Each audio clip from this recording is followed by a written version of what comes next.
fine.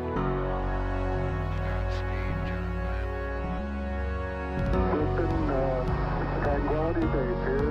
The Eagle has landed. Rocket Tranquility, we copy you on the ground. New possibilities are opening up for scientific cooperation between countries.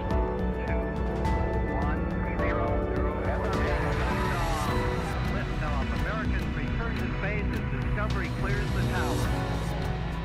Discovery, go and throttle up. Discovery, roger. Go for deploy.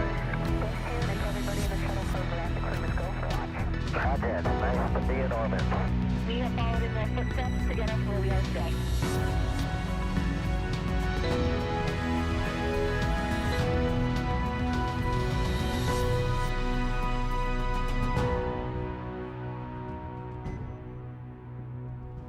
You're looking live at the Crew-2 spacecraft and Falcon 9 rocket set to launch 4 astronauts to the International Space Station in just a few hours. Today, a crew of 2 Americans, 1 European, and 1 Japanese astronaut will set off on a 6-month science mission to the world's only orbiting laboratory. Welcome to NASA's Kennedy Space Center in Florida. I'm Marie Lewis with NASA Communications. And I'm Kate Tice, Senior Certification Engineer at SpaceX. Joining us today is NASA astronaut Tracy Caldwell-Dyson. Welcome, Tracy. Thank you, Kate. Thank you, Marie. It's sure a pleasure to be here. You know, it's a busy month for human spaceflight with traffic to and from the International Space Station, and today's launch of Crew-2 is a very exciting part of that, and I'm just so pumped that I get to be right here. And Tracy, we were talking earlier about when the last time was you were in Florida for a launch. That was in 2011 for STS-135. I had just returned from my space station mission, and they needed some help in the C-squared group, the Cape Crusader, and so I came here to support. Well, we are so happy to have you back for this new era of human spaceflight. A quick note for you all, we have each been vaccinated against COVID-19, and so that's why you see us sitting here together without masks on. We want to keep everyone safe and healthy. At 5:49 this morning Eastern Time, NASA astronauts Shane Kimbrough, Megan MacArthur, European Space Agency astronaut Thomas Pesquet, and Japan Aerospace Exploration Agency astronaut Aki Hoshide will lift off from Launch Complex 39A, which you see right there, at NASA's Kennedy Space Center as part of the agency's Commercial Crew program. This crew will relieve the 4 Crew-1 astronauts who have been living and working on station since November. This will be the first time that SpaceX reuses both a first stage and a Crew Dragon capsule. This booster supported the Crew-1 mission, and the capsule, Dragon Endeavour, flew astronauts Bob Behnken and Doug Hurley to the space station in last year's history-making Demo 2 test flight. And we have teams all around the country covering the action, from SpaceX headquarters in Hawthorne, California, NASA's Mission Control Center in Houston, and of course, right here in Florida. We'll also be answering your questions throughout the countdown, so you can send us yours by using the hashtag LaunchAmerica on social media. At T-minus 4 hours and 5 minutes, NASA will turn the crew over to the SpaceX team. And once that happens, there are a series of key milestones to be checked off as we count down to T0. The first one is suit up. The suit up room is located in NASA's Neil Armstrong Operations and Checkout Building, or the ONC. Here, the SpaceX team will help the astronauts put on their suits and perform some key suit checkouts to ensure suit integrity. After suit up, we'll see the crew walk out. The astronauts will leave the ONC building for final goodbyes with coworkers, friends, and family gathered outside before they head to the launch pad. Following goodbyes, the crew will get in their Teslas and begin the roughly 15-minute drive to pad 39A. Once there, the 4 astronauts will ascend to the 255-foot level of the fixed service structure. That's the structure you see to the right of the rocket. Then they take the last 10 feet to the crew access arm and white room. The white room is their last stop before boarding their spacecraft, a process known as crew ingress. During ingress, the SpaceX team will run a series of checks to ensure the suits, seats, and vehicle interfaces are all functioning properly. After all the vehicle and crew checkouts are complete, the SpaceX closeout team will close the Crew Dragon's side hatch with the crew safely inside. At T-minus 40 minutes, the crew access arm, which is the long suspended walkway the astronauts use to board Dragon, will retract, followed by the arming of the launch escape system. And once the arm is retracted and the escape system armed, propellant loading on Falcon 9 will begin. At T-minus 5 minutes, Dragon will be configured for what is called terminal count. This is when Dragon's onboard computers take control of the spacecraft. And finally, at T0, Crew Dragon and Falcon 9 will lift off from pad 39A. Roughly 12 minutes after liftoff, Crew Dragon will separate from Falcon 9's second stage, enter its preliminary orbit and activation phase, and begin using its own onboard propulsion system to carry the crew to their destination, the International Space Station. So with crew suit up in about 7 minutes, let's introduce our team at SpaceX headquarters in California to show us what's happening there. What's up, Gary and Jesse? Hello from SpaceX headquarters in Hawthorne, California. I'm NASA's Gary Jordan, and thank you for joining us live for the second flight of the Crew Dragon Endeavour on a Falcon 9 rocket to the International Space Station. I'm Jesse Anderson, a lead manufacturing engineer here at SpaceX, and right next to us is Mission Control Hawthorne, where our teams are monitoring the vehicle, checking in on all of its systems, and the capsule is go for launch. Once the crew lifts off, it will take them a little more than 23 hours to reach their destination, the space station, with Dragon flying autonomously the entire way. But the crew will have the ability to take manual control of Endeavour at any time if necessary. To help make sure the crew has a safe journey, our team in Mission Control will be monitoring the progress along the way.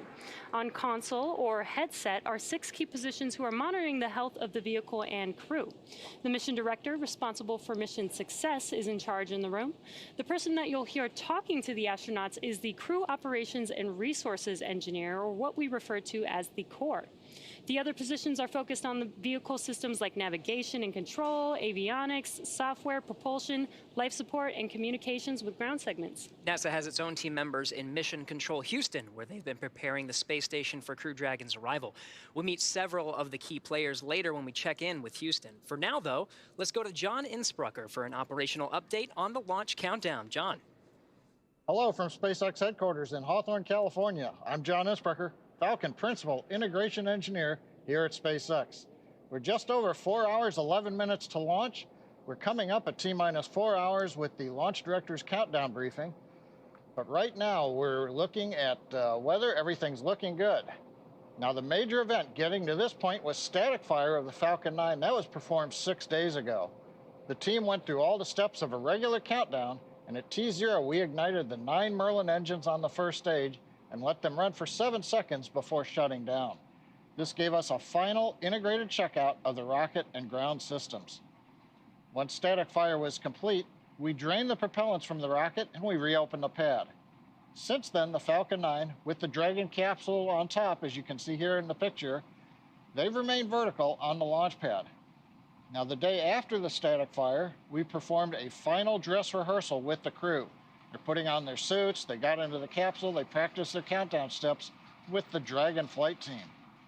Now, the launch readiness review was held early on Tuesday the 20th, and we got approval to move into tonight's countdown. At the same time, we were also stowing the final cargo into lockers on the Dragon spacecraft that finished up Wednesday morning. Now, right now at pad 39A, the Falcon 9 and Dragon are both powered on. The Falcon launch team will perform their final checks starting at T-minus 2 hours.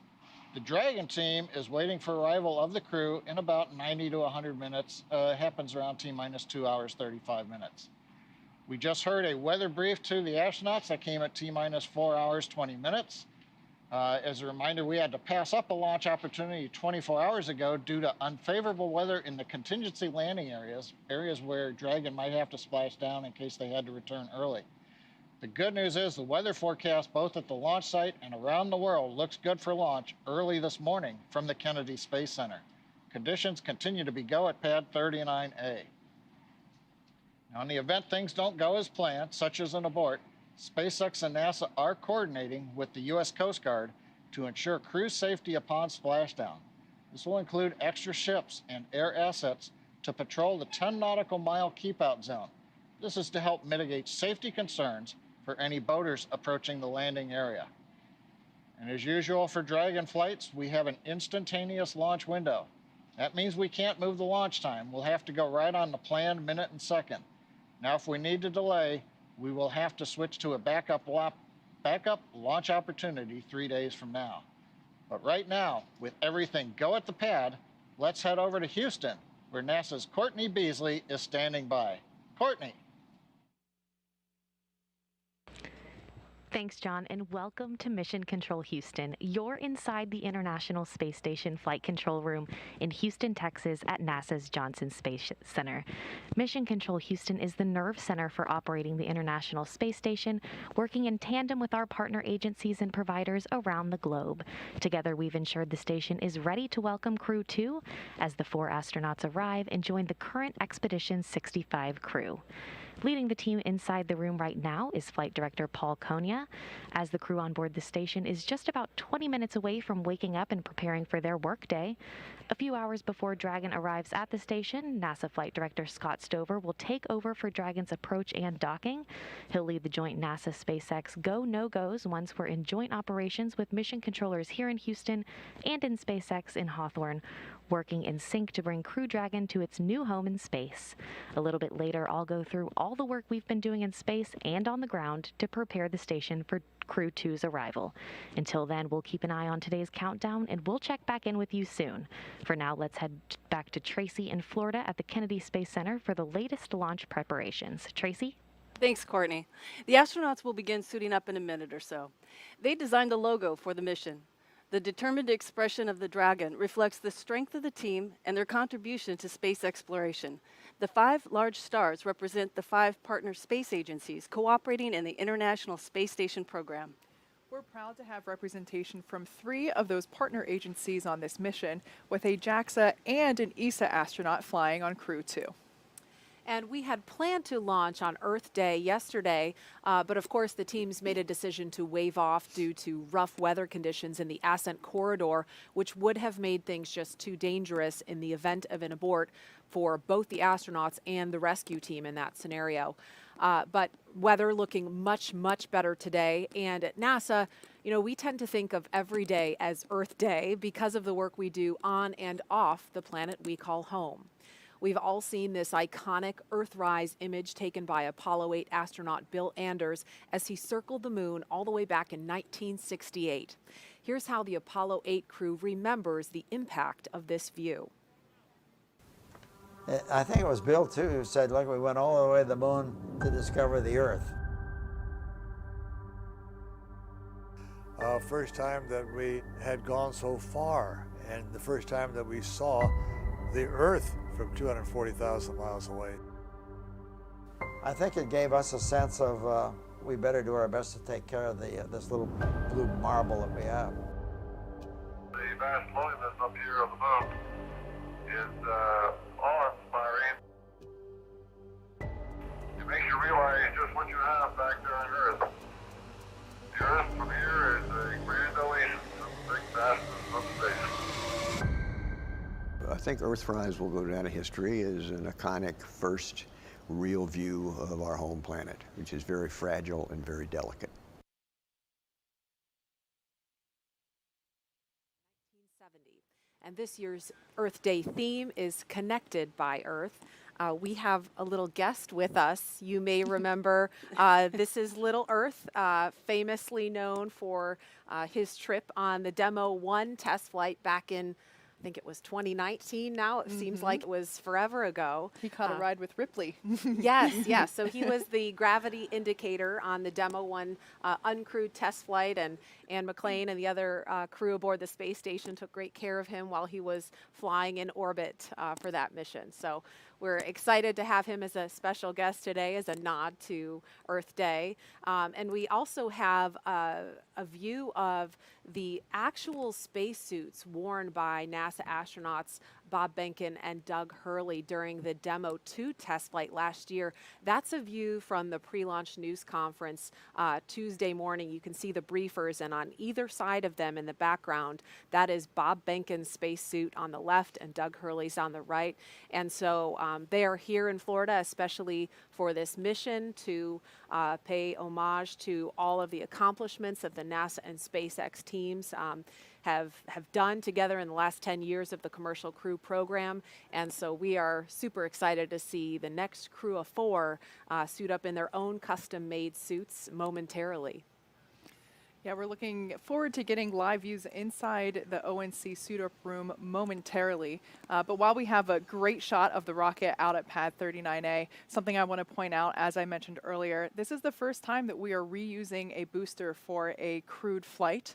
And it's also the first time that we are reusing a Dragon capsule. But you can actually see the soot from the previous mission, which was the Crew-1 mission that this booster was utilized for.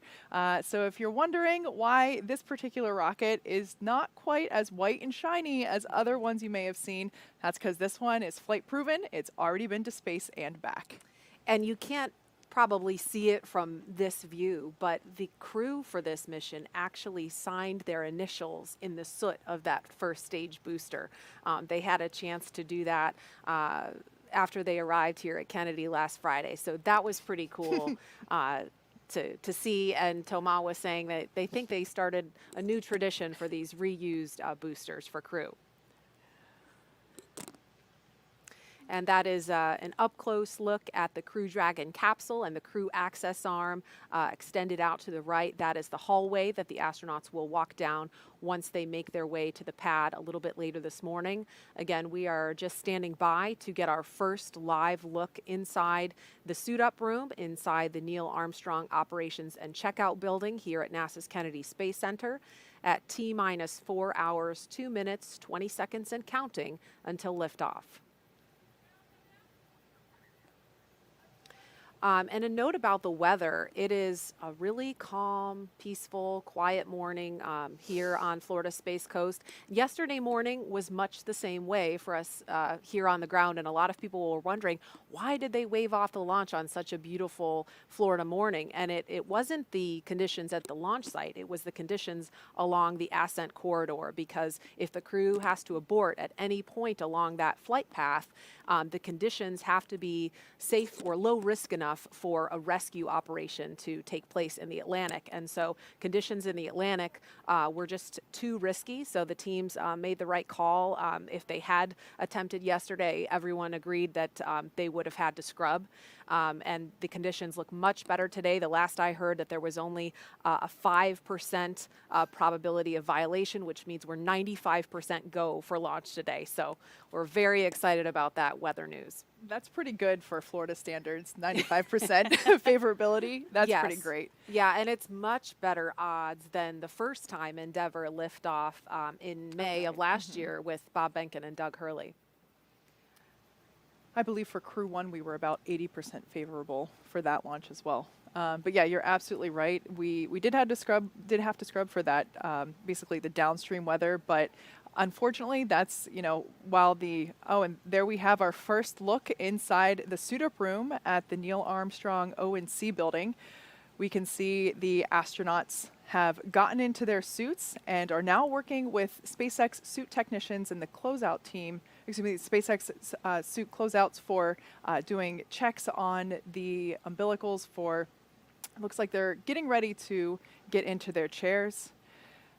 Tracy, looking at this room, I'm sure it brings back memories. Oh, it does. It brings back too many. I don't have enough time to talk about it all. But yeah, this is such a historic room that anyone who walks in it, whether you're an astronaut or not, you just feel like you're catapulted in time to a period where this all began. Mm-hmm.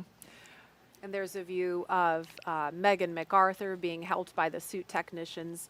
She happens to be the wife of Bob Behnken, and she's going to be flying in the same spacecraft in the same suit, not the same suit, excuse me, the same seat as her husband in the pilot seat. But of course, she's got her own custom-made suit on. Yep, all of these suits were designed in-house at SpaceX. We took safety, comfort, and style all into account.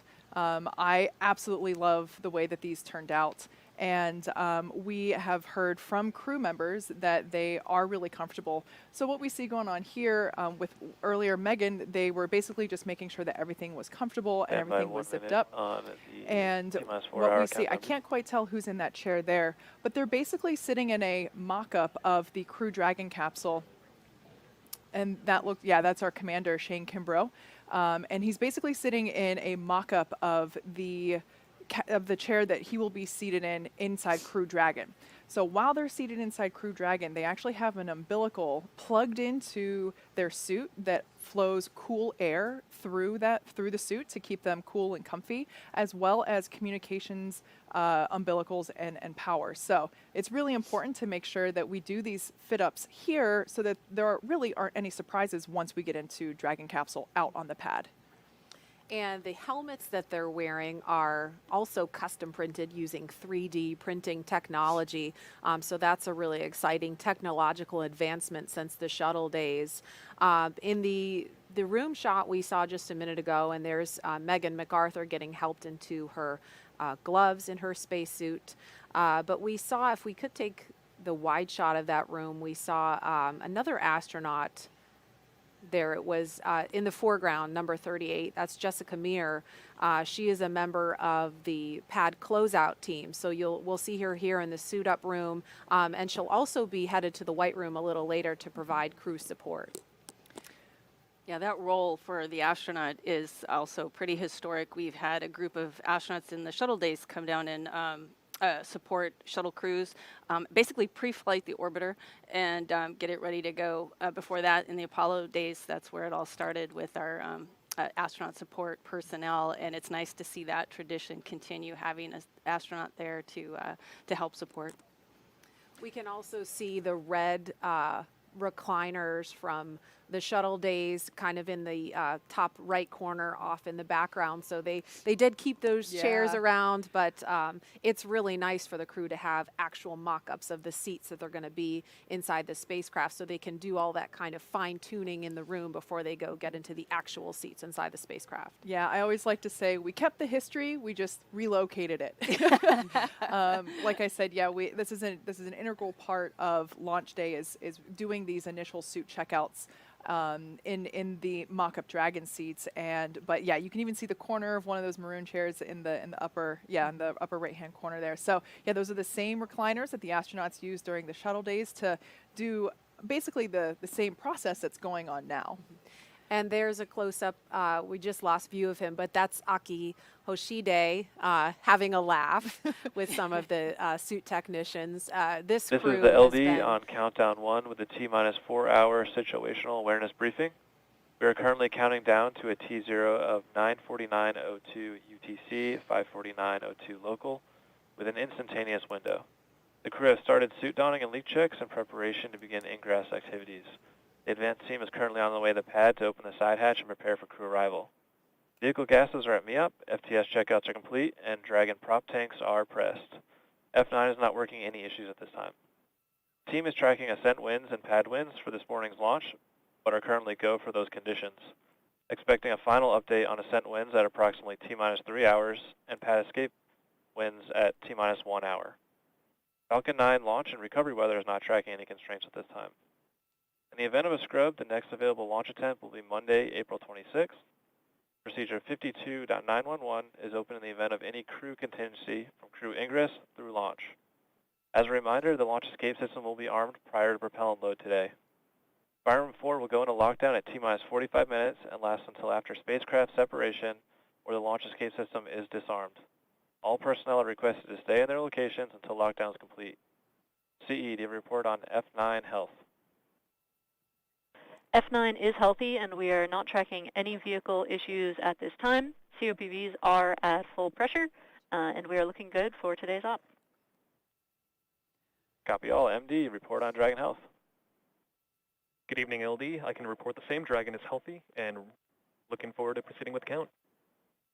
All right, great news. This will conclude the T-minus 4-hour situational brief unless there are any further questions. All right, all good news there from SpaceX Launch Director Frank Messina and SpaceX Chief Engineer Emma France. Everything sounds like we are on track and looking really good for our on-time liftoff today for this Crew-2 mission. And just a quick note about those call-outs. Sometimes they may happen a little bit ahead of schedule from what we have on paper. And so we might be in mid-sentence, and we'll do our best to just stop talking so that you don't miss that traffic on the nets. But moving right along, this is the second rotational crew to fly on a commercial spacecraft, and they bring a diverse set of experiences to today's flight. Crew Dragon Commander Shane Kimbrough, sitting there, will be making his third trip to space. He was born in Killeen, Texas, and raised in Atlanta. He was selected as an astronaut in 2004. Kimbrough is a retired U.S. Army colonel and holds degrees in aerospace engineering and operations research. He first launched aboard the Space Shuttle Endeavour on STS-126, then aboard a Russian Soyuz spacecraft for expeditions 4950.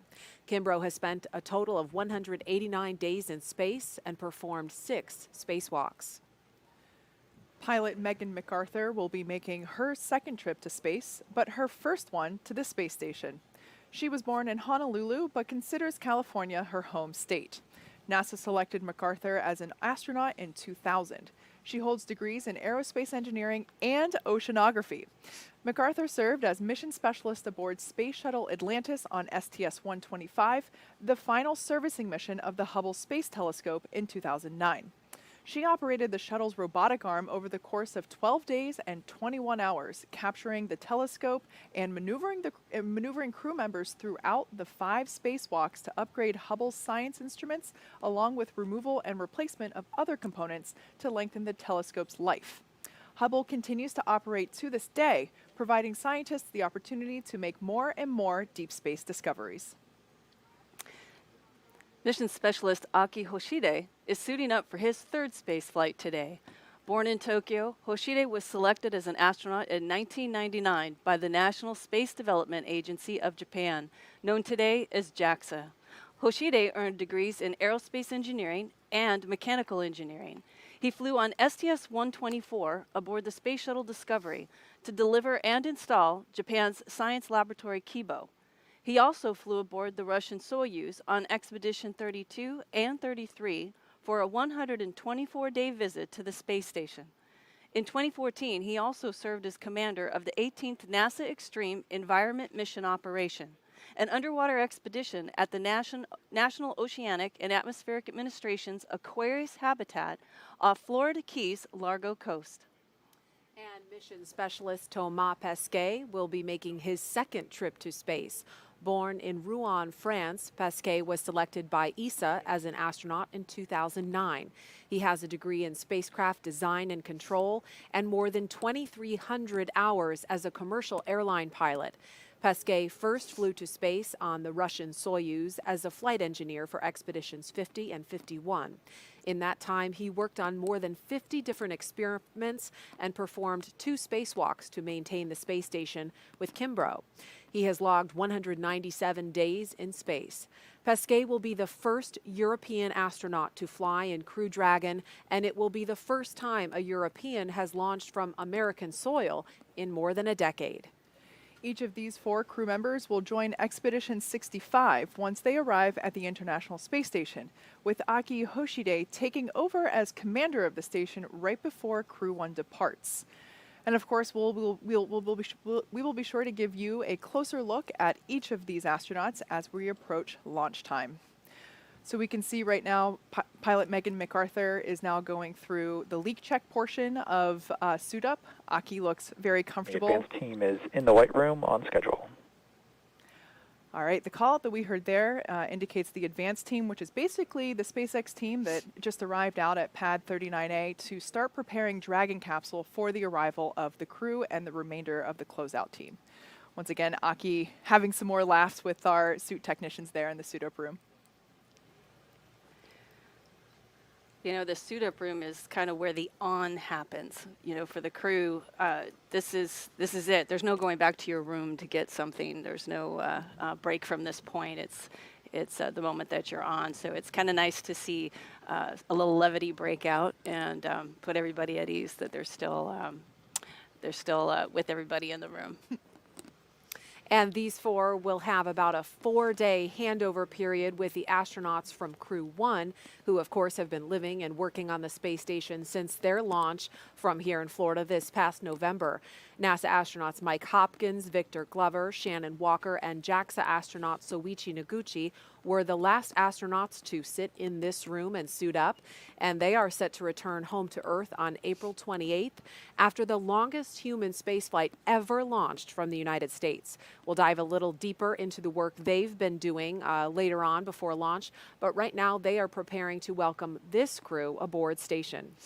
The Crew-2 astronauts will also be arriving at the space station in the exact same capsule that first flew NASA astronauts Bob Behnken and Doug Hurley back in May of 2020. After that mission splashed down last summer, SpaceX refurbished the Crew Dragon Endeavour specifically for today's flight. The Falcon 9 launching today is also using a flight-proven hardware. It is the same booster flown on Crew-1. So this crew is about to fly on both a flight-proven spacecraft and rocket, which I personally think is pretty cool. That is really cool. Reuse not only drives down the cost of space exploration, but yesterday Colonel Bob Cabana made a great point, I thought, and that was that when we refurbish these vehicles, we are able to inspect them and notice if there's any issues with them that we can then later fix or design differently that we would otherwise not know if we disposed of it on the way home. So I think it's great. Always more to learn with spaceflight. This crew has been training together since their assignment for this mission was announced this past July, and each has their own unique connection to the mission. Kimbrough had already been familiar with Crew Dragon and how the astronauts interact with the spacecraft. Before this assignment, he was chief of NASA's Vehicle Integration and Test Office, and in that role he spent a great deal of time helping Doug Hurley and Bob Behnken prepare for the Demo 2 test flight last year. As we mentioned, Kimbrough flew on the Space Shuttle Endeavour. There he is, a photo from him on board the Space Shuttle Endeavour during STS-126. That was back in 2008. So this mission has a special meaning for him because of his connection to just the Endeavour name. He's thrilled about flying on the Crew Dragon Endeavour this time. And MacArthur also came into her role with a unique perspective. As we mentioned earlier, Bob Behnken is her husband, so she's getting ready to make the same journey he did nearly 1 year ago in the same seat and role of pilot aboard Crew Dragon Endeavour. And of course, he will be the one seeing her off today. As for Pesquet and Hoshide, during their previous trips to the International Space Station, they both saw Cargo Dragon up close and personal. They had the opportunity to capture the vehicle with the station's robotic Canadarm during the Dragon's birthing process. As a point of distinction, Crew Dragon will dock autonomously with the space station and will not need the help of the arm. During that experience, Pesquet was truly amazed by the spacecraft's guidance and navigation, and how precise it was while traveling at more than 17,500 miles per hour above the Earth. Now he will ride aboard Crew Dragon and is looking forward to experiencing that same sort of performance firsthand. And for Hoshide, he was astonished by the gorgeous design of the Dragon spacecraft, and he had a lot of fun transferring cargo in and out of the vehicle. At the time, he never thought he'd have the opportunity to ride on Dragon, and so he's looking forward to it being a fascinating ride. And there he is giving a wave inside the suit-up room. During one of their many trips to train at SpaceX facilities in Hawthorne, our team had the opportunity to chat with the crew. One thing that's for certain about these 4 astronauts, they all really enjoy each other's company and always have a good time with each other.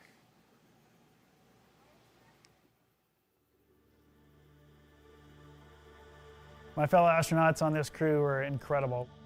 And all 3 of these folks are incredibly brilliant, incredibly competent, so it really makes it easy for me, being the commander of the Dragon, to have these folks on board and for us to be successful. Aki's very resourceful, always in a good mood, which is hugely important for a long-term mission. Megan, she's super smart. She knows NASA inside out. And for Shane, I think what I appreciate the most is his leadership. He's got a great leadership that the man makes you want to follow him into battle just by setting a great example. So I'm looking forward to spending time with those 3 on the space station. Thomas, who I'm flying together with this time. He's very talented. He's a good guy. But most of all, I love his dancing. He's a great dancer. You can ask him, hey, Aki said you're a good dancer. Can you dance for us? So my crewmates are so much fun. The sense of humor that we all share, you know, the banter that goes around the group is really, really fun. And you might think, you know, interacting with some of them individually that they're kind of quiet, but they're all individually very funny and very fun to be around. It's like a family now. You know, we joke around a lot. We have fun together, and when we need to be serious, we do get serious. I like this teamwork, but most of all, I like the relationship with each other. To be able to laugh about things and your mistakes and the things that you do well, and just enjoy each other. So we have a very compatible crew. I'm very blessed to be on a crew like this with Toma, Aki, and Megan.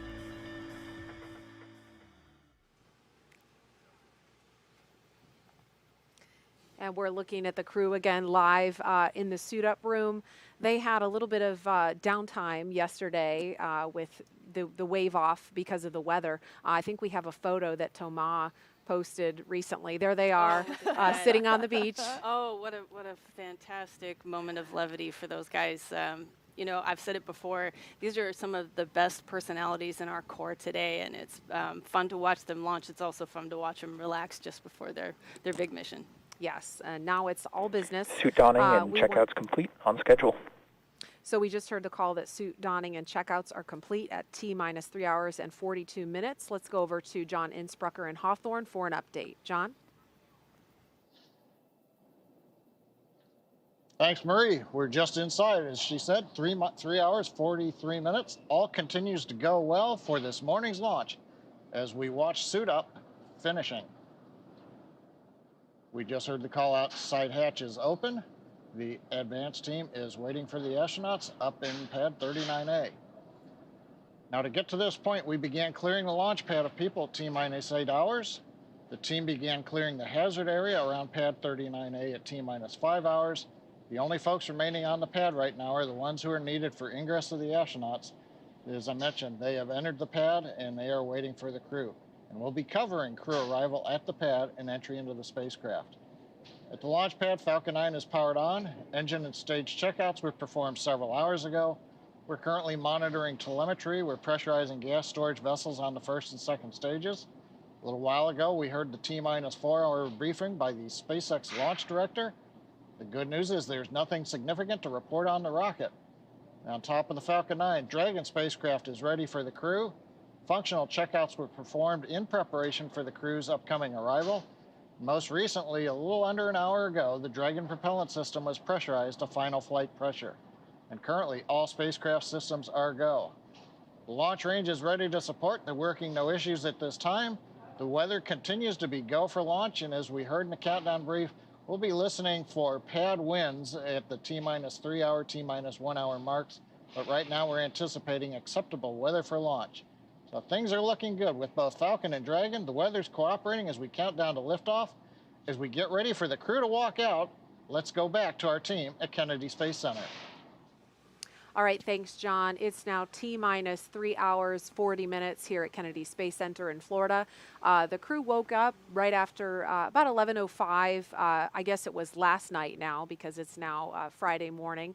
And they listened to a weather brief, which we've heard the weather is looking great. They had breakfast, and we have been watching the suit techs from SpaceX fit each crew member into their own custom-made spacesuit inside the astronaut crew quarters.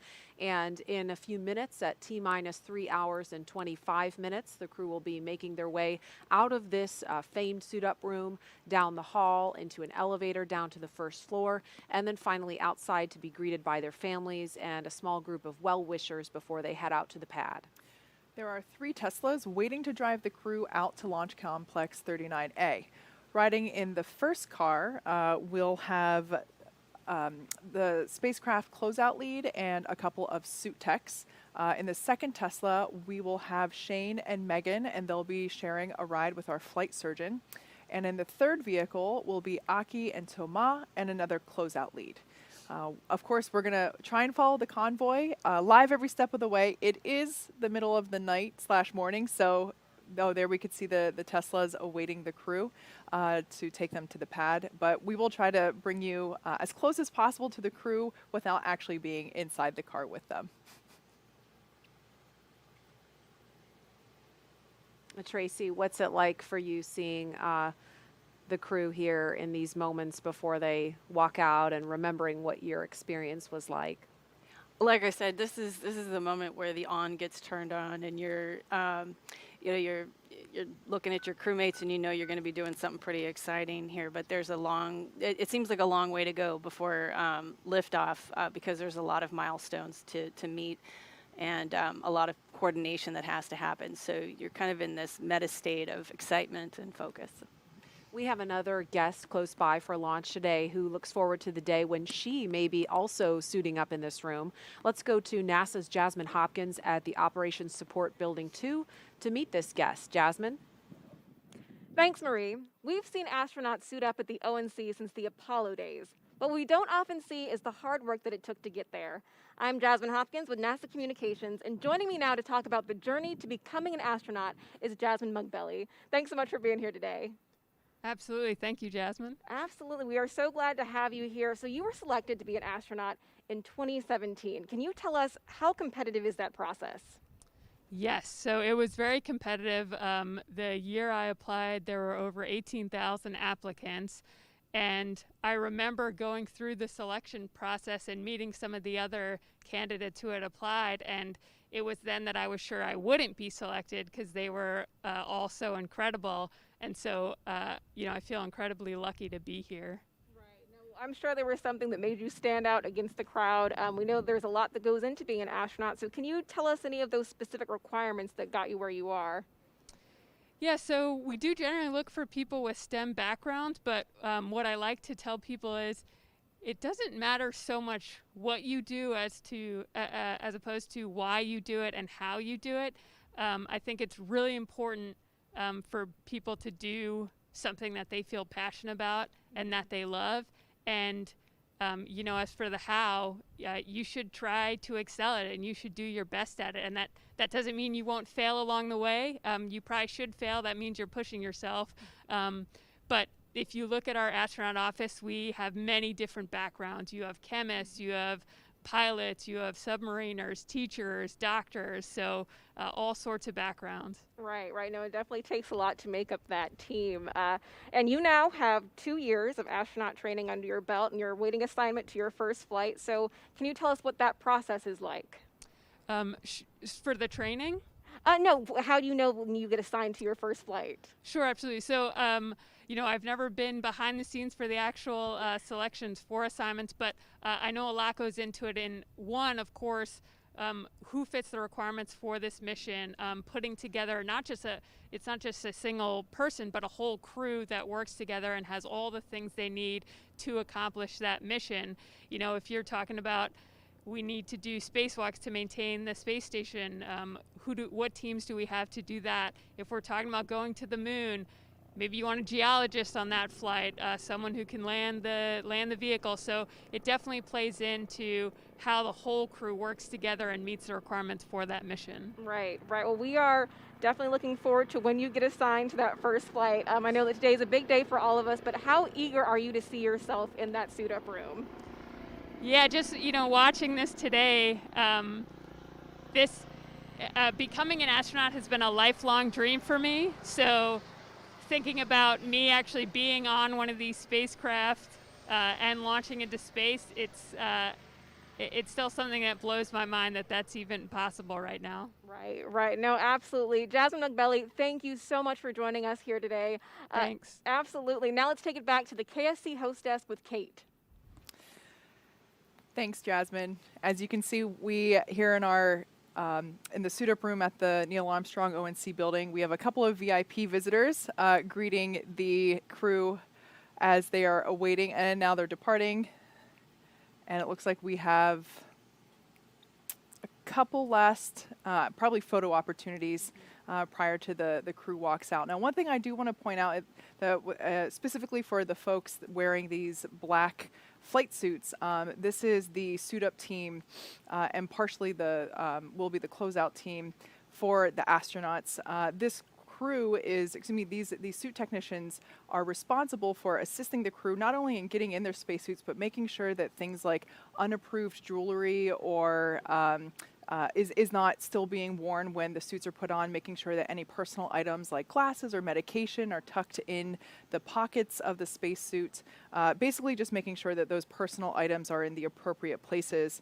Also making sure that the earpieces that the crew astronauts are wearing in each ear, making sure that those are seated properly, that making sure that everybody can hear.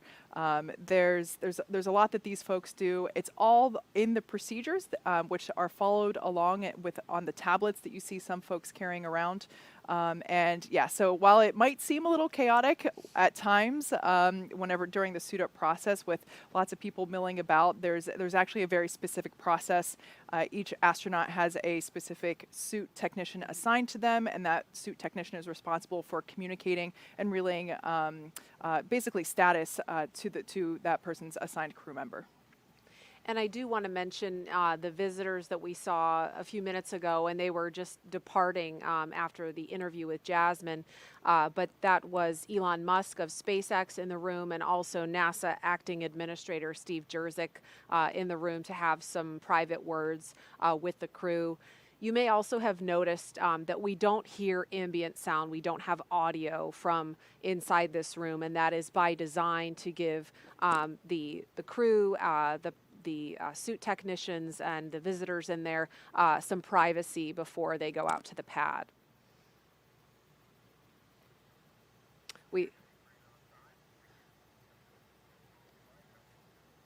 We also saw Thomas giving a hug to, I think it's number 28 on the far left, if that's a 2. I can't quite tell under her hair, but Thomas giving her an embrace just a minute ago. And I imagine that you get pretty close to this team because you spend a lot of time together, right, Tracy? Exactly, and just like Kate was saying, these suit techs you get assigned to a specific suit tech. You work with them outside of this launch countdown and the dress rehearsal. Anytime you're in that suit, then that person is there to help you learn about the suit and fix any problems you have. And I have fond memories of my suit tech back when I was suiting up for the shuttle. Her name was Tony, and I still remember her today. And they really put their heart and soul into it, and they take serious the role that they have in helping you with your life-preserving suit.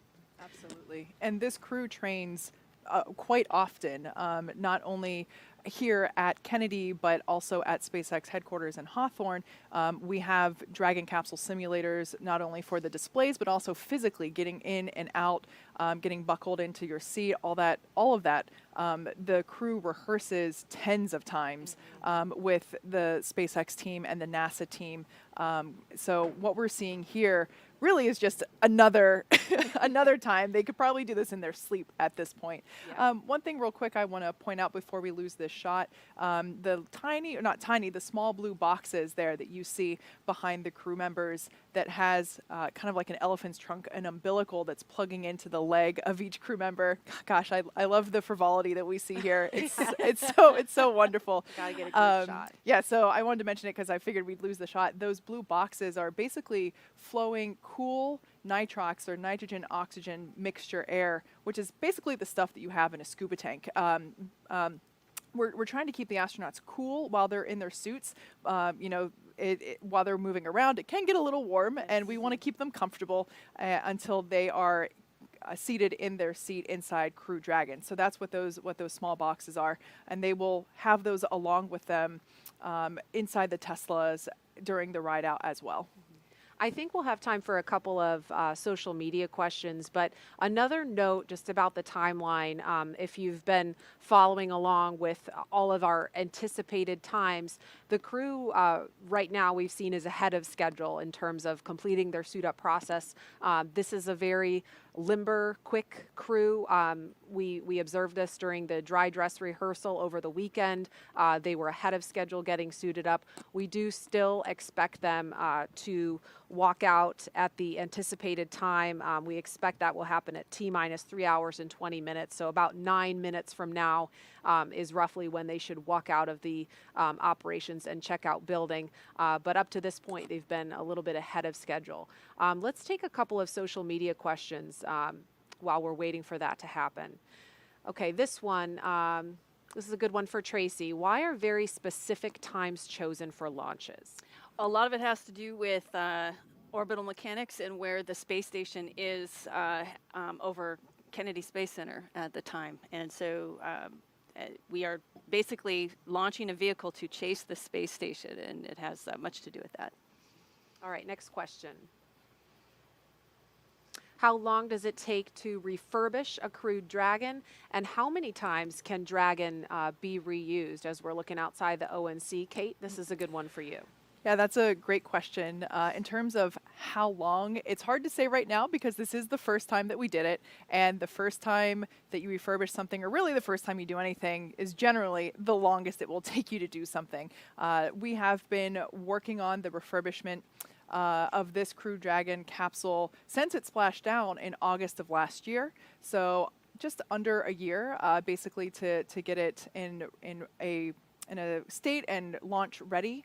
We can see some well-wishers here gathering outside the Teslas as they're awaiting the crew to come and do the walkout and final goodbyes. But getting back to the question, the second part of the question was how many times can a Crew Dragon capsule be reused? We are certified for 5, but there might be plans in the future to try and increase that. That's obviously a discussion that happens, but down the road. But at this point in time, we're shooting for 5 reuses. All right, we have time for another question from social media. And this one, when will the astronauts on the International Space Station return to Earth? Great question. So the Crew-1 astronauts, of course, that launched from here in Florida this past November, they are scheduled to return on April 28th, and they will be splashing down off the Florida coast. SpaceX hasn't narrowed down a specific location just yet, but they will be splashing down somewhere either in the Gulf of Mexico or along the eastern coast of Florida about 12:30 Eastern Time on April 28th.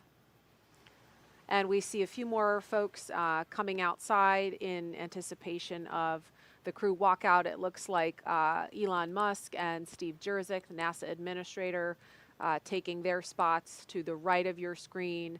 We also can see astronaut support crew members and some suit technicians gathered outside there.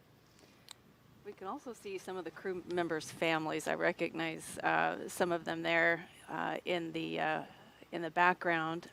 Those blue suiters, those astronauts that are there, are the unsung heroes. They are there as family escorts, personally selected by the crew members to care for their family, both immediate and the extended family and friends that are here. So hats off to those guys, because they are there to care for the families. And Tracy, how meaningful is it for the families to have this opportunity to see the crew walk out? You know, I'm glad you asked that, because this is the first time that we allow family to be at this point, so the crew members get to see their family. During shuttle, that was mainly employees, and our families were elsewhere, either on the roof of LCC or at Banana Creek. And so it is so important, and it will be vital for the crew to see their families and their families to see them just before they head out to the pad. Like we mentioned earlier, pilot Megan MacArthur is married to NASA astronaut Bob Behnken, who flew on the Demo 2 mission last year. And so we expect to see Bob. I can't quite tell which one he is from this angle, but I'm sure we'll see it up close later. And it's just, I think it is so awesome that, Megan was seeing him off a year ago, and now he's seeing her off to do the same position. And I just think that's really cool. They are a power couple, and I love it. Yeah, ultimate power couple. Yeah. And Tracy, I remember you saying, we were talking about this earlier, and that it's the harder job of the family member to say goodbye to their astronaut when it's their day to fly. Oh, yeah. I'm sure Bob is keeping it together on the outside, but inside he's way more nervous, I bet, today than he was on the day he was sitting on that seat on the launch pad. Just a guess.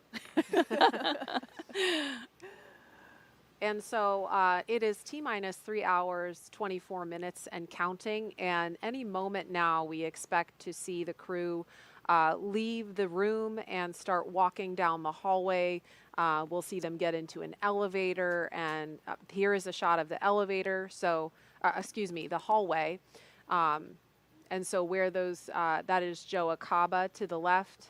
And Jessica Watkins, one of our newer astronauts there. They both are part of the VIT team, the Vehicle Integration and Test team office.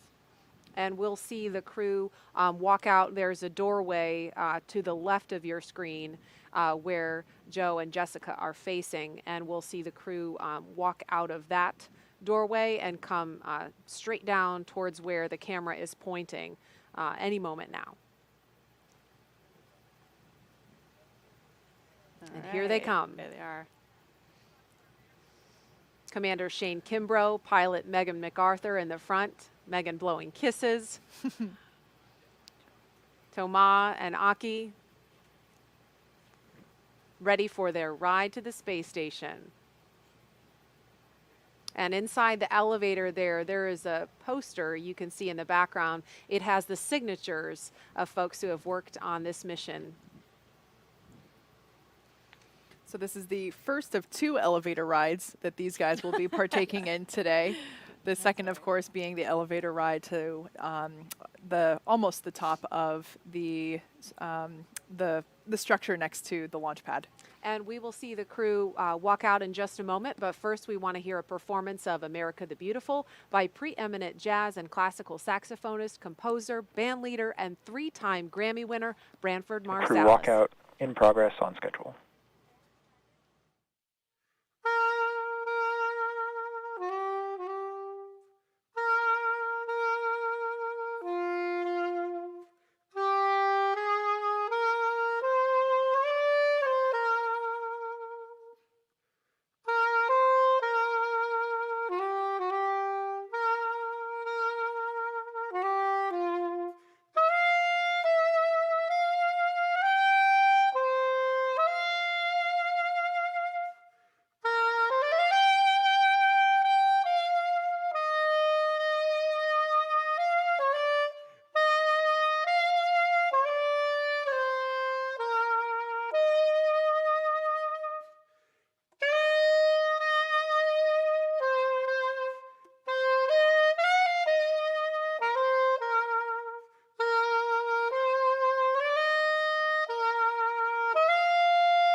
So that was a beautiful performance we just heard from 3-time Grammy winner Branford Marsalis of America the Beautiful. And we can see some members of the closeout team heading out of the operations and checkout building. We expect the crew to walk out at T-minus 3 hours and 20 minutes. So about a minute from now, we will see the crew walk out those famed doors. And you can see above them, they're teeny tiny from where we're looking, but stickers from past mission patches. And Tracy, I'm sure you have a sticker up there. Yes, yes. From STS-118, one of my crewmates made sure that we were well represented. I love the traditions that we have in spaceflight, and and I love that we are getting to continue that tradition with stickers for these NASA SpaceX missions. You can actually see, I believe it's on the right-hand side of the meatball located above the doors. I believe that's where the crews for Demo 2 and Crew 1 placed their stickers. We're going to have to widen the walkway here, I think, get a little bit. Yeah. And there we have another shot of more stickers. And these stickers denote the missions in which the Teslas were utilized for. So here, counting backwards from the right, the red one is obviously the Crew 2 mission patch, the blue dragon to the left of that being Crew 1, the white helmet from Demo 2, and then the triangular patch from Demo 1. So even though we didn't have any real astronauts, we had Ripley, our test subject, but we did do full mock-up. And here they come, the Crew 2 astronauts taking their first steps outside before their journey to space. Yay!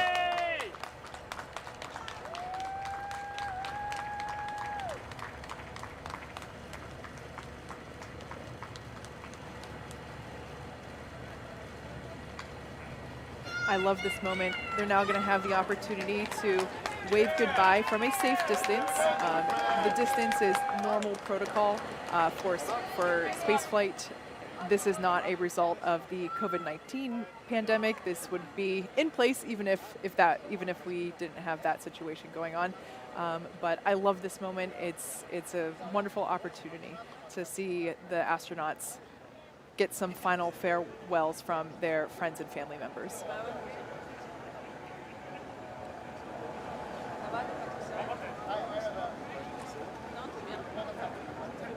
We've got Shane and Megan to the right of your screen, Thomas and Aki to the left.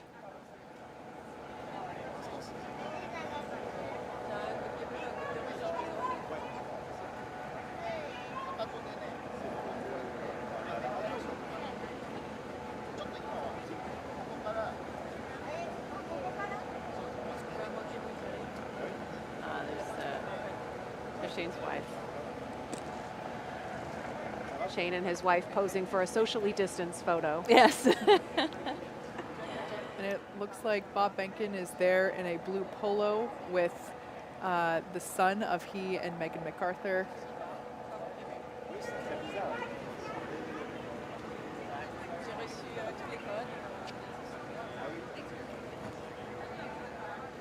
Yeah, there's a better shot of Bob, Megan, and their son. What an experience as their son to do this twice. Get to see dad and mom go to space. He's going to think this is normal the way Yeah. every all kids experience. And you can see on the license plate of that Tesla, recycle. You can't see it from this shot, but the other two Teslas in this convoy have reduce and reuse. Oh, wow. Mm-hmm. So the first that's one is pretty cool. reduce, the second one is reuse, and this one is recycle. A nod there again to Earth Day, the originally planned date for launch.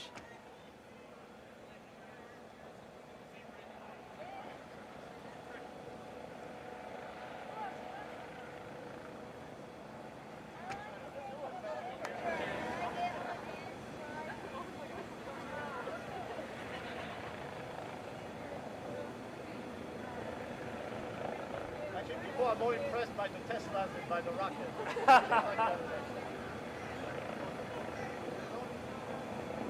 And we see those Tesla doors starting to close now. Like I mentioned before, the equipment is already in the Tesla. The astronauts are plugged into that small blue box, and they're getting that cool air flowing through their suits once again. And the AC is turned up on high in those Teslas to make sure everybody's comfy. Now, you've seen some people go around to the backside of the cars. This is another opportunity for family members to approach and have a little bit more private moment with their crew member before they leave. With the windows up, of course. I can't tell you how meaningful this is for crew to have this opportunity to see their loved one this close to heading out to the pad. This is a nice change that we've made.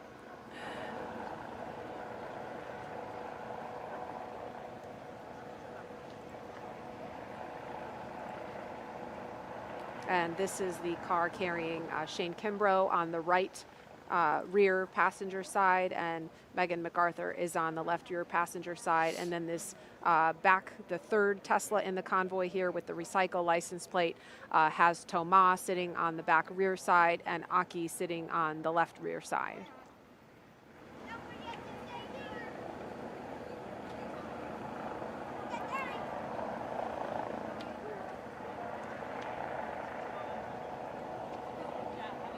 And as soon as the families come back around, we should see the convoy begin to pull away.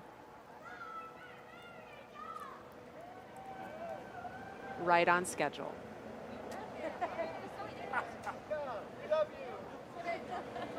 I love you too, brother.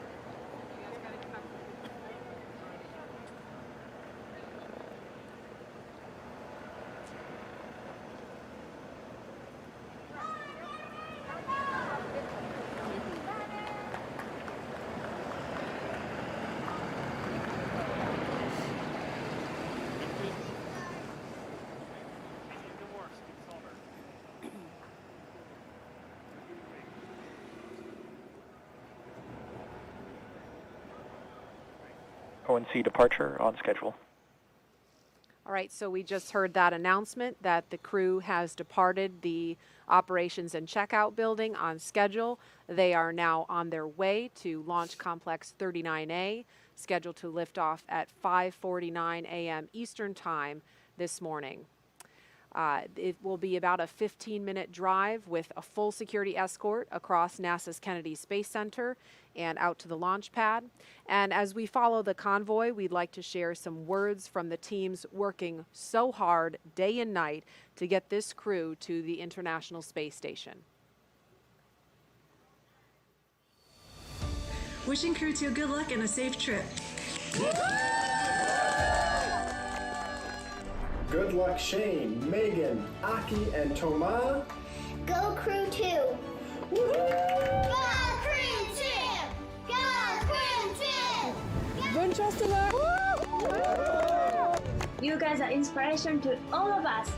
Let's go Crew-2! We want to wish you a safe and successful mission. Go Crew-2. Go Crew-2! As a female aerospace engineer in progress, I just wanted to say I'm beyond inspired by you and your family's endeavors. And we want to wish the Crew-2 astronaut a safe trip to the International Space Station. Board Dragon.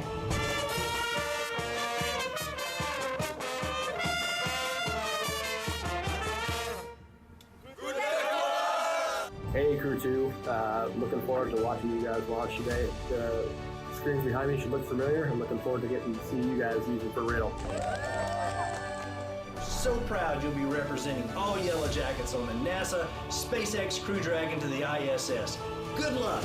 On behalf of the Hunt program, Clear Creek High School has a message for you. Have a safe and successful mission to space. Ganbatte kudasai! Yay! Yay! Last stop! Go Crew-2! Go Megan MacArthur and all of Crew-2. UCLA is rooting for you. Hey, Thomas. We wish you a great flight. Godspeed, Crew-2. Go Falcon 9, go Dragon. We want to wish you Godspeed. Yay! Crew-2, have an amazing and safe flight. Good luck, Crew-2, on your mission to help further research and human presence in space. And we'd all like to wish the crew of SpaceX Crew-2 good luck on their journey to the International Space Station. I can't wait to support you guys when you get there. Enjoy space, enjoy your mission.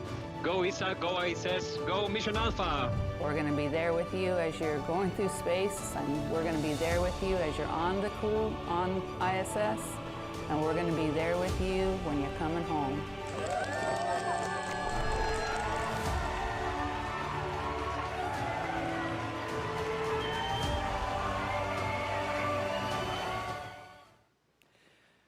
So the convoy will be making their way just behind us here at the press site. But for right now, a closer look at the Crew-2 spacecraft commander riding in this convoy. Here is two-time spaceflight veteran NASA astronaut Shane Kimbrough.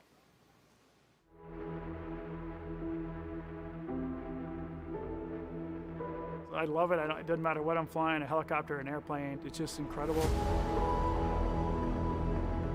The views we get are great, the sensations you have. Helicopter flying to me is really a lot of fun because generally we're down in the trees. It's very challenging, and now learning to fly jets around here at NASA has been pretty incredible too. Had to hang up the helicopter keys, but pulled out some jet keys, and it's pretty nice. I'd always wanted to be an astronaut ever since I was a little kid. My grandparents lived in Titusville, right across from the Kennedy Space Center in Florida, so I spent a lot of time down there as a small child. Ignition sequence start. My grandfather was really the inspiration behind all this because he would drag me out to see anything launching. Launch commit. Liftoff. We have liftoff. Roger. 1 minute, 19 seconds.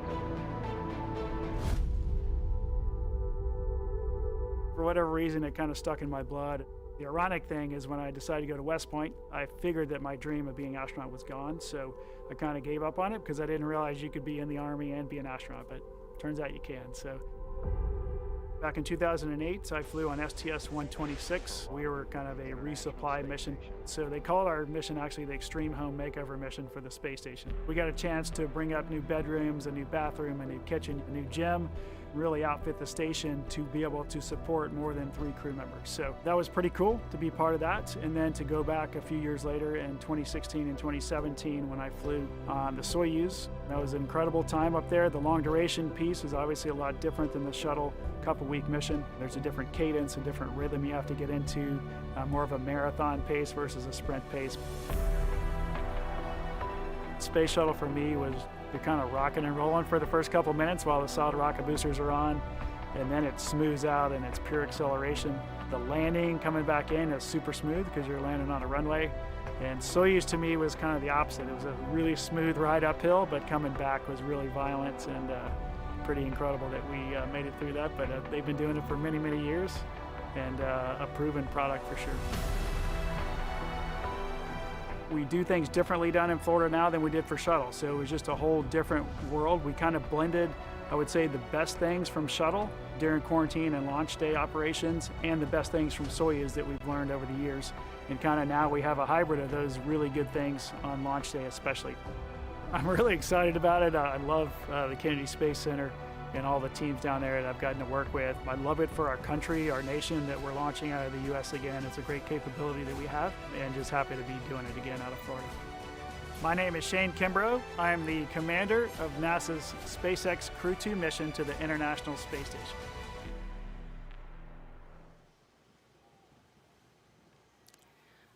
Riding in the same car as Kimbrough is Crew Dragon pilot and NASA astronaut Megan MacArthur. She's about to embark on her second space flight, and this will be her first trip to the International Space Station. My name is Megan MacArthur. I'm the pilot for NASA's SpaceX Crew-2 mission to the International Space Station. I first thought of becoming an astronaut when I was in high school. So my dad was a Navy pilot, and so I first thought, well, I'd love to be a pilot. We lived at Moffett Field Naval Air Station, which was connected with Ames Research Center. We'd hear the wind tunnels going, you know, at all hours of the day and night. And also it's where shuttle astronauts would come to do their landing and rollout training. And so I would see them, you know, come in their T-38 jets and get out in their spiffy blue flight suits and walk in to do their training. And I thought, well, that looks like fun. How do I get that job? And I knew that it was a long shot, right? But I also knew that I wanted to be a part of something like that, right? A part of this bigger thing of exploration.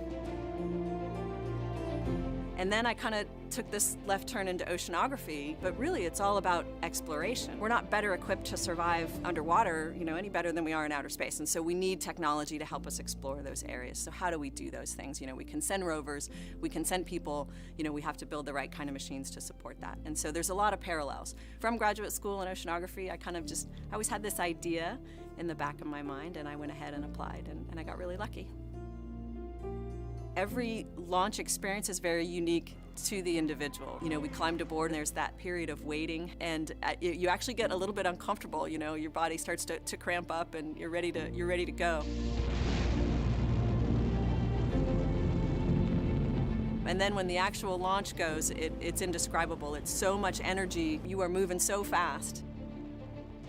One of my main focuses was capturing this free-flying vehicle, the Hubble Space Telescope. The really complicated spacewalks that were planned out, 5 spacewalks back to back to back. So it was just this tremendous rush of activity for really 11 days until we were ready to let the telescope go. 3, 2, 1, release. I'm backing away. Clear the antenna. We dream these amazing dreams, we have these huge goals, and we're going to be successful when we work on them together. When you think about the International Space Station and the size of that vehicle and the breadth of science that gets accomplished on that vehicle with all of the different countries that are participating, and then now we've added commercial partners where they have a vehicle that we are using to get us to our space laboratory. Have these big dreams where we look out to the horizon and this desire to explore the universe around us, and we're always going to be more successful when we work together to achieve these incredible dreams.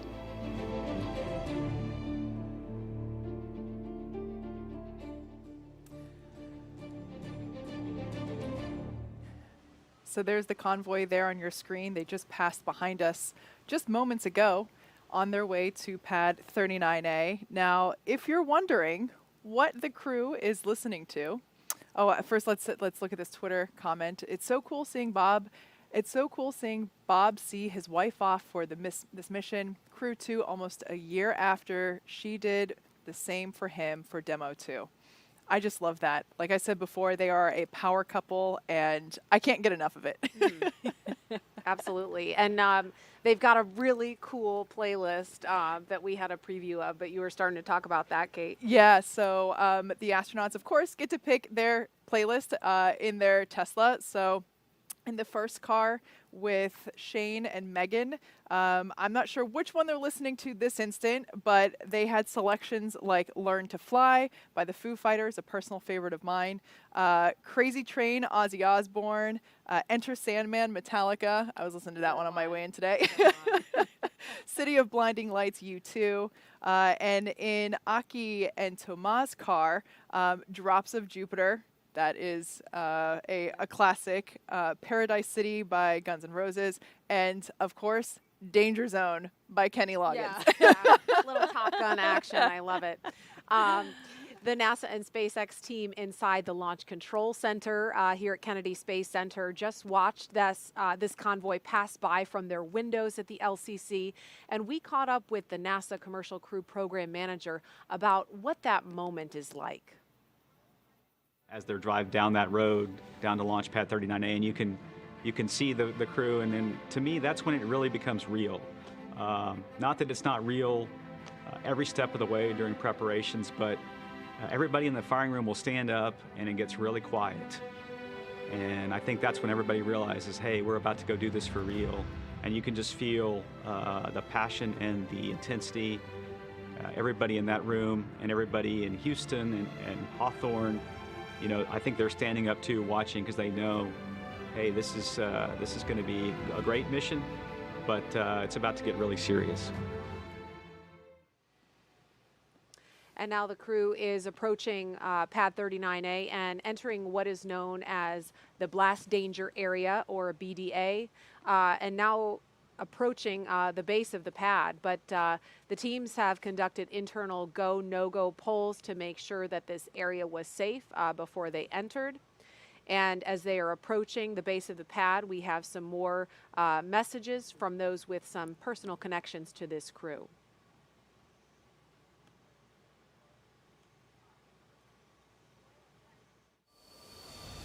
Godspeed, and we'll see you when you come home. Godspeed and have a great trip to the ISS. Yeah!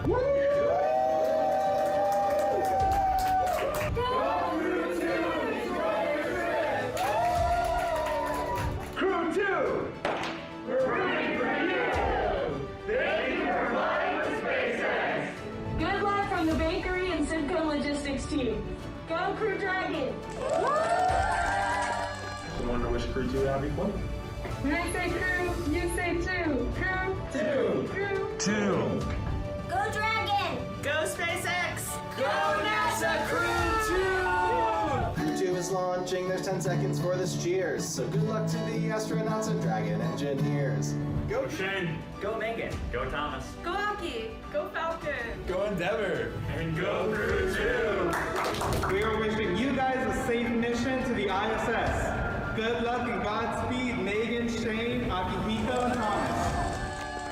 So I'm here to wish Crew-2 a successful launch on the Falcon 9. Launch America! Good luck, Crew-2.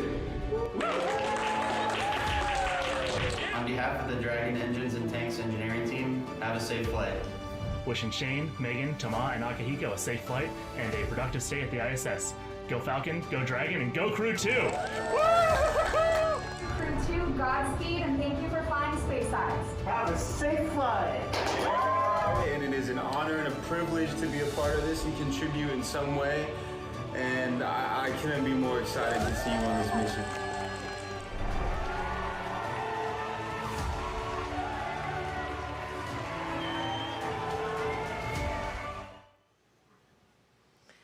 All right, that was some messages from the SpaceX team and others that have been working so hard to get this crew to this day. We are looking at the base of Launch Complex 39A, and we can see the Falcon 9 first stage booster on the pad.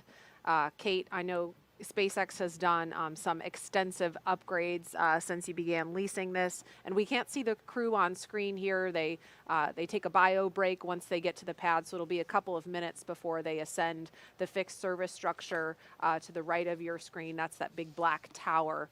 And we also should be hearing an announcement from the Corps, specifically Chad Healy, that the crew has arrived at the pad, so that could be coming any minute. Yeah, like you said, we have made a number of upgrades. In case if you aren't familiar with the history of this launch pad, it was originally built in the 1960s to support the Saturn V rocket for the Apollo program. And of course, this is where we went to the moon from. This is the launch pad where Apollo 11 took off from. After that program, it was upgraded to support shuttle, and then after that, SpaceX took over the lease for it in 2014, and we actually had our first flight from here in February of 2017, which was a cargo resupply mission to the International Space Station. So we've been busy. It looks a little different. We did make some upgrades to aesthetics, but a lot of it was safety driven. I believe, you know, the shuttle structures were iconic. It was, of course, heartbreaking for everyone to see the rotating service structure come down, but we did have to remove it for safety purposes, but also it was just unnecessary for what we would be doing to advance the next generation of human spaceflight. So I will say that the tower there does have the bones of that original fixed service structure. And so there are many things that are still original in there, like the telephone, which we will see later on. I think we'll save that for later, but also it's the same elevator that the shuttle astronauts rode up in as well. Yeah, so Tracy's got her hand on her heart here. It looks different, but there we have a shot of those elevators there. Yeah, elevators that don't have floor numbers, but rather foot numbers on them. Yeah. The Crew-2 astronauts will be hitting the button for the 255-foot level of this structure. But yeah, these are the original elevators, obviously maintained for safety, but they're so while it may look different, a lot of that history is still there. And Tracy, this is the same pad, of course, that you launched from years ago. Yes, very fond memories of it on my flight. So we got out of the Astrovan, the pilot on our flight on STS-118, Charlie Hobaugh, who we called Scorch, paused and looked up at the stack, and he stopped my crewmate, fellow rookie, Barbara Morgan, and I to pause and take a look at this mammoth spacecraft we were about to fly on, because he said this is going to be the last time you see this view. And I'll never forget that moment. It was very meaningful to me. I cherish it. But Barbara and I realized we got to hurry up. We don't want to miss our first launch. And so we scooted on, and he stayed there pausing to look at it. And I'll always remember that. Hopefully we'll see these. I mean, if dry dress rehearsal was any indication, we'll be able to see these astronauts have a similar moment, do what is one of my favorite moments in the whole launch countdown, the astronaut lean back when they just try to take in, like you said, this ginormous vehicle that they're about to ride in. Yeah, and we should see that happen in just a few minutes. But in the meantime, we learned a little bit more about Shane and Megan as they rode out to the pad. Now let's take a closer look at mission specialist Thomas This is the Pesquet LD of on ESA. Countdown 1. We've received our final weather brief for the Dragon Ascent corridor weather. Ascent weather is go for launch. The final weather brief for pad escape winds will be at T-minus 1 hour. Okay, so we heard ascent weather looking good. We'll hear another weather brief at T-minus 1 hour. But again, Thomas Pesquet of ESA will be the first European to fly aboard Crew Dragon and the first European to launch from U.S. soil in more than a decade. Okay, are you ready? Yes, I'm ready. I tend to work a lot, even outside of work. You know, going to new places, meeting new people. I like new experiences. I like to learn all the time. My name is Thomas Pesquet, and I'm a mission specialist for NASA's SpaceX Crew-2 mission to the International Space Station. On board the Crew Dragon as a mission specialist, everything that's manual is in our ballpark. If we have to open a hatch, if we have to use the emergency equipment, if we have to open or close valves, if we have to manage the cargo and the stowage, all this is going to be on us. I remember as a kid, everybody's an interest, but mine was space shuttles and planes, and I had the posters in my room, I mean the complete kit. And so I went into math and physics, and then I became an engineer. I went into aerospace. It seemed natural at the time. And then I got a chance to become a pilot, which was kind of another piece. We have an astronaut selection every 10 to 15 years in Europe. And then I didn't think it was going to happen, but I passed all the selections and I made it. So really it's been a dream. I've been so lucky. If I would have pictured it when I was a kid, I couldn't have pictured it any better than what really happened. The space station, to me, it's a step for exploration. So we're preparing the next steps that are going to take us, to the moon and to Mars. And then at the same time, we're using the space station as an orbiting laboratory. So every day you do research that you couldn't be doing on the ground. You have to prepare for the spacewalks. You always prepare it very meticulously, very thoroughly, and then once you go out, and just your adrenaline is very high. And it's also physically challenging because you're going to be for 6-7 hours fighting against that spacesuit, because that spacesuit is inflated with air for you to be able to breathe, which means it's going to resist your movements. So those are huge, big memories that you have, but really also sometimes the small things, like the fun that you could have. It's one of the big achievements of the space program is to bring people together. That's what makes us go. In the future, I think our programs are going to be more and more ambitious. So we're going to need more than just one country. No single country in the world can do it on its own. So I think it's the partnership that takes us forward. It makes you better, it makes you achieve more, and I think that's the path we're in. The space station has paved the way. I mean, every future big space program is going to have to follow the same path.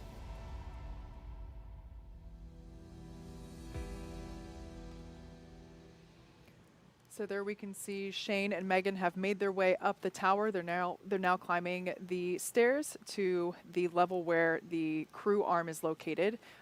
Before Aki and Thomas make their way to the elevator at the ground level of pad 39A, let's get a look at mission specialist and JAXA astronaut Aki Hoshide. Once at the space station, he will be part of the first ever direct handover from one Japanese astronaut to another.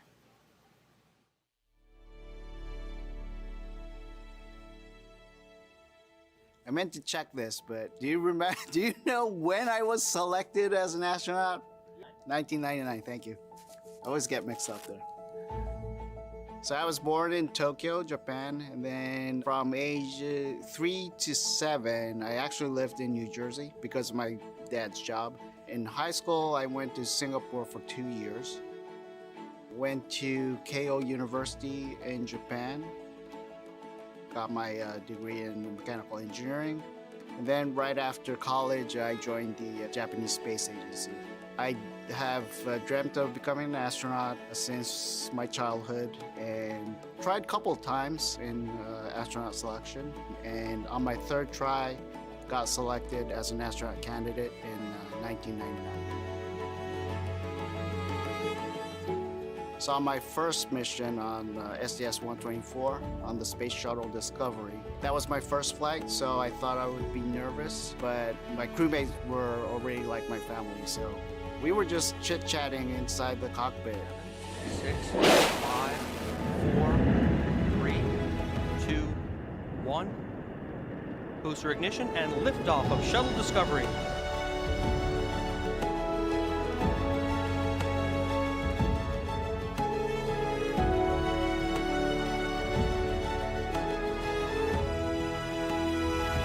Aki Hoshide heading for a half year on the International Space Station. My second flight was a long duration flight. We launched on a Soyuz capsule, docked to the space station, and did a lot of science and spacewalks. Flying on 3 different vehicles, that's going to be amazing. The new spacecraft, Crew Dragon, it's a new technology, new layout, new operation, and I can't wait to actually experience it. So I guess the difference would be it's a brand new vehicle, a lot less switches. It's like a smartphone, I would say, which felt uncomfortable initially because as an astronaut, you're like, where are the switches? Which button do I have to push? So initially I felt I would say a little awkward. Then after training, you get adjusted and you understand, hey, this is how the system works, and how can I, as a crew member, help out the mission. It's a privilege, actually, to work together with these people, and look forward to actually doing the mission and spending more time working together. I'm Aki Hoshide, JAXA astronaut and mission specialist for NASA SpaceX Crew-2 mission. All right, that was a look at Aki Hoshide, and we can see the astronauts inside the crew access arm. That walkway. Here are Commander Shane Kimbrough and pilot Megan MacArthur. Making their way up behind them are ESA astronaut Thomas Pesquet and JAXA astronaut Aki Hoshide. And we'll be seeing them make their way up. There they are, coming up the steps. And they'll be stopping to use the phone. Shane and Megan already had the opportunity to do that. That phone is up where you see the person in the black suit. That looks like Jessica Meir, number 38, part of the closeout team at the pad.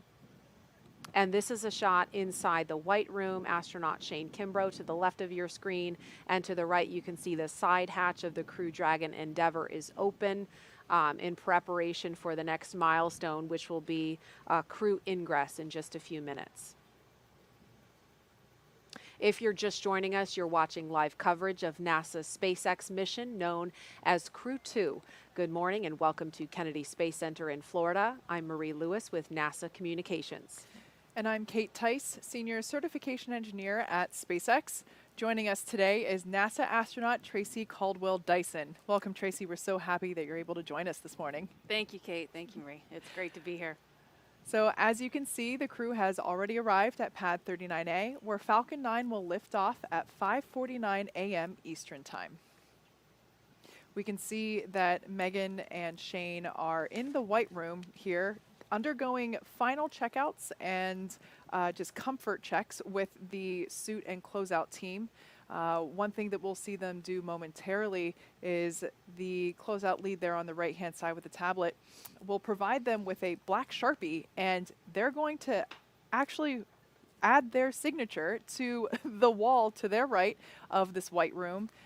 We named it the white room to keep, again, in space tradition. From previous human spaceflight programs, but something different this time. We're actually having all the astronauts that fly on Crew Dragon sign their names. And there's a shot inside the crew tower. It looks like where Aki and Thomas are now using the telephone for a final goodbye. Now, Tracy, do you want to talk a little bit about the significance of that particular telephone?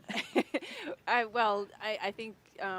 It's a great way to surprise your family and friends on launch day. I know that my parents were not expecting it, and it was probably one of the more emotional moments for them.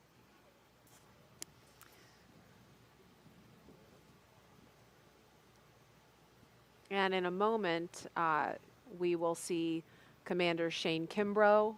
Here he is climbing inside Crew Dragon Endeavour. We call this process ingress.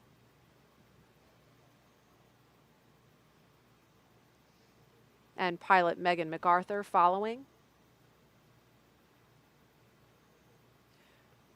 So we can see the closeout team assisting the crew. Crew ingress has started on schedule. Announcement there that we are on schedule with our activity here of crew ingress.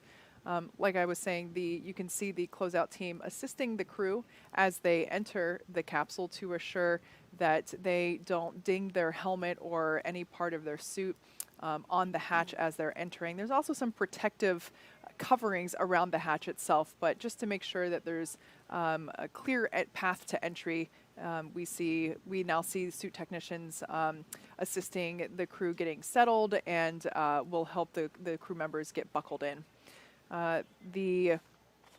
The harness that we see coming into the picture here is not just your normal seat belt, although it does function in that purpose. It's a 5-point harness, and the crew will start to buckle themselves in, and kind of like when you get on a roller coaster, like you get your initial fit up, and then your safety team member comes over and makes sure that you're locked and loaded and ready to go. This is a great shot because we can actually see the touch screen, the LCD display screens above the crew. They might look in an awkward position right now. That's just because the seats are actually in a rotated downward for crew ingress. After everyone is all buckled in and the communications and leak checks have been performed, the seats will rotate back so that the crew has easier access to those display screens. But in addition to those display screens, they also have a tablet either on their side. You might see some of the crew members have it Velcroed on one of their legs, and they're also able to follow along with what's going on in the action using those tablets. And again, we see Commander Shane Kimbrough in the foreground of your screen. This is a shot from inside the Crew Dragon Endeavour. Pilot Megan MacArthur sitting to his right.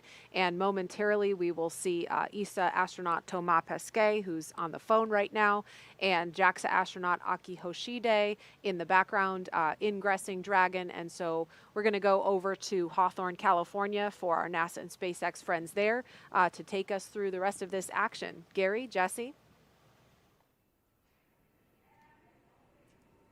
Hey, Marie, great to be with you here from SpaceX headquarters in Hawthorne, California. We're following along on all the action going on over at the Cape from here in California. The SpaceX flight control team monitoring the progress as the crew is ingress. Again, right now we're watching crew ingressing the Dragon capsule, which is just a spaceflight term for climbing aboard. You'll hear a lot of these space terms in the coming hours and days. Ingress is just what we use when crew members are getting into a spacecraft or an airlock, while egress means the opposite. They're exiting. Before climbing into the capsule today, the crew completed a foreign object debris check, or FOD check. That means they themselves have to be inspected for any substance or debris that isn't supposed to be on them or their suits, which could potentially cause damage to Dragon. In fact, we also heard an informal comm check. We heard the voices of Shane Kimbrough and Megan MacArthur in the seats right now. They'll do a more formal poll as we get later into the ingress procedures.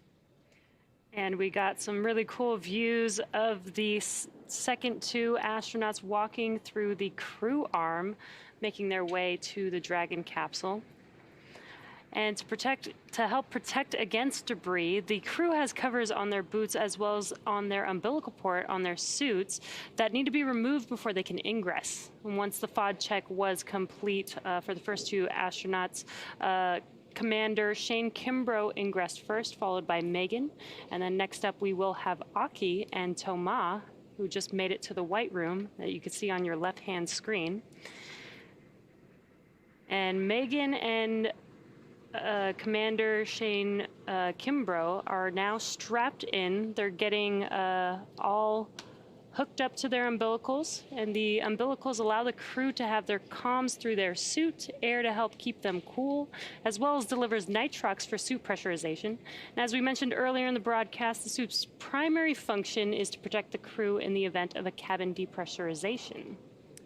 Now, there are 4 seats configured right now inside Dragon. They're numbered 1 to 4 from right to left. When you're looking at the seats, you can see Shane Kimbrough now positioned in seat 2, or the commander seat. Megan MacArthur beside him now in seat 3, which for Crew Dragon is the pilot seat.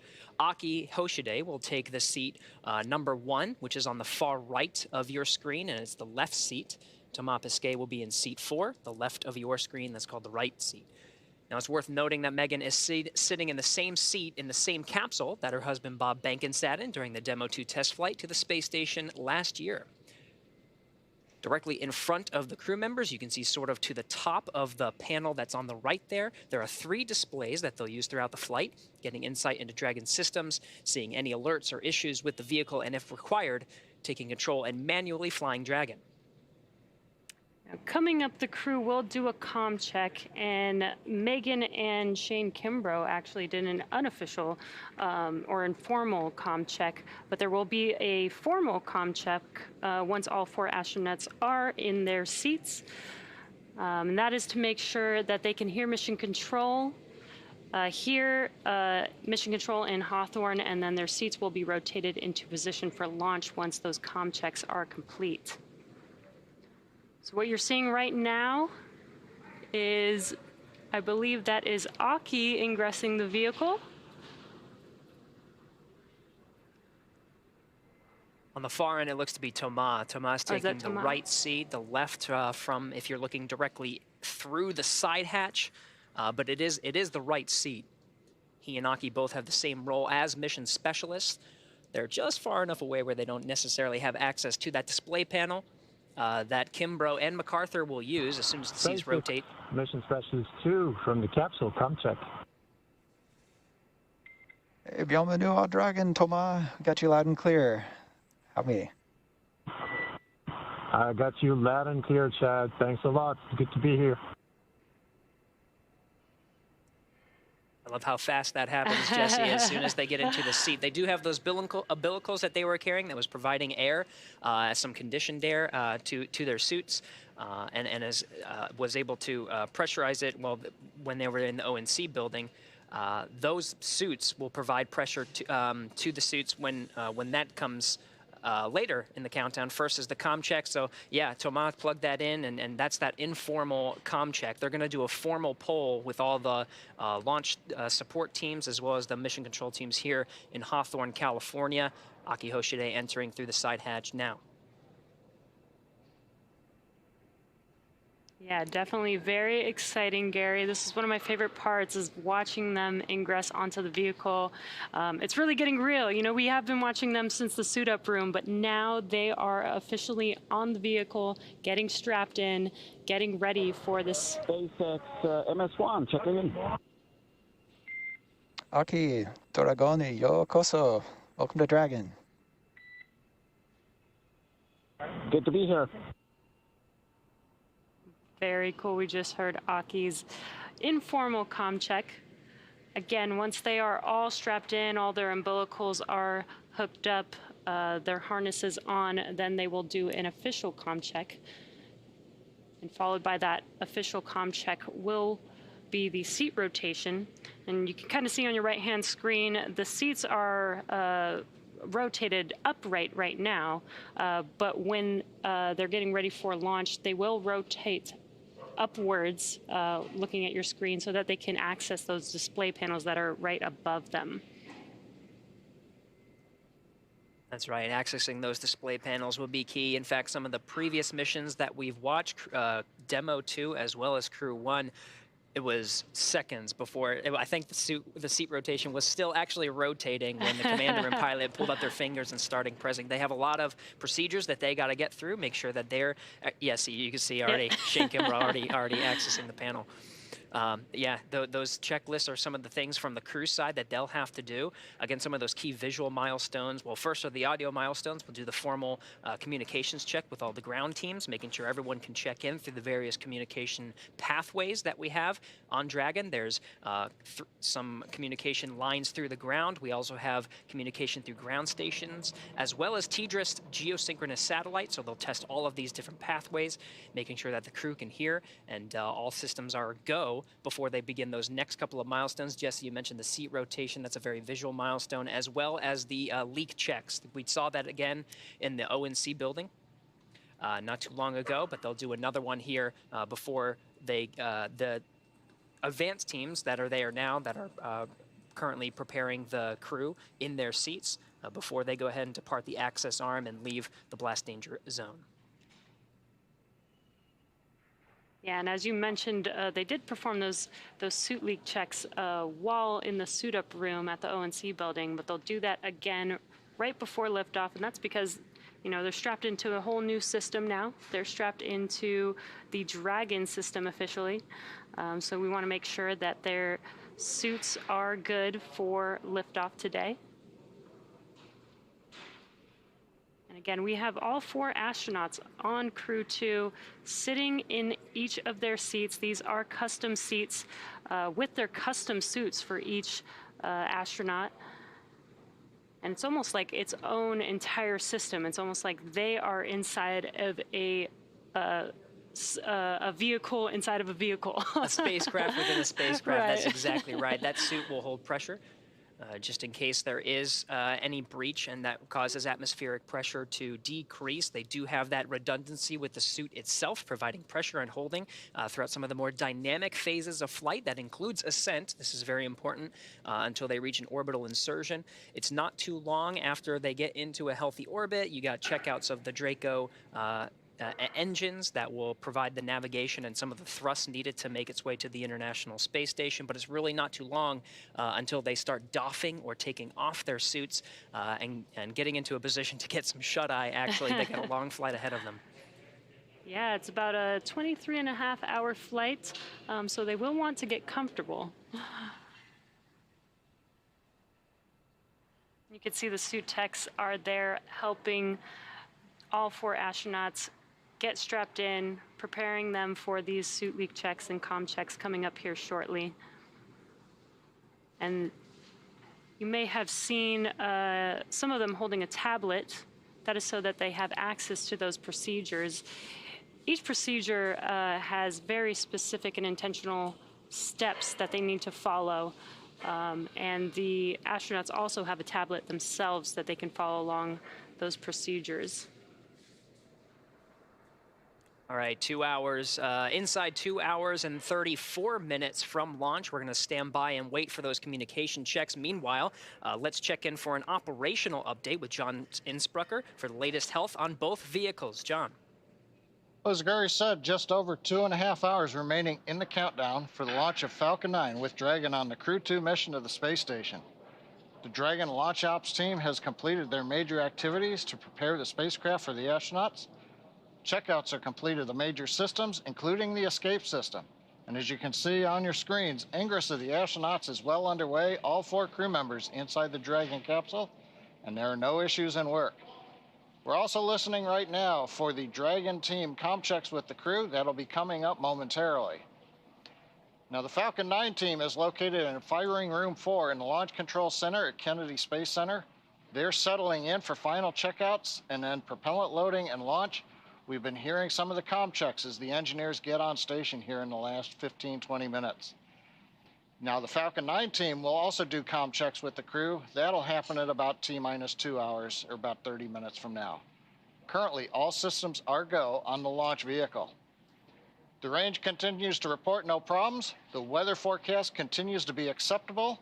We're looking at weather not only at the launch site, but around the world. We need to make sure conditions are acceptable if Dragon has to splash down in the Atlantic in case of an escape. We're also monitoring contingency splashdown locations if the crew had to come back to Earth before docking with the space station. Now, if this were to happen, SpaceX and NASA are coordinating with the U.S. Coast Guard to ensure crew safety upon splashdown. That includes extra ships and air assets to patrol the 10 nautical mile keep out zone. This will help mitigate safety concerns for any boaters who may approach the landing area. But right now, as the clock continues to count down, all systems are go at T-minus 2 hours, 31 minutes, and 32 seconds. Let's head back over to Jesse and Gary, who are also here in Hawthorne with me. Thanks, John.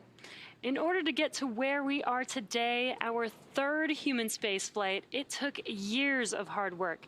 The development of Crew Dragon really started with Cargo Dragon because Dragon was designed from the beginning for flying humans to space, so much so that even the first Cargo Dragon had a window. Our teams implemented a number of design upgrades to make sure both Dragon and Falcon 9 are suitable for flying people, and then put both vehicles through thousands of tests to prove their safety. At SpaceX, we believe in a process of continued iteration that allows us to continuously improve the designs of all of our hardware. Now, with that said, Dragon underwent a few improvements since it last flew people. That's right. Components have been added to the Dragon propulsion system that increases pad abort performance by over 10%, which increases launch availability by more than doubling the onshore wind limits. A fly-around capability was also added, which will allow Dragon to circumnavigate around the International Space Station post-undocking in order to take pictures and document the condition of the station. As you might recall, this was a maneuver the shuttle used to perform, but since its retirement, there hasn't been any spacecraft that has been able to provide detailed imagery around the space station. You could equate this to being able to walk around your house and check on it to make sure nothing is in need of repair. We've also added and improved some interior cargo stowage locations to make it easier for the crew to access items that they will need during free flight. And lastly, the paint on the mud flaps and Super Draco cartridges were changed from silver to white. While this may seem like an aesthetic change, it actually results in a lower equilibrium temperature on orbit for a given solar input. This has the advantage of increasing return availability by improving structural margins during splashdown. So a lot of preparation has come into ensuring the safety of these missions, and we're really excited to see Crew-2 lift off from the Kennedy Space Center later today. Still standing by for those communication checks. You can see some of the suit technicians getting them situated.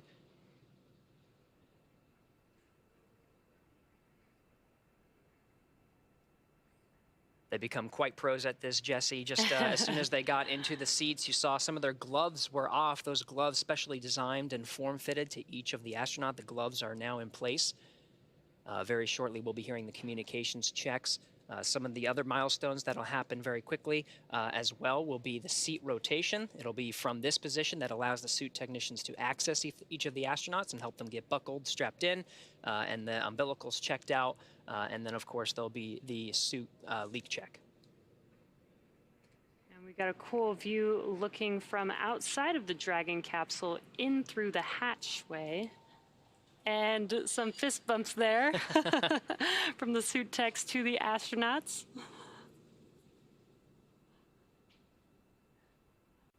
It's an exciting day for everyone, really. The anticipation, I can't even imagine. You want to, just seeing the pilots and the commanders from previous missions accessing the panel, wanting to get through their checklists.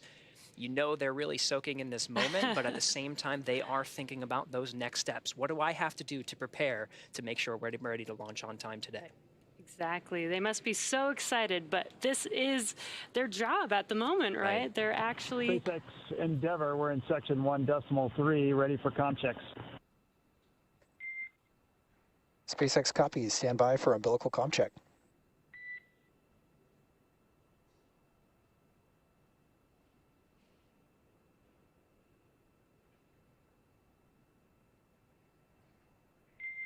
CDR, PLT, MS1, MS2, comm check. CDR, loud and clear. PLT, loud and clear. MS1, loud and clear. And MS2, loud and clear. And core, loud and clear. Umbilical comm checks complete. Stand by for ground station comm check.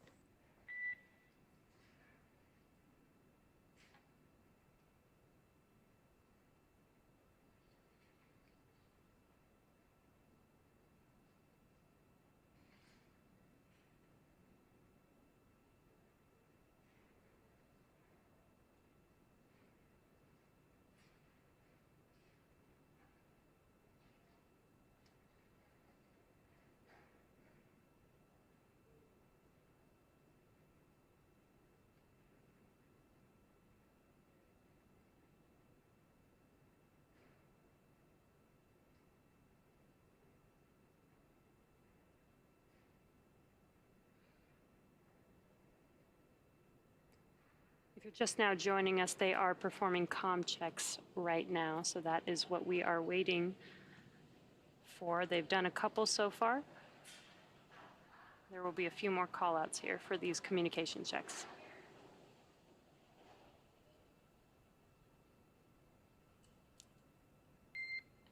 Dragon, SpaceX, comm check. Endeavour has you loud and clear. And core, loud and clear. Ground station comm check complete. Stand by for TDRS comm check.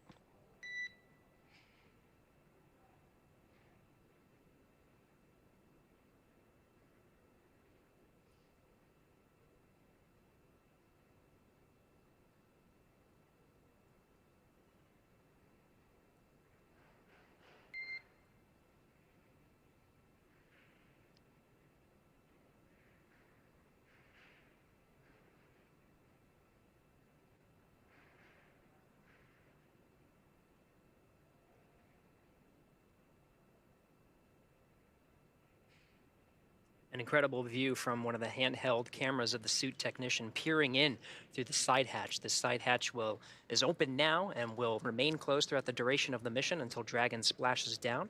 We're standing by for some of the further communication Dragon checks. SpaceX, comm check. Endeavour has you loud and clear. Core loud and clear. Teeter's comm check complete. Stand by for comm checks with MD and LD in the launch configuration.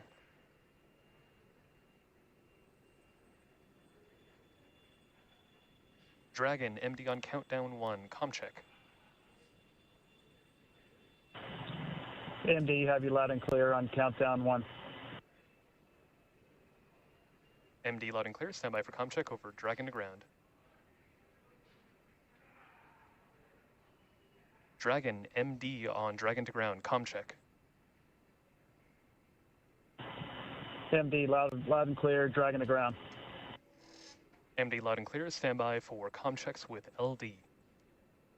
Dragon, LD on countdown 1, comm check. LD, loud and clear, countdown 1. LD loud and clear, stand by for a comm check over Dragon to ground. Dragon, LD on Dragon to ground, comm check. LD, loud and clear, Dragon to ground. LD loud and clear.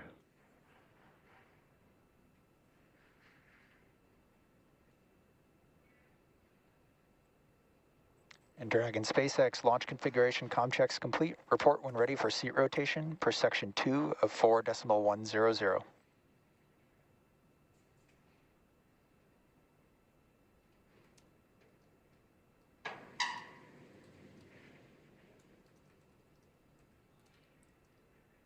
All right, and you heard that call. The communications checks are complete from all the various SpaceX Endeavour, we are ready for seat rotation.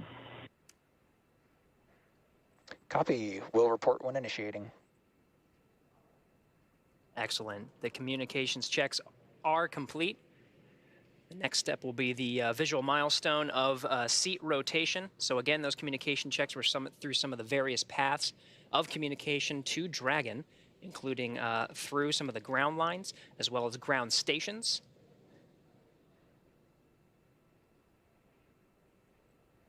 Dragon SpaceX initiating seat rotation. Copy.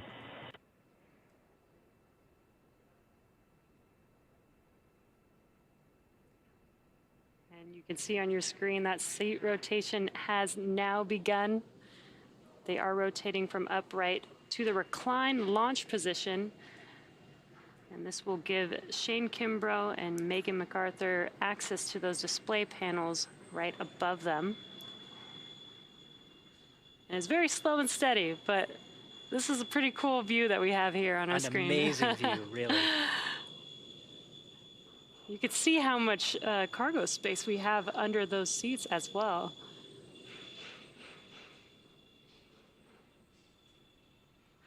Dragon SpaceX seats are in the launch position.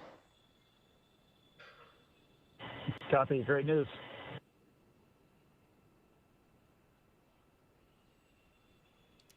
And that seat rotation is now complete. You can already see them getting their hands on that touch screen. Dragon SpaceX, you are go for section 3, suit leak check preparation. Copy. Go for section 3.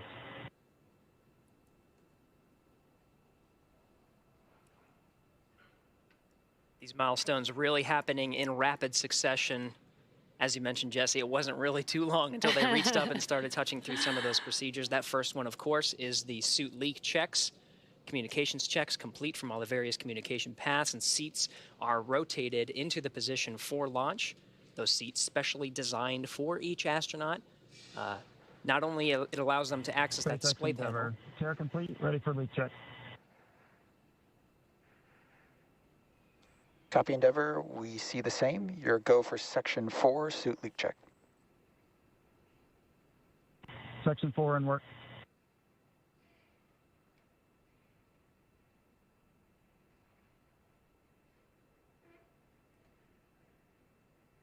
And they've now begun those suit leak checks. So to catch up on the station side, let's check in with Courtney at Johnson Space Center. Courtney, how's it going?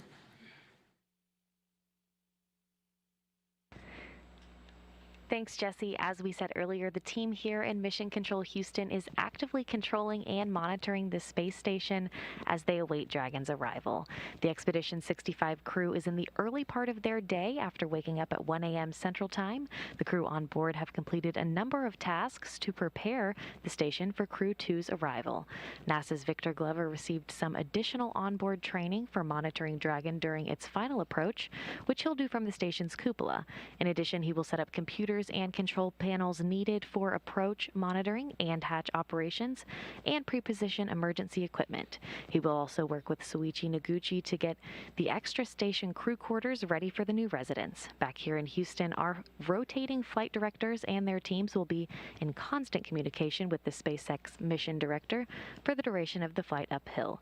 Once we get integrated operations, the NASA flight director will be conducting a series of go, no-go polls at the predetermined checkpoints for Dragon's approach. For now, we'll continue to follow along from here in Mission Control Houston, so I'll send it back to the team at Kennedy. Over to you, Marie. All right, thank you, Courtney. If you're just joining us, it is T-minus 2 hours, 18 minutes and counting until the first astronaut launch of the year from U.S. soil and the third crew launch for SpaceX in NASA's Commercial Crew Program. Commander Shane Kimbrough, pilot Megan MacArthur, and mission specialists Thomas Pesquet and Aki Hoshide are strapped into their seats, rotated back, and safely inside Crew Dragon Endeavour. The next milestones coming up are, actually we just completed seat rotation, and we're going to have hatch closing coming up shortly. This will be the first reuse of Crew Dragon. This is the same capsule that flew Bob Behnken and Doug Hurley in SpaceX test flight to the space station last year. The crew today is also flying on the same Falcon 9 rocket booster that lifted the Crew-1 astronauts into orbit last fall. And we are also ready to see the first European astronaut fly in Crew Dragon. Of course, that's Thomas Pesquet. And NASA's Jasmine Hopkins is at a nearby viewing location with a special guest from the European Space Agency. Jasmine? Thanks, Marie. Crew-2 will be the first commercial crew mission to include 2 astronauts from our international partners. And here to talk to us more about it is Frank Davina, ESA's manager for the International Space Station program. We see the same. Good leak checks.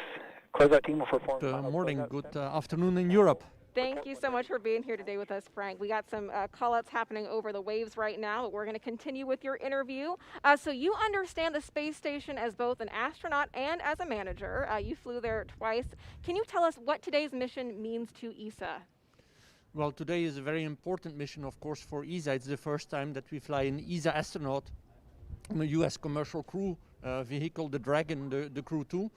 And it's also the start because we fly Thomas Pesquet today on the Alpha mission, but in fall we will fly Matthias Maurer, and next year we will be back here to fly Samantha Cristoforetti. So it's really a great time for ESA to be on these missions. We have 4 USOS crew members now permanently on the International Space Station, which means that we have a big increase in the number of hours of crew time utilization that we can do. So we have a whole science package from ESA, but also from our partner agency, CNES, that will be executed during this Alpha mission on board. So it's a great time to be here, and we are very excited. Right, that is fantastic, and we are very excited. It's also an exciting time for ESA because you are going through astronaut selections as well. Can you talk to us about how ESA is planning to expand the number of European astronauts on the space station? Yes, we are indeed starting a new astronaut selection this year. The campaign is running. We are asking all people from around Europe to participate and to put in their candidacy till the end of May. And then the selection process will take about a year, and then by the end of next year we hope to select a new class of astronauts that then will fly towards the International Space Station as of 25, 26, something like that. And so we are also working with our international partners, of course, like NASA, to extend the space station till 2030, because from an ESA point of view, it's very important that we continue the research and the technology development that we can do on the space station. Of course, science for the benefit of humankind here on Earth, but also to prepare for the future of exploration. As you know, ESA is also a participant in the Gateway.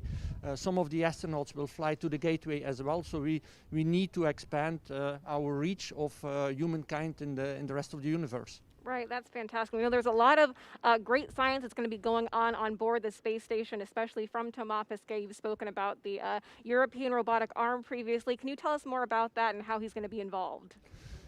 Yes, also the 15th of July, we will see the launch of the MLM from Baikonur, from our Russian colleagues Roscosmos. And on this multi-lab purpose module, there will be the European robotic arm. A robotic arm that has been prepared long time ago, has been long time in storage, be waiting for its launch. And now finally we will be able to commission the European robotic arm during the flight of Thomas Pesquet, the first part of the commissioning. The second part will happen during the flight of Matthias Maurer. And then hopefully we can start using this arm also to enhance the capabilities of the space station on the Russian segment, to place, for example, experiments on the outside of the Russian segment, or to relocate some modules. So we are very excited as well to also work with our Russian colleagues of Roscosmos and Energia to get finally this European robotic arm launched to the space station. Right. No, that's very exciting. We're glad to see some of those specifics of what he's going to be working on board.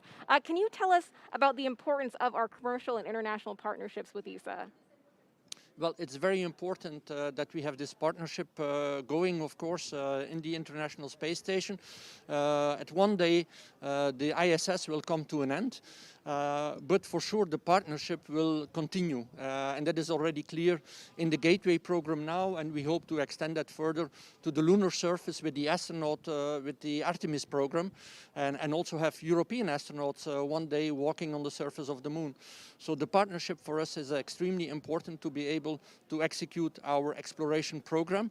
But also the commercial partnership is very important because ESA wants to continue to fly astronauts to low Earth orbit even after the ISS. We want to be able to do research in low Earth orbit after the ISS, do technology development that we will need for further exploration after the ISS.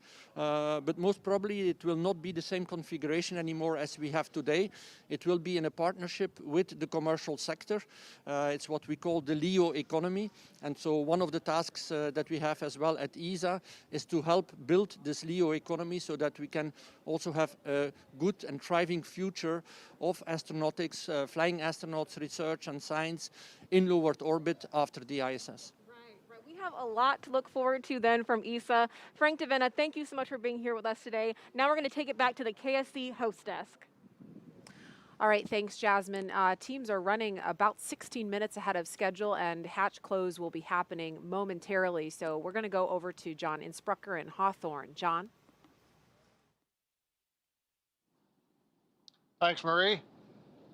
We are coming up on T-minus 2 hours, 12 minutes and counting. Right now, the Falcon 9 team is on console in firing room 4. They are preparing for their communication checks with the crew. That's due at about T-minus 1 hour, 55 minutes. The SpaceX engineers right now, they're continuing to pressurize the launch vehicle gas storage bottles. These are composite overwrapped pressure vessels. They contain gases used to fill the tanks with hot helium as the propellant is drained out of the first and second stages.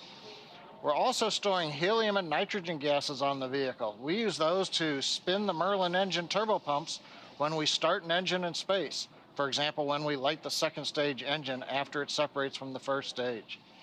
We're also using gas for attitude control systems. Both the first and second stages of the Falcon 9 have an ACS system. And finally, the landing systems use the gas to help with the grid fins and then deploying the legs right before touchdown on the drone ship. Now, currently for Falcon 9, the countdown is proceeding nominally at this point. On board the Dragon spacecraft Endeavour, we heard the comm checks just a little while ago between Dragon team and crew. We've seen the astronauts rotate their seats to the flight position. We've successfully completed the suit leak checks, and we're watching right now as the hatch is coming down as part of the closure sequence of events. And then once we get the hatch closed, the SpaceX support team will perform a final leak check of that hatch.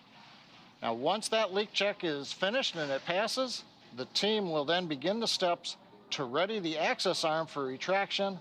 Once they've got everything configured, the team will leave the pad by T-minus 1 hour at the latest.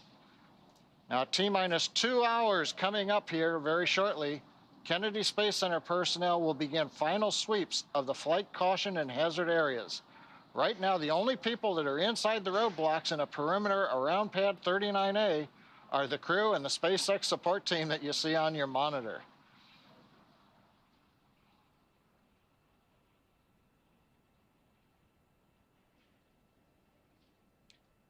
And right now, as we get ready to bring the hatch down, we're going to go back to the team at Kennedy Space Center. Thanks for that update, John. As you can see, we are preparing for the closure of the side hatch. The closeout team there in the black SpaceX flight suits that you see have performed a final FOD check, and they've gotten the final okay from the crew inside the capsule to confirm that they are indeed ready to go to space today. As you can see, the side hatch has just been closed. This is a little bit more complicated than it may seem. So it's this initial closure, and then there will be actual mechanical closure using a torque wrench, which we should see here momentarily. Might be, yeah, we can see that happening now.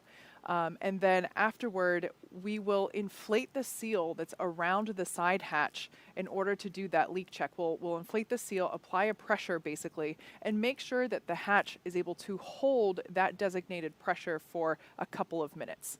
And once that's done, we'll put the side closure there on the open part of the hatch that still remains. And like John said, at that point, the crew will then begin to prepare the crew access arm for retraction. And I can't emphasize this enough. We've seen this time and time again with SpaceX. The written timeline, has very specific times laid out, but oftentimes we see that they're ahead of schedule, and that's certainly the case here. Side hatch is closed and starting leak checks on schedule. Okay, so we heard the announcement that the side hatch is Copy. closed. Thanks for the words, Chad. And leak checks are beginning momentarily on the side hatch. Now, when I say that they're ahead of schedule, that does not mean the launch time is changing. Launch is instantaneous. That cannot change. That's holding for 5:49 and 2 seconds this morning, Eastern Daylight Time. But when the teams work ahead, as they are in this case, if everything goes well with the side hatch leak checks, all that does is give them more time, more margin to troubleshoot if an issue does pop up after this point. So they may be running ahead of the timeline, but regardless, we're still going to see launch, if everything goes well, at 5:49 and 2 seconds this morning. And what we're seeing now is the closeout team basically installing the fixture that will allow us to begin to inflate that seal that is around the side hatch, which, like I said, pressurizing and then for a couple of minutes to ensure that the side hatch is able to maintain that designated pressure. As you can see, everyone's following along with procedures on their tablets. Everyone has a specific job. That's what the numbers are for, located on the back of the of the flight suits. Everyone has a specific role, and all of this has been practiced multiple times, which is why it looks like the well-oiled machine that we see here. Stacy, at this point in time, the door is closed. You know stuff is happening on the outside. Where is your heart? Where is your head at this point in the launch countdown? Because you're not quite there yet, but like you said earlier, your suit's on, so like the on button has been pushed. Exactly. Exactly. And right now, I imagine I've not been in the Dragon capsule, but I'm pretty sure the crew can hear what the closeout crew is doing right now. So they're probably listening to the mechanisms and their spacecraft breathing. But at this point, now that the hatch is closed, it's like a new phase. It's just the four of you, and from this point forward, that it's just the four of you. So your focus kind of comes in a little bit before you're coordinating with the second team, but now it's just the four of you, and then the voices that you hear. So it's kind of it's a transition. We got word that the crew aboard the International Space Station is also watching all of this unfold live. Of course, they were sitting in these seats at the pad in their Crew Dragon Resilience that's currently docked to the International Space Station. So that crew is watching the crew on the pad today and getting ready to welcome them aboard if all goes as planned early tomorrow morning.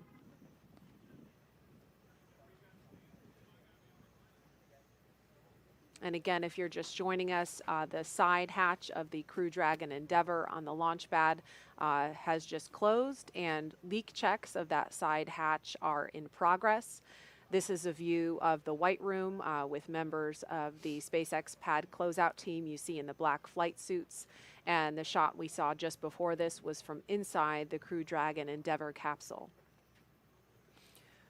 Like I mentioned earlier, it's not as simple as just closing the door on your car or to your house. We do inflate the seal around the side hatch. Oh, no. They're playing rock, paper, scissors. Double-fisted rock, paper, scissors. What's the prize? What's That's the what I want to know. wager? I know. What's the end game here? Yeah, what's at stake? So, like I said, this process takes a couple of minutes. We inflate the seal around the side hatch and make sure that it's able to maintain that pressure for a couple of minutes prior to actually performing the rest of the physical preparation of the side hatch itself.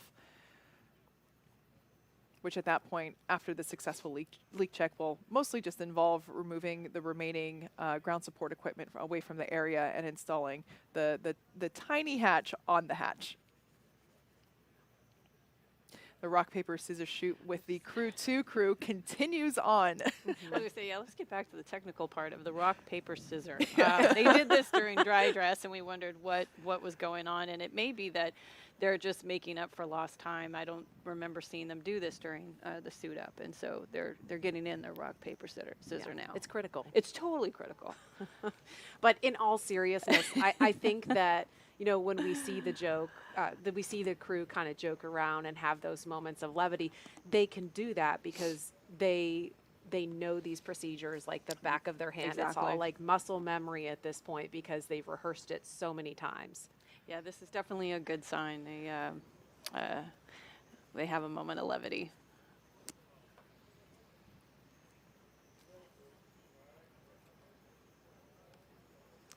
So it's T-minus 2 hours, 2 minutes, and counting. The hatch close has been completed a little bit ahead of schedule, and we're awaiting the results of a side hatch leak check to make sure they can proceed.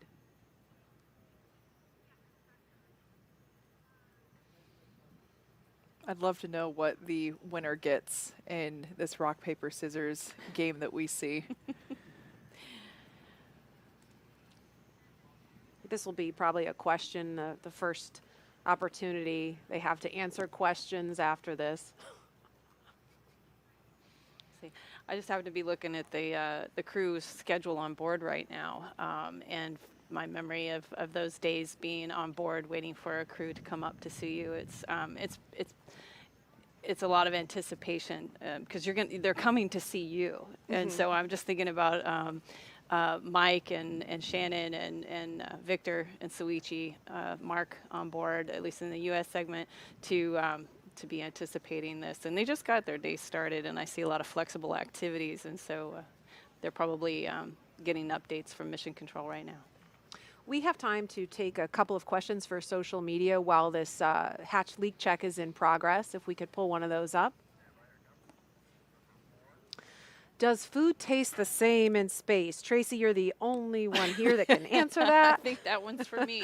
I would say that food probably tastes the same. It's your taste buds detecting it that go through a little alteration.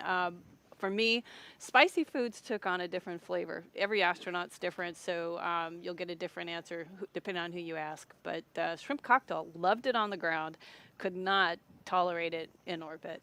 But it's very interesting. Yeah, it was. It was disappointing too because I really liked it, and I packed a lot for that flight. Bummer. Yeah. Next question.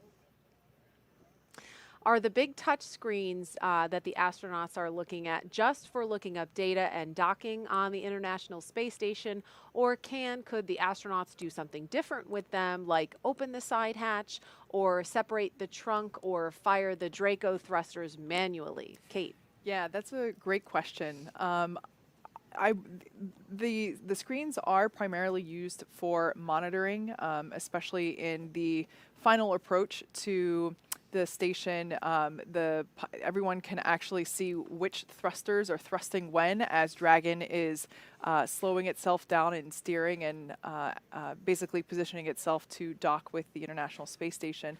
But for the actions that are like that were mentioned in the question, there are actually a number of hardwired buttons located below the screens there. They're a little difficult to see, so there are some commanding buttons that are located there that would be used in the event of an emergency. I'm not quite sure what each and every button is, but there are also actually a couple of buttons located on the left armrest. You might be able to see it there just under Commander Shane Kimbrough's left arm.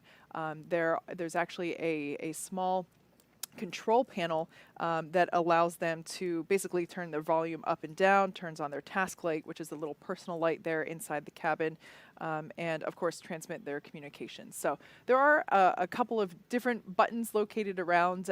The ones used most often are certainly there on the side of their arm. Next question from social media. Why did the other Crew Dragon capsule have to undock and redock on a different space station port? What prevents Crew-2 simply from docking at that other port to avoid all of the repositioning? So that's a great question, and I'm going to try to explain it in a simple way. So the shorter answer is the Crew Dragon Resilience could dock to either the forward port or the zenith port. They're going to be docking to the forward port. That is where the Crew Dragon Resilience, excuse me, I misspoke. The Crew Dragon Endeavor is what's on the pad, and they can dock to either the forward port or the zenith port. The Crew Dragon Resilience, which is already on station, relocated from the forward port to the zenith port earlier this month, and that actually had more to do with the Cargo Dragon flight that's coming up this summer. The preferred port for Cargo Dragon is the zenith port, so that keeps the zenith port open for the Cargo Dragon when Resilience departs to come home in just a few days. So it's a little bit of musical chairs, a little bit of just rearranging parking spots on the International Space Station because it's pretty hopping up there. What a great problem to have, though. Too many dragons. We got to move things around. One thing that we did learn that came out of that activity, so in order to perform that port relocation. Side hatch leak check complete and access panel install has started. Okay, great information there. Sounds like that. Copy, thanks. That leak check was successful, and now they're going to install the final plate there on the side hatch. So this is essentially the last buttoning, the last... Dragon SpaceX, we're commencing health check for the launch escape system. Expect a momentary flight computer change, followed by transition back to pad hatch closed. Copy, thanks for the heads up. As I was saying, this is the last physical buttoning up of the Dragon capsule. Basically the last bit of crossing the I's or dotting the I's and crossing the T's that the vehicle itself will undergo prior to liftoff. And we can see the team working to finish uninstalling the hardware there that was utilized for that leak check. And so we've got a little over an hour now until the pad team wraps up its final checks and clears the white room. That's when the action will really pick up with the retraction of the crew access arm, the arming of the launch escape system, and propellant loading on the Falcon 9 rocket. So we'll keep a live view of the crew here as they're sitting tight for the next hour or so and provide you with some more context about this mission. Now let's head over to Houston for a closer look at what the crew will be doing once they reach their destination. Courtney? Thanks, Marie. Once Crew Dragon arrives at the International Space Station, they'll be welcomed by their Expedition 65 crewmates. We're doing something called a direct handover, which just means a new crew of astronauts arrives at the station before another crew departs. It will only last a few days, but we'll have 11 people on board the station. The record for the most astronauts aboard the station was set several times during the Space Shuttle program when we had as many as 13 for short periods of time. One question we've heard a lot is, where are all of these astronauts going to sleep? The space station has 7 permanent spots for astronauts to sleep, known as crew quarters. When we have more people sleeping On the station, then locations for a short period of time. Dragon The crew SpaceX works with flight controllers on the ground to stake out temporary camp-out locations in different modules. We can also have a crew member sleep inside each Dragon capsule, as Crew 1 Commander Mike Hopkins did for his stay on the station. This mission will also continue keeping the long-duration crew size on station at 7 on the U.S. side. We'll have 5 astronauts to conduct research. Just the jump from 3 to 4 astronauts takes our average of 30 to 40 hours of science work a week on station, all the way up to 80 to 100 hours, effectively doubling our amount of time dedicated to research. Great words on the With weather 5 and the aboard vehicle. during Thank Crew you. 2's mission, that number will reach even higher, as the station Dragon, is first confirm and when ready foremost a for laboratory. contracts with Falcon 9 operators. Ready for The crew will contracts jump with right into Falcon 9 conducting operators. experiments.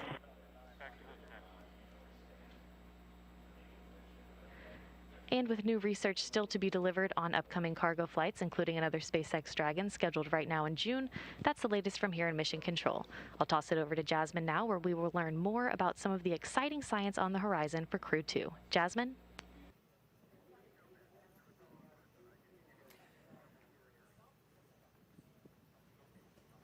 All right, we are actually at the Kennedy host desk at the Kennedy press site. We are currently at T-minus 1 hour and 53 Dragon, minutes. GNC on countdown 1, comm check.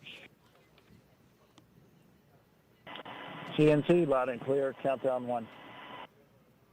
GNC loud and clear, stand by for comm check by propulsion. Dragon, prop on countdown 1, comm check. Prop, loud and clear, countdown 1. Prop, loud and clear, stand by for comm check with avionics engineer. Dragon, avionics on countdown 1, comm check. Avionics, loud and clear, countdown 1. Avionics, loud and clear, stand by for comm check by ground segment engineer. Dragon, ground segment on countdown 1, comm check. Ground segment, loud and clear, countdown 1. Ground segment loud and clear, stand by for comm check by launch control. Dragon, launch control on countdown 1, comm check. Launch control, loud and clear, countdown 1. Launch control, loud and clear, stand by for comm check by the chief engineer. Dragon, CE on countdown 1, comm check. CE, loud and clear, countdown 1. CE loud and clear. This completes the F9 responsible engineer comm checks.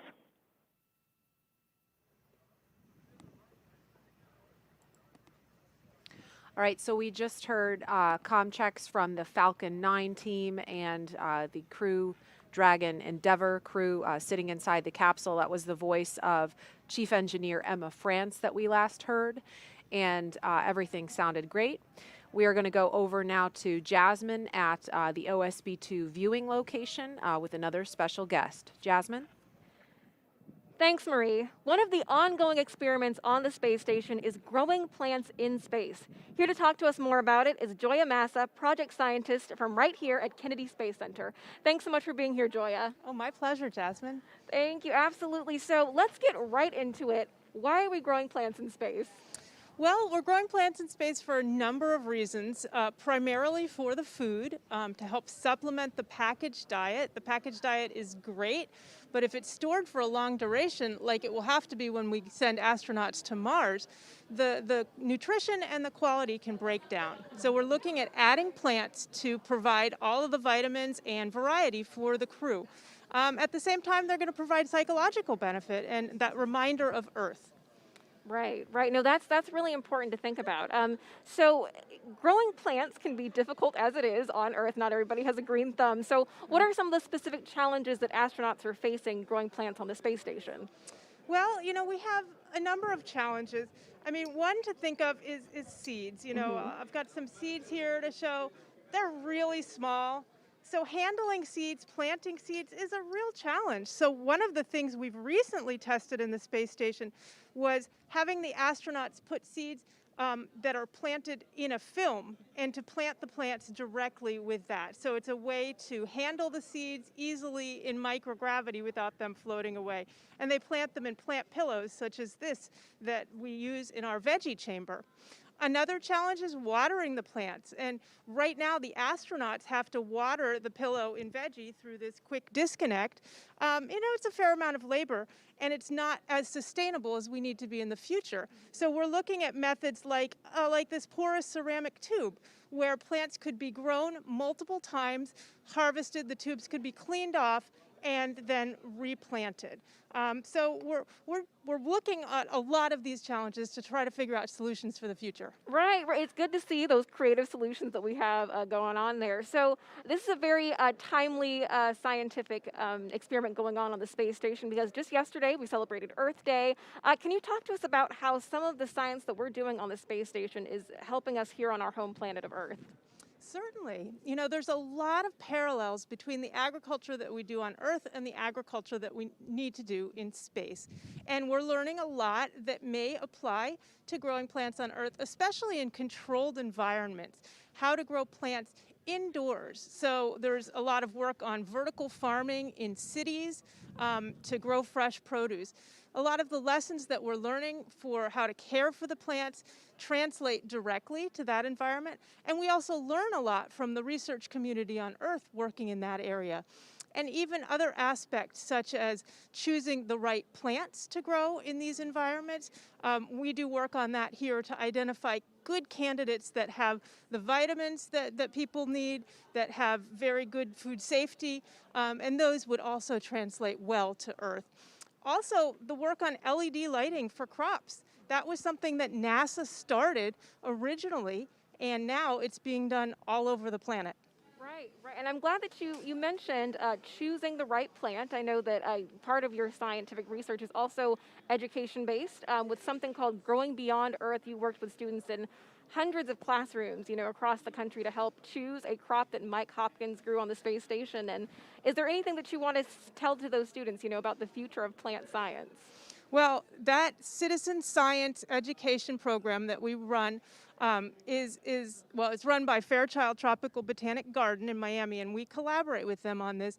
It's been wonderful because we have over 250 middle schools and high schools around the country helping us to do the research that we need. We have a pretty small group here at Kennedy Space Center, and so we need this army of young researchers helping us to decide which plants to grow in the future. So I just really want to thank those students for all their hard work on this, encourage others who are interested in potentially getting involved in this program to look at citizen science on science.nasa.gov to learn more about the program, and to encourage people to grow plants at home, just because you learn so much when you're doing this type of research. Right, absolutely. There's a lot that our future space gardeners have to look forward to. Joya Massa, project scientist, thank you so much for being here with us today. Our astronauts are doing a lot more than gardening on the space station, so we're going to take a closer look at this life-changing science and get a message from the last person to command a Crew Dragon into orbit. The International Space Station is a state-of-the-art microgravity laboratory that is unlocking discoveries not possible on Earth and helping us push farther into deep space. Every single day, we are answering big questions about Earth and about space, about where we came from and about where we're going. But the other thing that we're doing is we're learning more questions to ask. Microgravity turns almost everything we know upside down. Liquids behave completely differently. Fire burns in new ways. Biological systems reveal surprises. There's a few things that have made me gasp out loud up on board space station. Watching heart cells actually beat has been a pretty big one. We're studying ways to grow food in microgravity. I got to tell you, these are pretty amazing. We're learning how human bodies react to life in space, and how to keep crew members safe and strong on long-duration exploration missions. Deadlifts are awesome on Earth. They're also awesome in zero gravity. We're testing technologies that will be critical to our return to the moon and great leap to Mars. Our research has contributed to medical and social benefits on our home planet, allowing us to find new ways to combat disease back on Earth and develop technologies to deliver clean water to remote communities in need. The spectacular vantage point of more than 200 miles above our planet supports our monitoring of Earth's climate, natural disasters, and plant life. I can't begin to describe some of the sights that you get to see. It's just an incredible view of our planet that we have from here. The growing new space economy, so vital to our continued progress in space, is flourishing in low Earth orbit. We're inspiring future generations from a platform that is one of the largest international collaborations of our time. We're doing science at 17,500 miles per hour. Come along for the ride.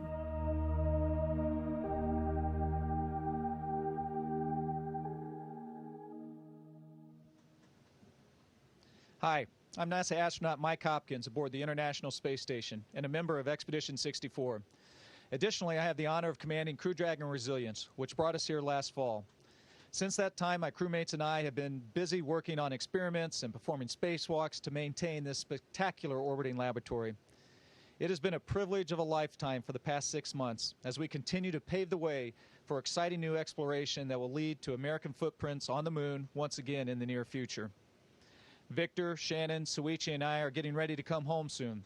But first, we're looking forward to welcoming the next SpaceX Dragon crew. Shane, Megan, Thomas, Aki, you are about to experience one of the most exciting rides of your lives and a very memorable 24 hours to document with ISS. We've loved our time here, but we're ready to pass the baton to you for the next commercial crew mission on Dragon. Godspeed. All right, that was Colonel Mike Hopkins, commander of Crew Dragon Resilience. He's been up on the International Space Station since November of last year. He's had a chance to look down at the Earth and watch it breathe. Now, what does that mean? Well, luckily, we have a climate scientist here from NASA's Jet Propulsion Laboratory to tell us everything about it, Dr. Anne-Marie Eldering. Thank you so much for joining us. Hey, thanks for having me here. So yeah, what do we mean by watching the Earth breathe? So carbon dioxide in our Earth's atmosphere, you probably know it's going up as we burn coal, oil, gas, but it has this big seasonal cycle. So plants are really important for carbon dioxide. When they spring, they take it out of the atmosphere. And there's so many plants in the land of the Northern Hemisphere. Northern spring reduces the carbon dioxide in the atmosphere. In the fall and the winter, those leaves are falling off, decomposing, it goes back in and out of carbon dioxide from plant activity every year.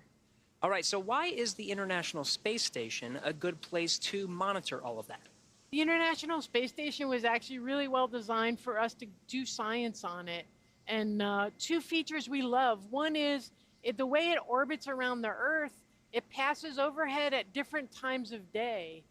For like LA, you'll see it change during the week. And that's really interesting with plants and these other things that respond to sunlight. You want to see them at different times of day. You can sort of learn about that part of the change. So the OCO-3, Orbit Carbon Observatory 3, has been up on the International Space Station since 2019. It launched on SpaceX Dragon. What have you seen so far? What sorts of data have you seen coming in? We've been really having a great time making measurements. I brought my little plastic model of what we have loaded up there. And one of the things on the bottom, it has this pointing system, and we can look everywhere very quickly. So I brought a graphic along that's a measurement over Los Angeles. We looked at carbon dioxide. In just 2 minutes, we mapped the city.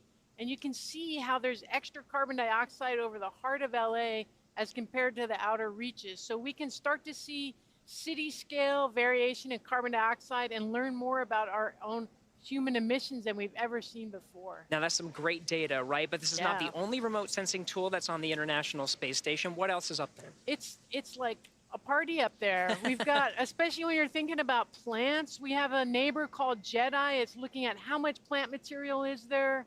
There's another neighbor called EcoStress. It says what happens to plants when they're hot and dried out. And then this other instrument from the German space agency, DESIS, that's figuring out what types of plants are in different places. So when you get all those measurements from the ISS, same time, same place, really powerful for science. All right, Anne-Marie Eldering, thank you so much for joining us. Really glad to be Project here. scientist for Orbiting Carbon Observatory 3. We have a lot more of climate science information that you can find on our website. That's nasa.gov/Earth Day. Now let's get back to the action with Crew-2 with John Innsbrucker here at SpaceX headquarters in Hawthorne, California. John? That's right, Gary, just upstairs from where you are down on the floor. We're coming up on just over 100 minutes before launch. The Falcon 9 launch team began their final activities at T-minus 2 hours. Now, the launch engineers are located in Firing Room 4 in the NASA Launch Control Center on Kennedy Space Center. They've got a view through their large windows of Pad 39A, located just 5 kilometers east of where they're sitting. Now, the Falcon 9 team is loading helium and nitrogen gas into storage bottles on the launch vehicle. Radio frequency checkouts have also been completed, and a final review of launch vehicle testing performed earlier today is underway.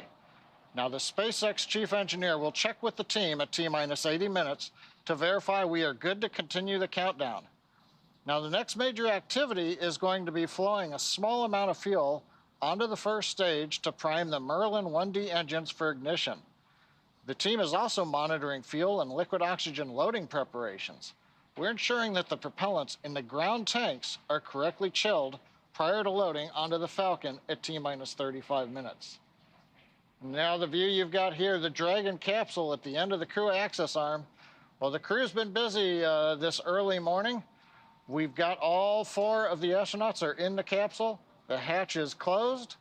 The comm checks with the SpaceX launch team are complete, both with the Dragon flight crew as well as the Falcon 9 launch crew. We've also done a leak check, and that confirmed the hatch is correctly installed. It was completed with no leaks.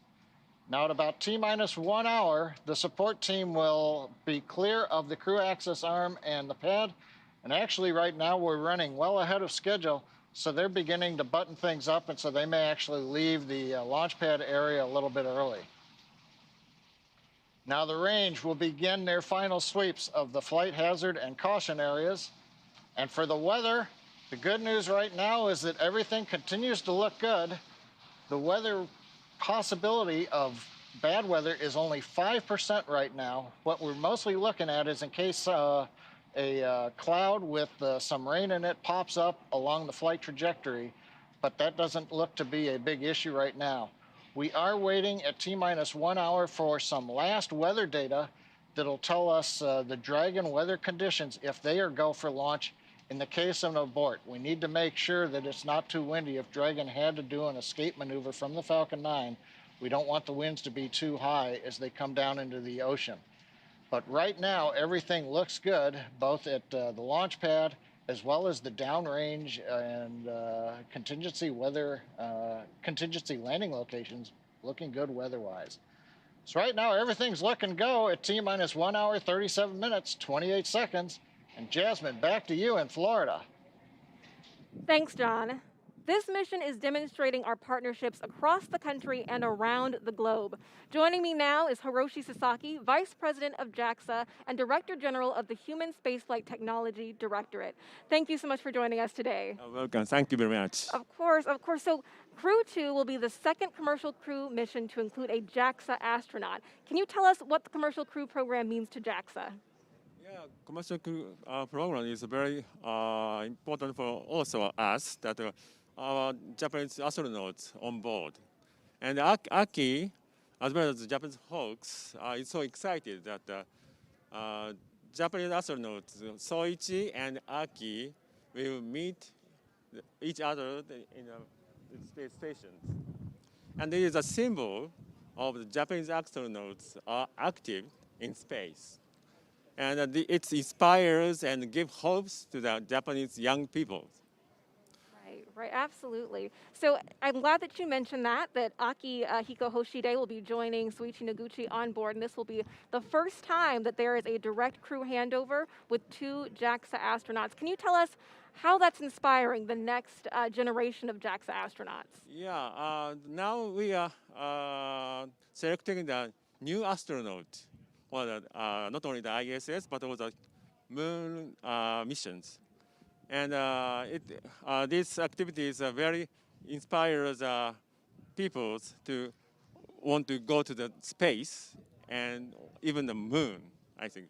Right, absolutely. There's a lot of inspiration, of course, coming from the two of them. And like Soichi, Aki has had a lot of experience. He's flown on shuttle, Soyuz, and soon a Crew Dragon, which is very exciting. Can you tell us what unique skills he is bringing to Crew-2? Yeah, he has lots of experience, and I think that he's very relaxed to the launch. So maybe he will lead the other astronauts to the relaxed and good mind. I think so. Yeah, no, that's good. We're glad that he's relaxed today, that he's ready to go. We're all ready to watch him and cheer him on. So can you tell us what is next for JAXA and the Commercial Crew program? Yeah, the next we already assigned Wakata, very famous astronaut, and also Furukawa, he's the second flight. And we want to send a Japanese astronaut every year. That's fantastic. We're looking forward to that cadence of JAXA astronauts going to the space station. And you also mentioned the moon, inspiring people to go back to the moon. So last year, JAXA signed the Artemis Accords, which is speaking to our continued partnership in space. Can you tell us more about that? Yeah, Japan is signed not only the Artemis program, but also the Gateway MOU. And we want to contribute using our expertise, such as ecosystem or transportations, and even astronaut. Right. And we want to go together to the moon with international partners. Exactly. No, it's all about partnership. It's all about going together. Is there anything that you can tell us that Aki will be working on station? Any specific science that he'll be doing? Yeah, he will conduct lots of science research and technology demonstrate, such as protein crystal growth for the medicine design, contributing the people on the ground. And a demonstration was an enhanced water recovery system for the future explorations. Right. That's fantastic. We know that he's going to be doing great work, and I'm sure that you are excited to see today's launch. Can you tell us where you'll be watching from later on today? Yeah, I'm looking forward to seeing the beautiful launch. Fantastic, wonderful. Hiroshi Sasaki, thank you so much for joining us today. We are honored to have you here. And now we're going to take it back to Marie at the KSC host desk. All right, thank you, Jasmine. We are currently at T-minus 1 hour, 32 minutes and counting until Crew Dragon flies its next 4-person crew to the International Space Station with the astronauts you see live inside the Crew Dragon Endeavour spacecraft. Commander Shane Kimbrough, pilot Megan MacArthur, and mission specialists Thomas Pesquet and Aki Hoshide. At this point in time, we expect the closeout team to be given the go to leave the BDA, the blast danger area. We're waiting to hear that call out. They're just doing final inspections. So all good news, proceeding to an on-time liftoff this afternoon. The milestone that will be coming up after that will be the launch escape system checks, or LES checks. That will happen around T-minus 1 hour and 30 minutes, and those will be conducted by the Falcon launch team. Those checkouts are a standard part of the launch countdown and critical to make sure that everything is in working order before arming the launch escape system, and which, of course, there we see the closeout team leaving the Dragon capsule, walking down the crew access arm.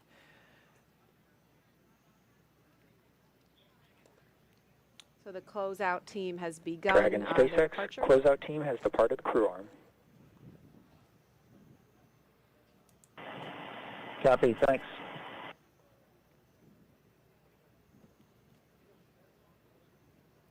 We just heard confirmation that the pad closeout team has departed the crew access arm.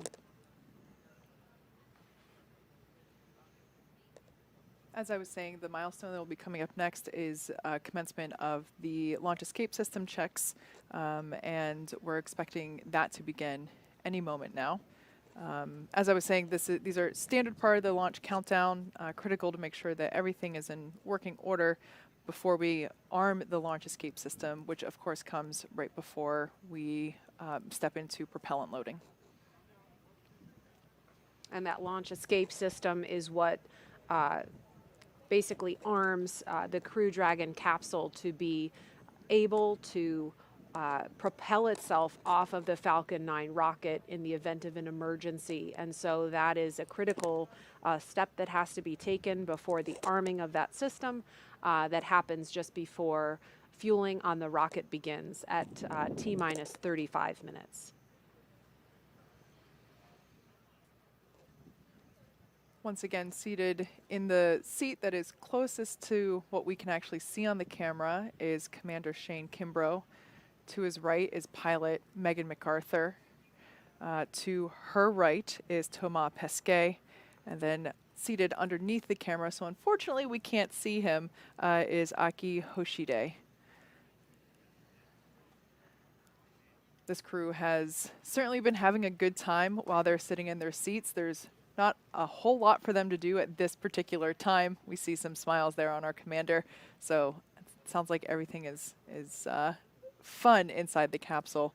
Tracy, you mentioned earlier that this crew is just at, you know, the epitome of working together and just having these amazing personalities. And I can only imagine what it might be like to be, of course, no flies in Crew Dragon. That's foreign object debris. That's fun. But to be a fly on the wall and kind of peek in on these interactions, it must be so fascinating.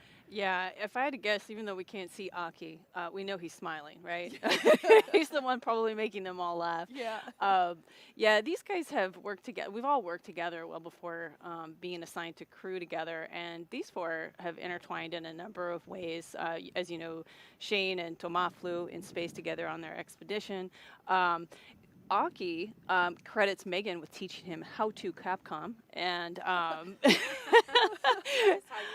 this is how you Capcom, Aki. And he told me that he gave me credit for giving him the opportunity to first make a Quindar, which is the ping that you hear when you have keyed the mic in mission control to space to ground or air to ground, or in this case, Dragon to ground. And I'll take it. You know, whatever contribution I made to his fabulous career, I'm very honored. But yeah, this crew is top-notch people at heart, as well as technically sound and brilliant in all that they've done. So I can only imagine them being concentrated together in a capsule. There's just too much goodness. The rest of us probably just wouldn't be able to fit in there. So it's great. And there's a look outside at the launch pad, looking at the crew access arm extended out, still connected at this point to the Crew Dragon Endeavour. That will retract from the capsule as we get closer to launch around the T-minus 42 minute mark. So again, we've just been standing by to listen to the launch escape system health checks. We expected to hear that about T-minus 1 hour and 30 minutes, but we haven't heard it just yet.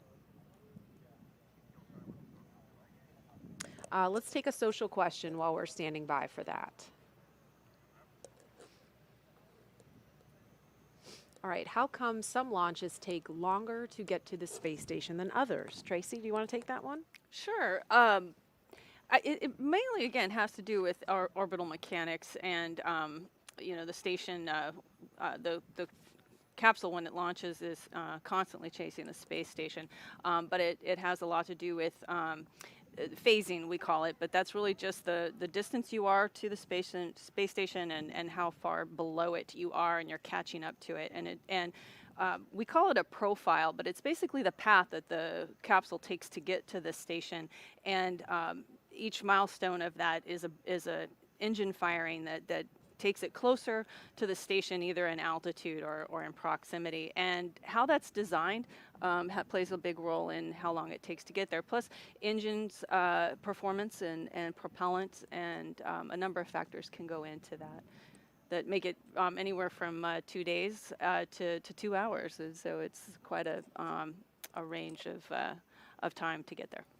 And it just so happens that this flight, after it lifts off at 5:49 and 2 seconds this morning, we expect they will be docking to the International Space Station in less than 24 hours, a little after 5 a.m. Eastern Time, Saturday morning. I think we have time for another social question. What improvement over Crew-1 does this mission have in terms of Crew Dragon itself? Also, will rendezvous with ISS be quicker this time or take the 27 hours like previous missions? I think we just answered the last part of that question, but Kate, do you want to take the first part? For sure. Yeah, we've definitely made a number of upgrades to Crew Dragon. Like I said before, this is a refurbished Dragon. This is the first time that we are utilizing a flight-proven Dragon on a crew mission.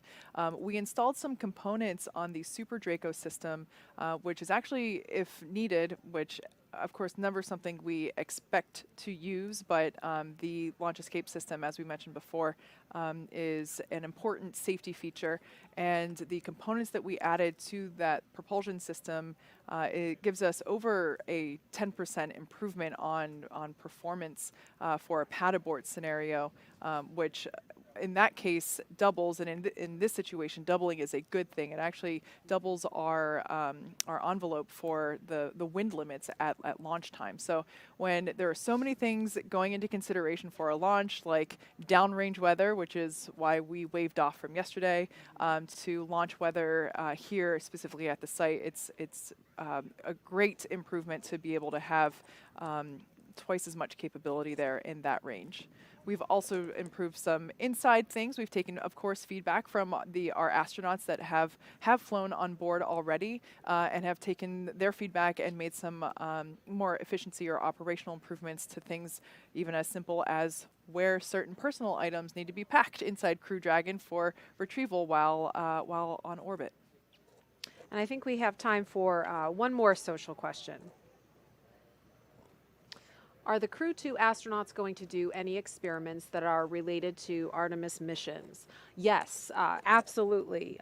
In fact, many of the experiments on station are directly related to Artemis. There's a live shot of the moon that we're looking at, by the way.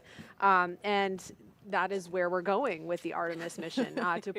We are set on putting the first woman and the first person of color on the moon as part of the Artemis mission. And the experiments that the astronauts do on the space station help us learn about how life in microgravity affects the human body. And of course, that helps us develop the technologies that we need to keep astronauts healthy for those longer deep space missions that are required to go to the moon and eventually onto Mars. And one in particular that Aki has mentioned is working on recycling water in space and also ways to counteract bone and muscle loss from extended time in space. I mean, those are just a couple of examples, but there are so many more. Also wanted to let folks know that we actually we have completed the launch escape system health checks. We didn't acknowledge them because they happened so far ahead of schedule. We were expecting them at T-minus 1 hour and 30 minutes. They, in fact, happened more than 30 minutes ago. So just want to let folks know that we did have those already happen and they were successful. This is, of course, the third crew to fly to orbit in a commercial spacecraft. Of course, the first were astronauts Doug Hurley and Bob Behnken nearly a year ago, and the last crew that launched in November is still in orbit right now. They are getting ready to return to Earth on April 28th after they welcome the Crew-2 astronauts aboard the space station. Here's a look at some of the extraordinary and record-setting accomplishments of the Crew-1 team to date.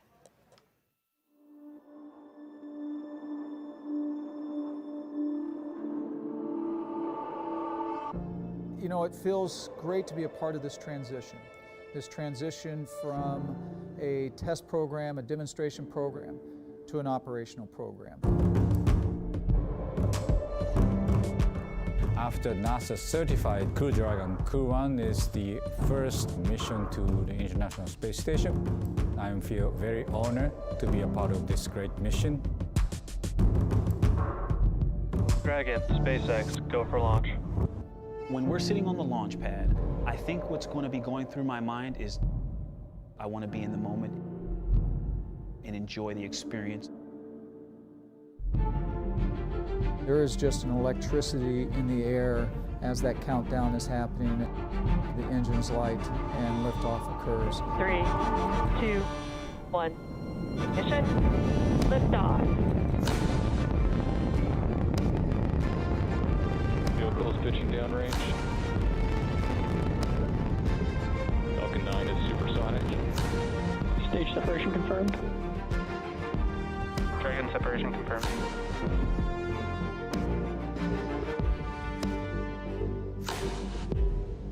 Dragon, SpaceX, trajectory nominal.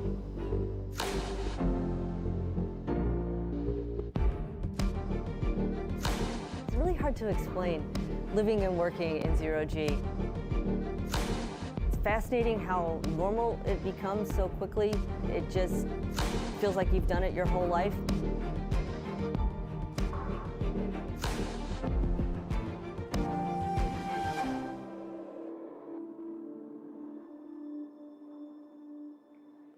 We are on the cusp of the third crewed launch for the Commercial Crew program, signifying a regular cadence of human spaceflight launches from right here at Kennedy Space Center. Joining me now is Center Director Bob Cabana. Thank you so much for being here today with us. Absolutely my pleasure, Jasmine. What an awesome morning. Right. We're up before the sun.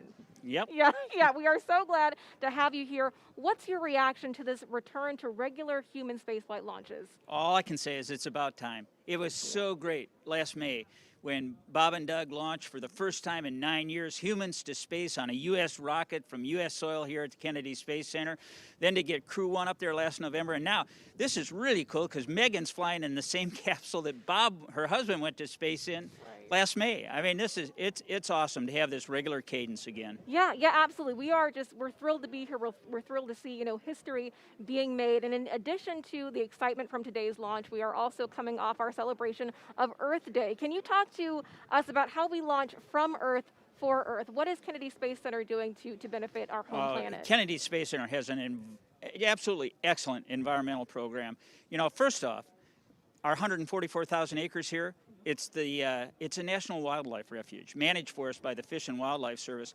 I've been out and seen the sea turtles. I've helped count eggs, look at eggs, see the nest. It's awesome. It is so cool. We just signed an agreement with Florida Power and Light. They have put in a 491-acre solar farm. It takes care of like 15,000 homes, the electricity that this solar farm generates. We want to be very ecologically friendly. One of the neat things that we're doing here at Kennedy Space Center, we're responsible for plants, growing plants in space, growing plants when we go to the moon, going to Mars, food for the astronauts. Real processed food loses nutrition over time. And there's a psychological benefit to having plants in space too. So I think it's kind of cool to be able to take, part of planet Earth with us into space as we move on. But no, I'm really proud of our environmental program here at KSC. Right, absolutely. And you really understand the importance of taking pieces of home up to the space station. You have flown 4 times on shuttle. You understand probably more than most of us how our astronauts are feeling today. So have you spoken to them recently? How are they doing? The crew is doing outstanding. I talked to them the other night. They are ready to go. Everything's tracking well on the launch. I can't wait to see those guys blast off. I got to see them come out of crew quarters and get in their Teslas and drive out to the pad. They're all looking great. Their families are great. But, I know they're really focused right now. This is once you strap into that spaceship, you're just thinking about doing everything right, making sure that you do your job to get safely to space. Right. Now, and you have seen, how this spaceport has changed over time. You were recently recognized as the longest-serving center director, so congratulations on that. Can you talk to us about how it's evolved over time? Absolutely. The shuttle paid for everything at the Kennedy Space Center. And, of course, that program came to an end in July of 2011. We had about 15,000 contractors and civil servants working here at the end of the shuttle program. When Atlantis landed on a Thursday in July, on Friday, 2,000 contractors got pink slips and walked out the door. We went from a workforce of 15,000 down to 7,500. Then we took a look at, hey, what do we need to support the future? And the future was SLS and Orion, but it was also enabling commercial operations. And we got a lot of stuff off our books that we had no need for, that didn't support commercial operations or the SLS Orion Artemis program. And then what was left, we said, hey, how can we enable commercial operations with this? We went out for notices of availability on this extra facilities that we had. And look at us today. We've got Boeing and SpaceX. Boeing's building the CST-100 Starliner in a facility right over here. The Air Force X-37 orbital test vehicles operating out of these former shuttle facilities over here. We got SpaceX out on pad 39A, where we went to the moon and launched shuttles. A 20-year use agreement to utilize that pad, launching cargo and crews to the International Space Station, as well as their commercial missions. Space Florida is operating what used to be the shuttle landing facility now and commercializing it. We've got Exploration Park, a research and development park on NASA property outside the secure perimeter. Space Florida operates that. We got Blue Origin out there. We got more companies coming in. I mean, this is an exciting time for America's space program. Right. No, absolutely. You know, there's a bright future right here at Kennedy Space Center. Director Bob Cabana, thank you so much for being here with us today. Now we're going to take it back to Jesse and Hawthorne for a launch update. I have it in my script, if that helps. Thanks, Jasmine. We're just T-minus 1 hour and 14 minutes from launch, and we're getting pretty excited over here. Since arriving at the spacecraft, the crew were helped by our closeout engineers to get into their seats, attach their suits to special umbilicals that provide breathing air and a communication link to Dragon's systems. They conducted suit leak checks, which were successful, and communications checks with the core here in Hawthorne, which is the person who will speak to them directly throughout the mission, as well as the launch director in Florida. This is where they're checking their comm path through both ground stations and data tracking and data relay satellites that we'll use to talk to the crew the entire way to the station. And after those suit leak checks, the closeout team was able to seal the hatch, which also gets its own leak check. The closeout team has departed the pad, and weather operators will kick off their final check on wind speeds at the pad, which will be used during the final go, no-go for launch. Now, before we get to that final go, no-go, the various teams at both NASA and SpaceX will do an internal go poll, making sure conditions are right with the Falcon 9, the Dragon, the Crew, the range, and the space station before that final go is given. Let's check back in on Houston for a status on the team supporting the space station on their readiness for launch. Courtney. Thanks, Gary. The team here in Mission Control Houston remains go for launch. All systems on board the station that are required to be healthy for this mission are continuing to look good. Before the station team is go for launch, they must verify that key systems on board the station are functioning as expected. This includes life support systems like oxygen generation, carbon dioxide removal, and the water recycling system that allows us to reuse about 90% of the water we send to station. We're also ensuring that the computers that allow us to command the station's major subsystems, essentially the station's nervous system, are functioning normally. We also work with our Russian counterparts to ensure that both methods of controlling the station's attitude are fully functional. This includes the large U.S. gyroscopes and the thrusters found on the Russian segment. Both systems play a critical role during Dragon's docking. Mission Control Houston will be closely monitoring the crew's flight and checking off milestones for most of the journey. Again, Flight Director Paul Kanya is now on console, leading flight controllers here in Houston for launch, and Flight Director Scott Stover will lead teams for docking tomorrow, expected to take place at 4:10 a.m. Central Time. The International Space Station team is ready for launch, so I'll send it back to Hawthorne. Gary? All right, thank you, Courtney. As we mentioned, the Crew-2 astronauts will spend about 6 months on the International Space Station. During this time, the Crew-1 astronauts will depart the station and return to Earth. They're set to undock from the station in the Crew Dragon Resilience on April 28th and splash down off the coast of Florida, where they'll be picked up at sea by one of SpaceX's recovery vessels. Next, SpaceX will launch Commercial Resupply Mission 22, or CRS-22, to the space station to deliver cargo and supplies to Crew-2 and the astronauts and cosmonauts aboard. It will automatically dock to IDA-3 at the Zenith port of the Harmony module. Before Crew-2 returns home, they will hand the baton to the next crew to arrive at the orbiting lab on Crew Dragon, the Crew-3 crew. That mission is targeted to launch this fall. It will carry Crew Dragon Commander Raja Chari, pilot Tom Marshburn, whom are both of NASA, mission specialist Matthias Maurer of the European Space Agency, as well as a 4th crew member who will be added soon. The Crew-3 astronauts will also complete a 6-month mission as expedition crew members aboard the space station. They will will be joined there by 3 additional crewmates who will launch on a Russian Soyuz spacecraft. This will mean that 7 people will be on the space station at one time, allowing NASA to effectively double the amount of science conducted in space. This will be Chari's first trip to space, but he has more than 2,500 hours of flight time as a test pilot. The U.S. Air Force colonel is also a member of NASA's Artemis team and is eligible for assignment to a future mission to the moon. Crew-3 will be Marshburn's 3rd visit to the space station and his 2nd long-duration mission. He flew on STS-127 and Expeditions 34 and 35. Marshburn is also a medical doctor who once served as a flight surgeon and medical operations lead for the space station.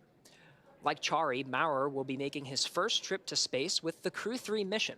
He has extensive experience in engineering and research, and he spent 16 consecutive days in an underwater laboratory as part of NASA's Extreme Environment Mission operations. Now let's head back over to Marie at Kennedy Space Center. How's it going over there, Marie? Thanks, Gary. Things looking good here in Florida. If you are just now joining us, welcome to coverage for the mission known as Crew-2, NASA and SpaceX's 3rd flight with Crew to the International Space Station. We are at T-minus 1 hour, 9 minutes and counting until liftoff. Myself and Kate Tice and Tracy Caldwell-Dyson here have all been vaccinated against COVID-19, and that's why you see us here sitting together without masks on. Liftoff is still holding for 5:49 and 2 seconds Eastern Time, and we're tracking no issues at the moment with Falcon 9 or Dragon. The range is green, and weather is looking good. Over the last 3 hours, our crew of Shane Kimbrough, Megan MacArthur, Thomas Pesquet, and Aki Hoshide donned their SpaceX suits in the historic crew quarters suit-up room.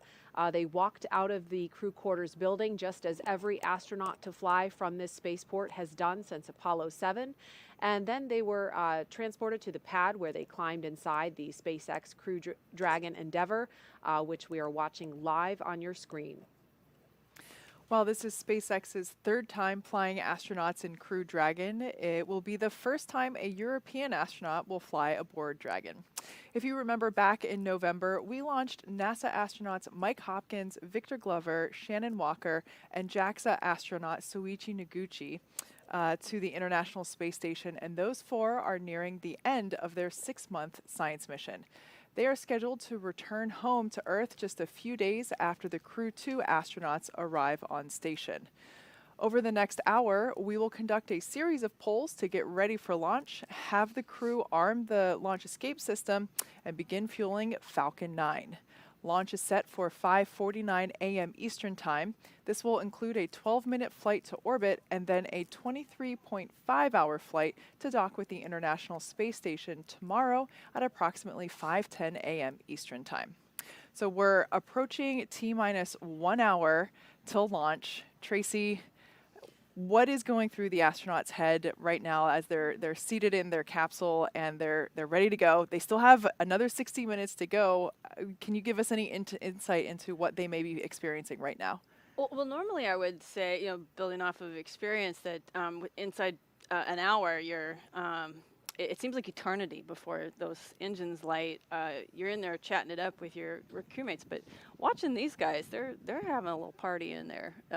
Hand signals are flying. I understand they're playing a game that we thought was rock, paper, scissors. I'm learning from friends that it's actually a game that Thomas knew when he was a kid and has shared it with his crewmates. And so I guess there's no better way to bond than through childhood memories and that are being recreated in the capsule right now. But all kidding aside, these guys are probably glancing back and forth at their monitors, like you see there, and just checking systems, making sure that they're keeping track of what's going on with the vehicle, listening to the sights and sounds, maybe a little bit of chit-chat, but inside an hour they're listening up for what might be coming in through their ear from the teams on the ground. Sure. Today's flight is the 2nd of 6 planned rotational missions NASA has contracted already with SpaceX as part of the agency's Commercial Crew program. The success of the Demo 2 test flight last year allowed NASA to complete certification for SpaceX to fly astronauts like these regularly to and from the International Space Station, and that paved the way for the Crew-1 launch last fall. Now this next crew is getting ready to lift off in the exact same capsule named Endeavour that Bob Behnken and Doug Hurley first flew in almost 1 year ago. We've been hearing from the crew on board Dragon.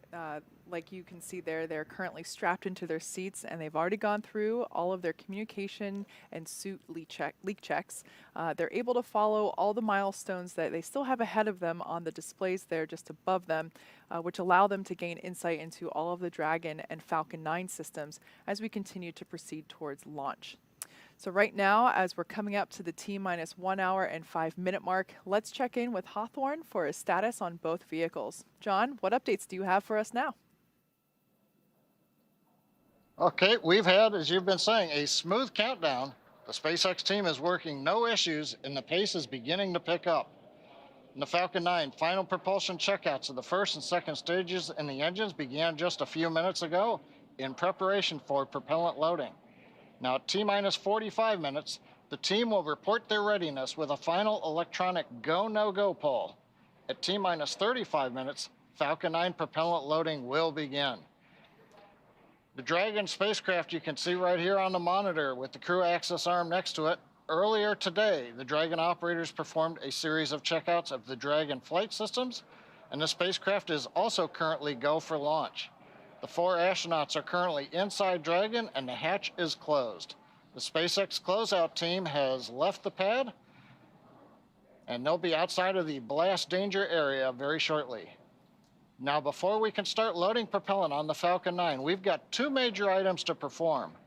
First, we need to retract that crew access arm away from the Dragon capsule to its launch position. Now, that'll happen between T-minus 44 and T-minus 42 minutes. Now, we move the access arm away to obviously clear the way for launch, but we also do it in case the Dragon capsule has to leave the launch pad in the event of an emergency before launch. Now, once the arm is out of the way, the launch escape system will be armed. With these 2 events complete, Dragon will be ready for Falcon propellant loading. Now, the range is currently clear for launch from historic Pad 39A. The worldwide network of ground stations and the tracking and data relay satellites are ready to support Dragon as it heads into orbit. On the weather front, weather continues to look good, both at the surface level, the upper altitudes. We are continuing to wait for a final input from the weather team coming up in about 5 minutes on ground level winds in case we had a Dragon abort somewhere near the launch pad. Right now, those conditions are go, but we're getting 1 more set of balloon data to make sure that everything is good. Now today, we have an instantaneous launch window at 5:49:02 Eastern Daylight Saving Time, or just after 49 minutes past this hour. Now, once we begin loading propellant, there's no opportunity to change the T0. We are committed. We're going to get 1 chance at it today. But the good news, Jesse, at T-minus 62 minutes and counting, we are go for launch. Thanks, John. It's good to hear that we are still go. Today's launch marks the 2nd time a rotational crew will fly on a commercial spacecraft, and each of our crew members brings a diverse set of experiences to today's flight. Crew Dragon Commander Shane Kimbrough will be making his 3rd trip to space. He was born in Killeen, Texas, and raised in Atlanta, and was selected as an astronaut in 2004. Kimbrough is a retired U.S. Army colonel and holds degrees in aerospace engineering and operations research. He first launched aboard the Space Shuttle Endeavour on STS-126, then aboard a Russian Soyuz spacecraft for Expedition 49 and 50. Kimbrough has spent a total of 189 days in space and has performed 6 spacewalks.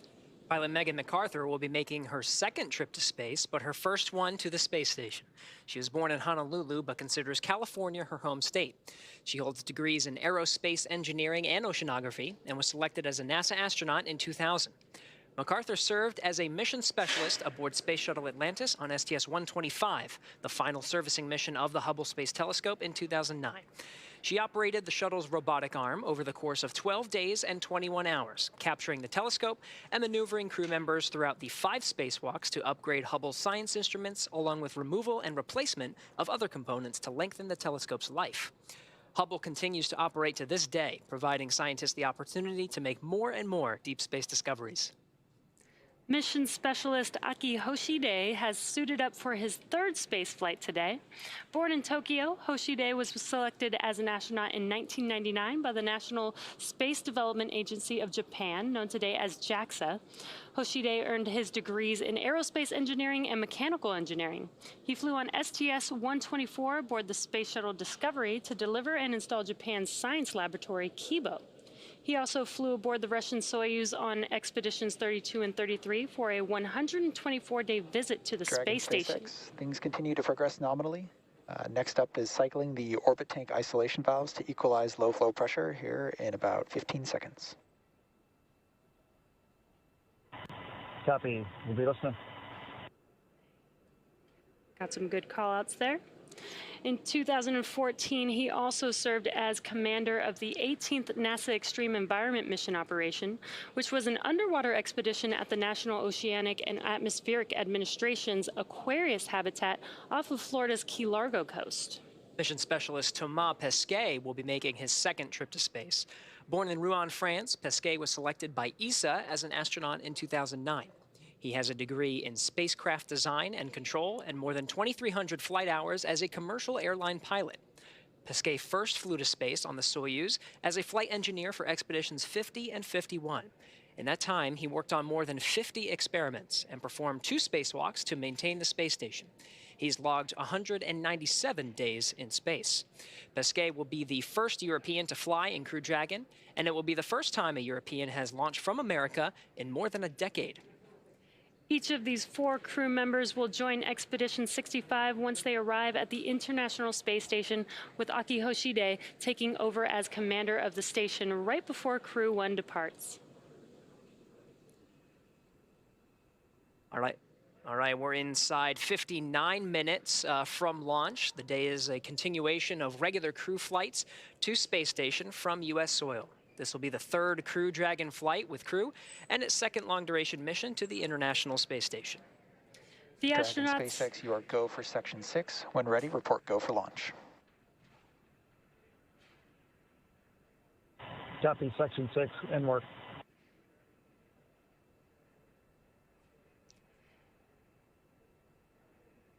The astronauts are also flying on the Crew Dragon Endeavour, which is the same capsule that launched Bob Behnken and Doug Hurley last year.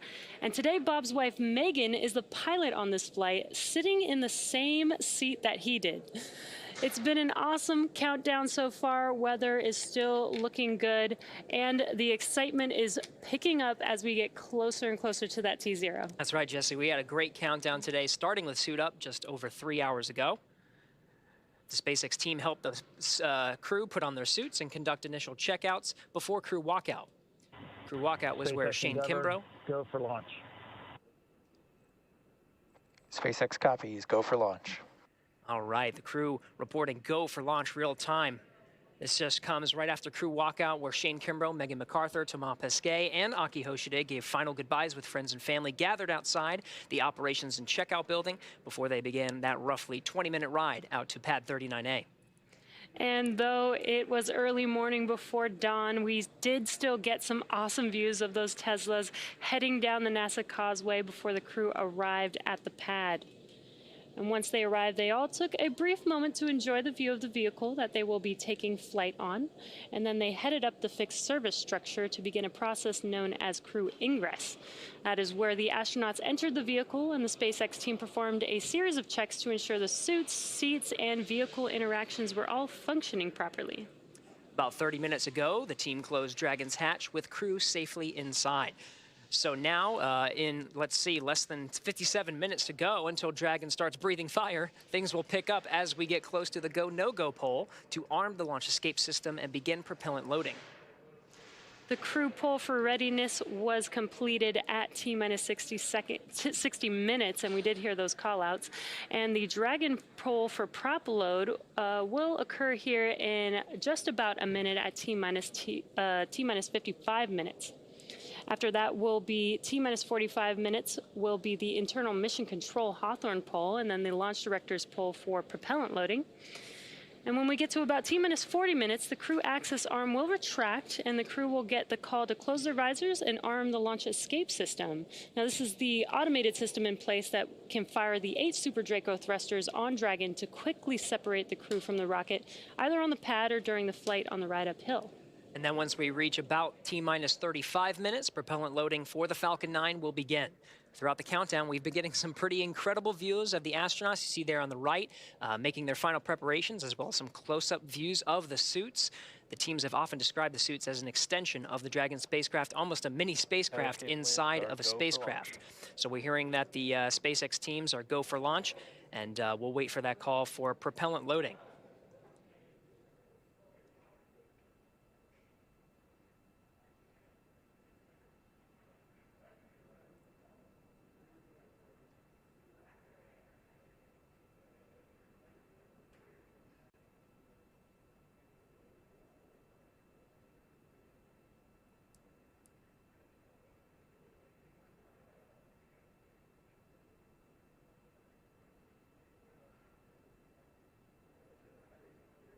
Now, as we wait for that call for the teams to begin propellant loading, we are hearing that there was a weather brief at L-1 hour. We're still looking go for today's launch. Pad escape winds are go. The weather up the ascent corridor is go. Everything tracking as we're inside now, 55 minutes to launch.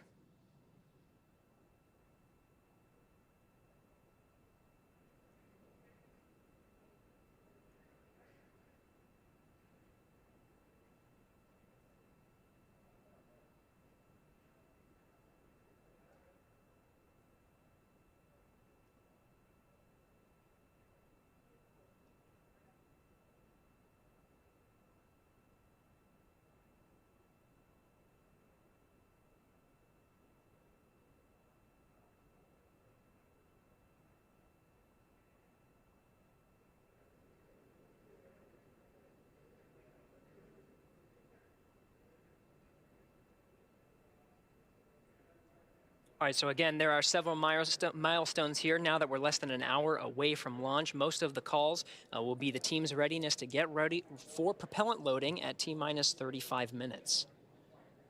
Once we reach that mark, propellant loading will begin. Some of the RP1 refined kerosene will start to fill the tanks of both the Stage 1 and Stage 2 elements of the Falcon 9 rocket. Stage 2 is smaller and expected to fill up just about 20 minutes prior to launch. But RP1 refined kerosene will continue to load into the rocket, as well as liquid oxygen on both the first and second stages, filling up just about 3 minutes before launch for the first stage and 2 minutes before launch for the second.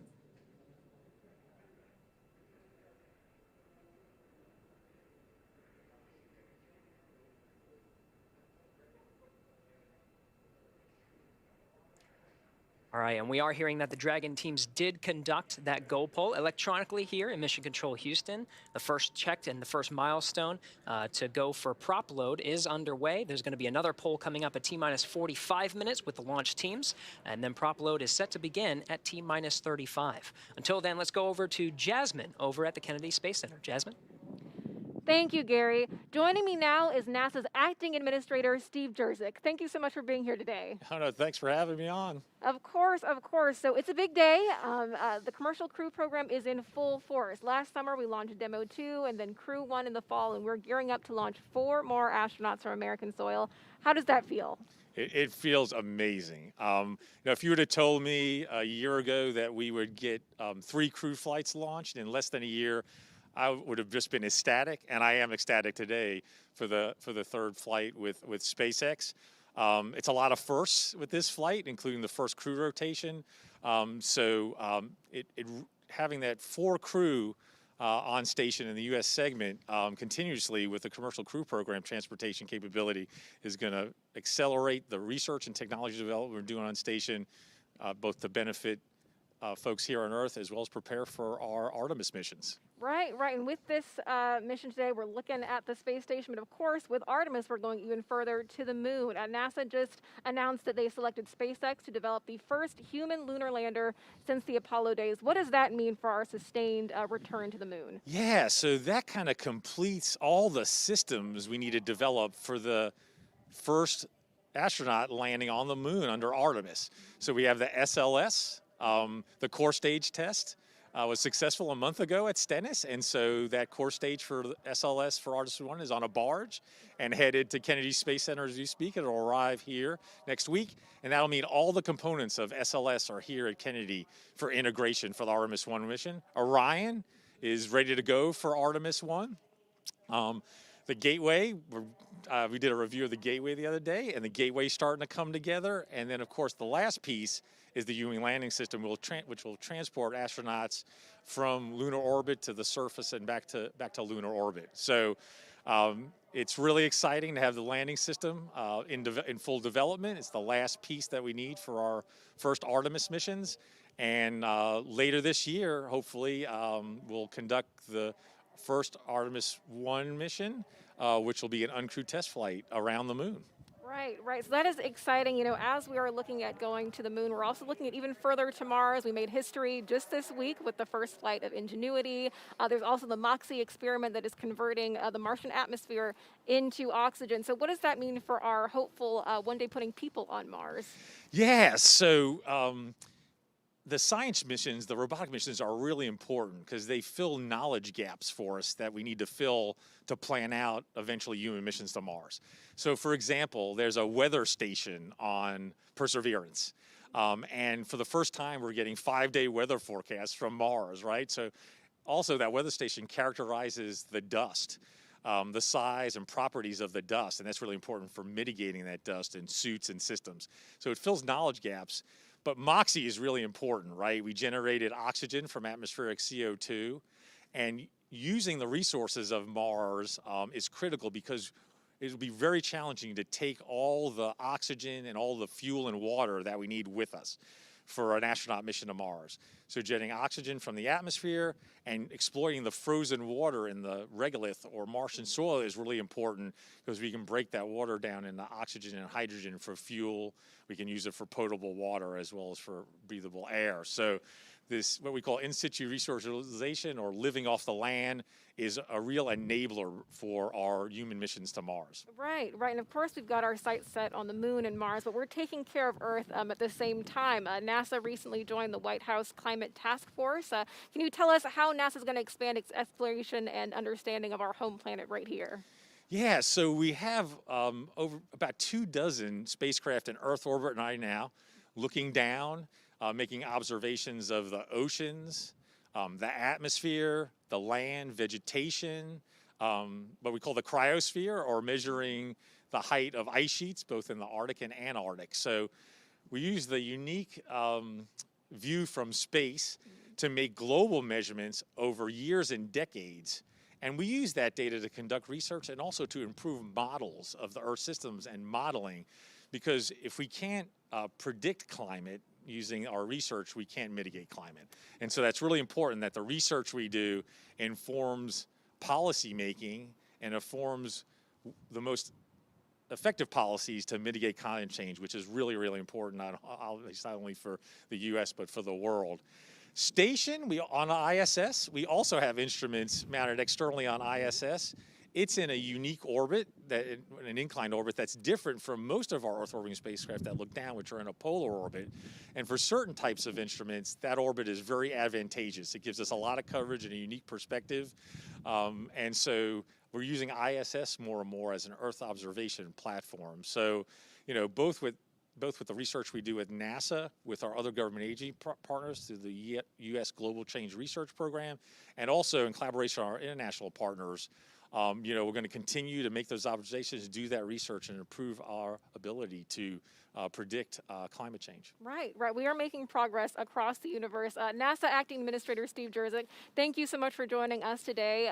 Now we're going to take it back to John and Hawthorne as action begins to pick up on the pad.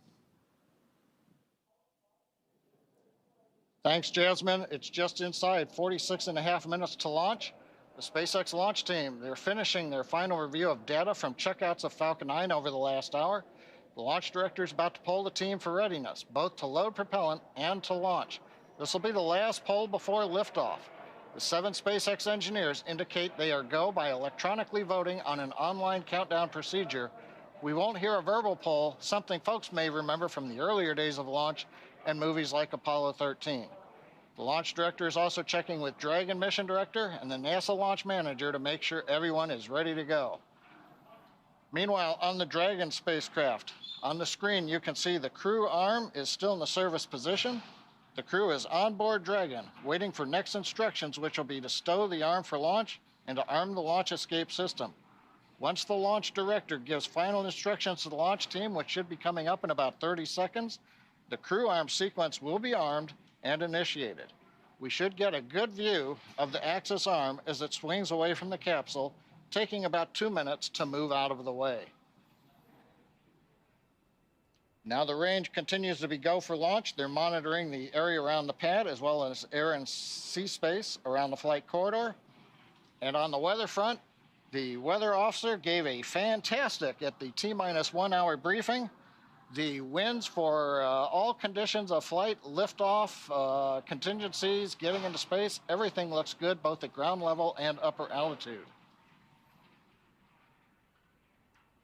So right now we're just waiting to listen to the SpaceX launch director give the poll and then also give the instructions to the team and move into retracting the crew access arm. So we're going to listen for a minute to the countdown net.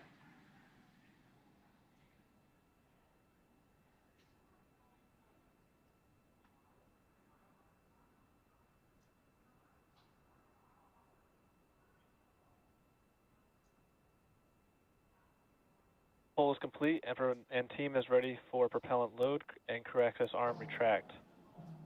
For non-urgent no-go conditions, brief the CE or LD and they'll approve aborting the launch auto sequence and proceed into launch abort. For urgent issues affecting the safety of the countdown, operator shall call hold on the countdown net. Launch control will abort the launch auto sequence immediately and proceed into the launch abort auto sequence. Operators advise launch director whether structural breakup or fire is imminent or occurring per Dragon manual escape flight rules. In the event of a fire alarm, key operators will man their post while the alarm is evaluated. In the event that personal safety is threatened, evacuate to the south-facing emergency exit, which leads directly outside. Launch control, you may proceed with arming the crew arm for movement.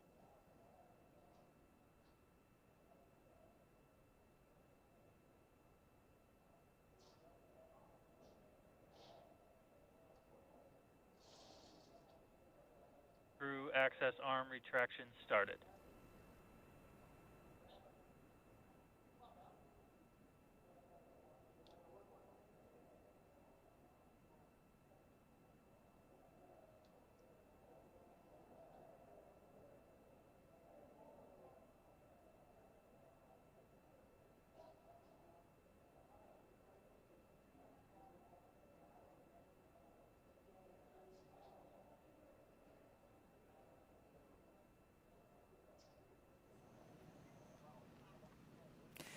There you see a live view of the crew access arm retracting away from Crew Dragon in preparation for launch. The countdown clock continues to tick, and we're now at T-minus 42 minutes and 33 seconds. We're standing by for the completion of the crew access retraction. This is one of the last major visual milestones that we'll see in preparation for liftoff. Shortly thereafter, we should hear the call out that the launch escape system is armed, and from there, we'll hear that Falcon 9 prop load has started, which is one of my favorite milestones of the launch countdown. We just saw a beautiful shot from inside the White Room as the crew arm was moving away. There it is. The capsule, you can just barely see it in the corner now of that opening where that is where the side hatch was. where the astronauts ingress Dragon, and now you can see it continuing to swing away from the Falcon 9 rocket and Crew Dragon Endeavour in preparation for launch. That is a really cool angle.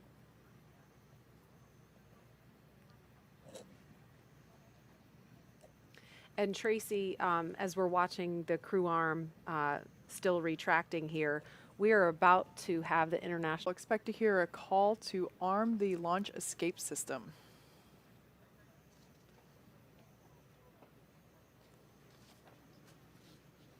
Dragon SpaceX, you are go for Section 7. Close visors and arm launch escape system.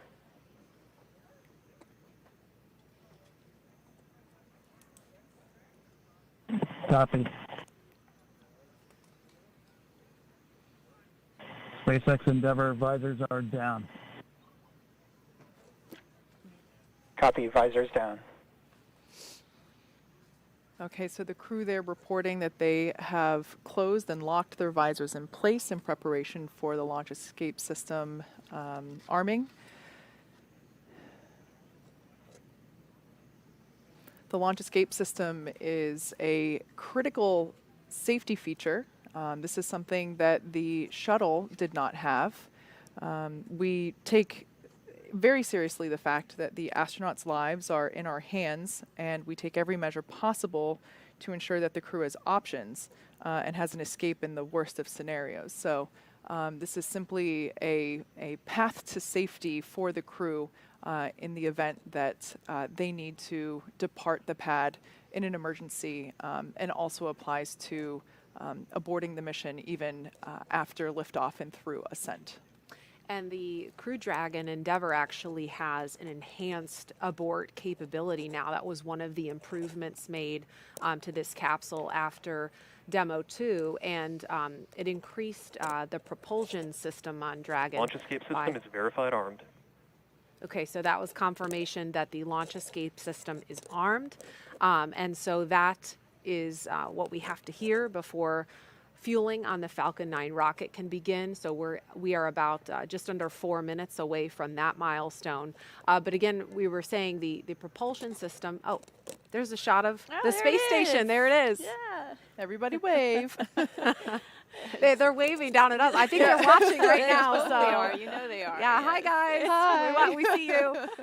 So that's super cool. But yeah, the abort system, it's been improved by about 10%. That's the Super Draco thrusters. There's 8 of them built directly into the Crew Dragon, and so that actually allowed for a wider margin in terms of wind speeds. So there's greater opportunities for launch. But weather not looking like much of a concern at all today. In fact, last we heard there's less than 5% chance of violation. So more than 95% go conditions, which is great. Yeah. Pretty rare for launches from here. Yes. And that launch escape system, how that works is, once the fueling begins at T-minus 35 minutes, if there's any kind of emergency, Crew Dragon can launch itself off the top of the Falcon 9 rocket, and then it would splash down under parachutes off the coast in the Atlantic, and we have rescue teams pre-positioned in the event of an emergency if that happens, which is highly unlikely, but it's something the NASA and SpaceX and Department of Defense teams practice for extensively. That launch escape system is also equipped to perform an abort after liftoff. We would call that an in-flight launch escape, and that can happen at any point throughout the ascent trajectory. Yeah, we actually tested this launch escape system in multiple ways. We performed a pad abort test where a Dragon capsule was on the pad and simulated an abort where it took off like a rocket like you've never seen and deployed parachutes and splashdown in the Atlantic Ocean.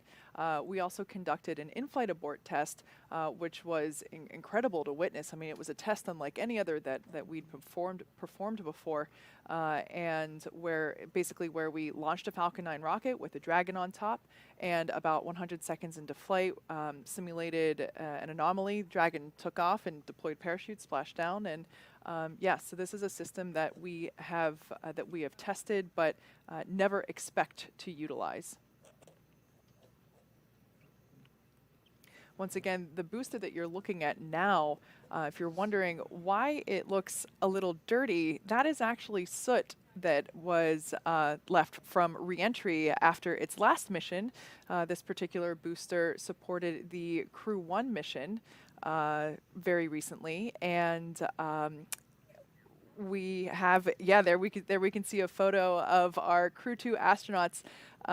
Actually, they're holding up their fingers because they have soot. They signed their initials, their names into the soot there in the background. So I've said before, I love the human spaceflight traditions that we have, and I think this is a new one. Tracy, you said it earlier. Yeah. We never got to draw on the shuttle before we launched, so this is kind of cool. Yeah, Thomas, they were answering questions about it, and he started to say we carved our initials, and he quickly stopped himself. No, we didn't carve anything into the Falcon 9.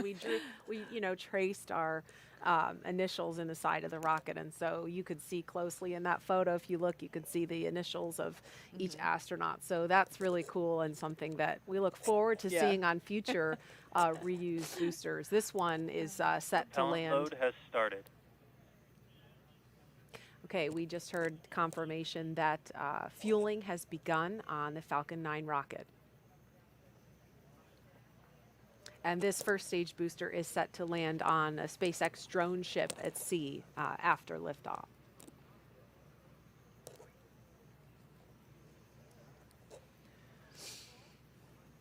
We are now at T-minus 34 minutes, 30 seconds and counting from Crew Dragon's third launch with astronauts and the first for 2021. Today begins the next 6-month rotation mission to the International Space Station. The launch escape system is armed, which happened just before fueling began at T-minus 35 minutes.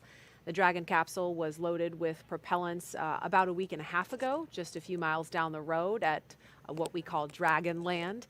And in order to fly, Dragon needs a fuel and an oxidizer. And Kate, I'll let you talk more about the fuel. Yeah, so for that fuel, we use monomethylhydrazine, or MMH, and nitrogen tetroxide, or NTO, for the oxidizer. Together, these two propellants feed the Draco engines that maneuver Dragon on orbit, as well as the 8 Super Draco engines that would power the launch escape system in an abort scenario. And again, now that the fueling is underway on Falcon 9, that means the 8 Super Draco engines built directly into Crew Dragon are ready, if needed, to launch the capsule off of the Falcon 9 rocket in an instant should there be any kind of emergency associated with the rocket or the launch pad. The NASA and SpaceX teams have trained extensively for exactly that type of contingency, along with the Department of Defense Detachment 3, who does a fantastic job in those training scenarios. Now over to SpaceX headquarters in Hawthorne for an operations update. John? Well, we are counting down those final minutes, and everything's still looking good for Falcon 9 and Dragon for an on-time launch just under 33 minutes from now. Falcon 9 did begin propellant loading just a couple of minutes ago. We heard it. Now, the first and second stages of Falcon 9 are each loaded with 2 liquid propellants. One is fuel. That's loaded into the tank at the bottom of each stage. The other is an oxidizer, and that goes obviously into the tank at the top of each stage.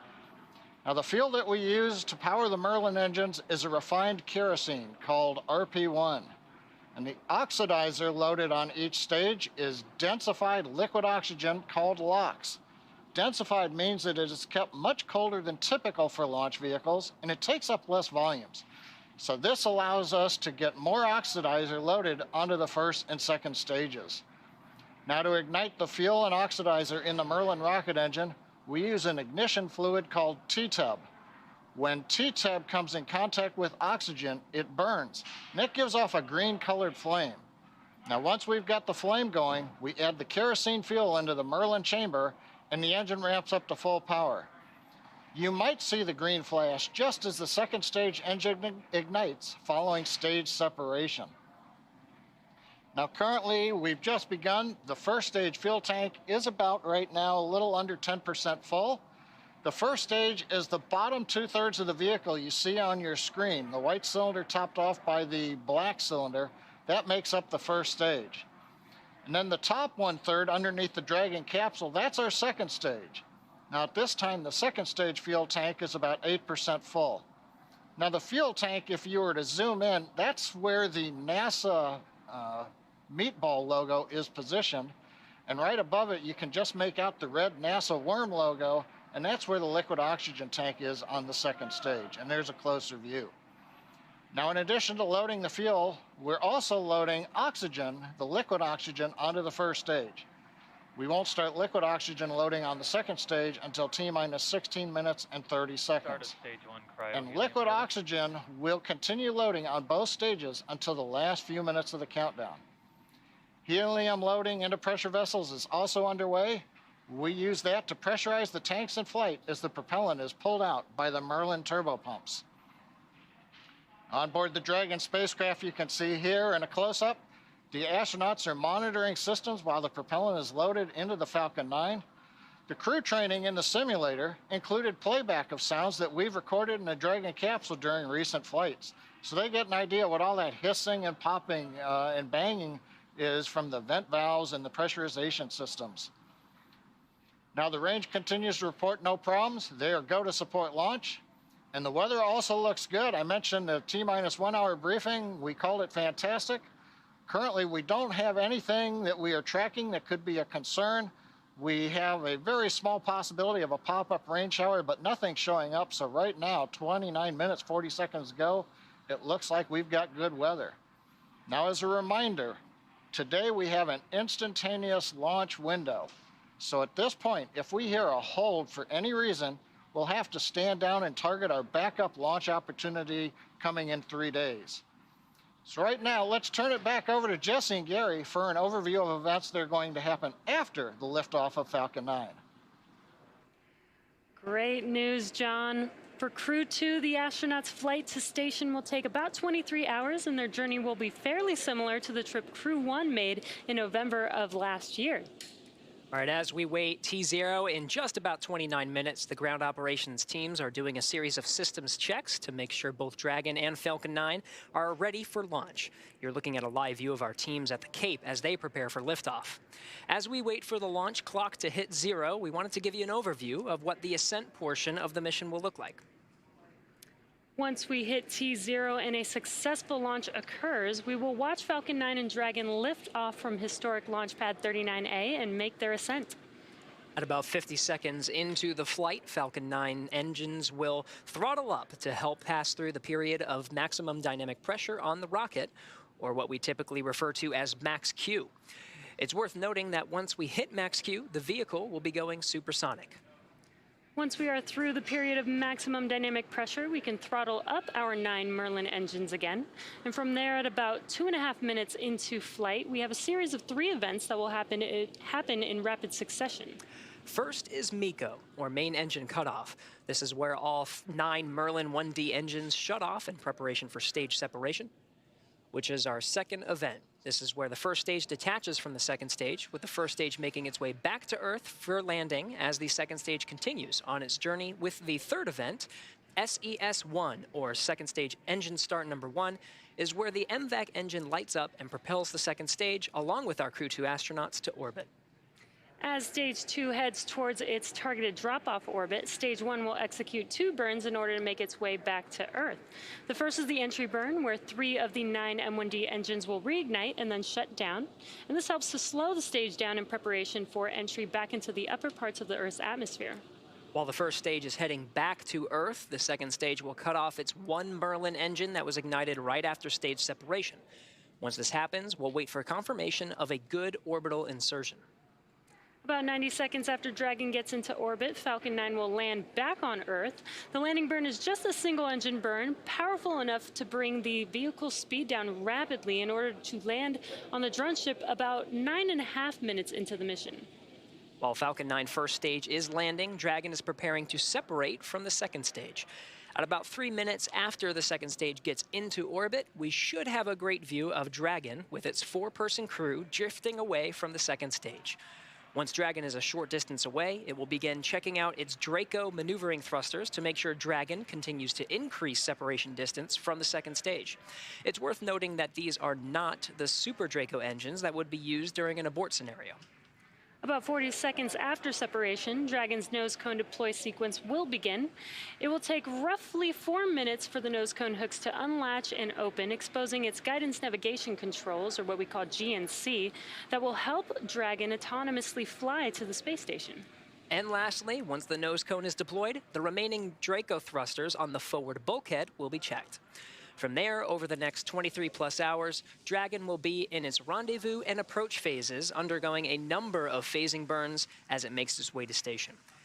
All of that will be coming up soon. For now, let's check back in with Courtney in Mission Control Houston. Courtney. Thanks, Gary. The space station team here in Houston is focused, and the critical systems on the station continue to function normally. The teams have verified the command path from the ground through our constellation of communication satellites to the station. Everything is nominal, and the station will be ready to receive Dragon tomorrow. Once the crew arrives at the station, they'll join Expedition 65. While on board, their official designation will be flight engineers, except for JAXA's Aki Hoshide, who will take command of the space station from NASA's Shannon Walker, just before Crew 1 comes home.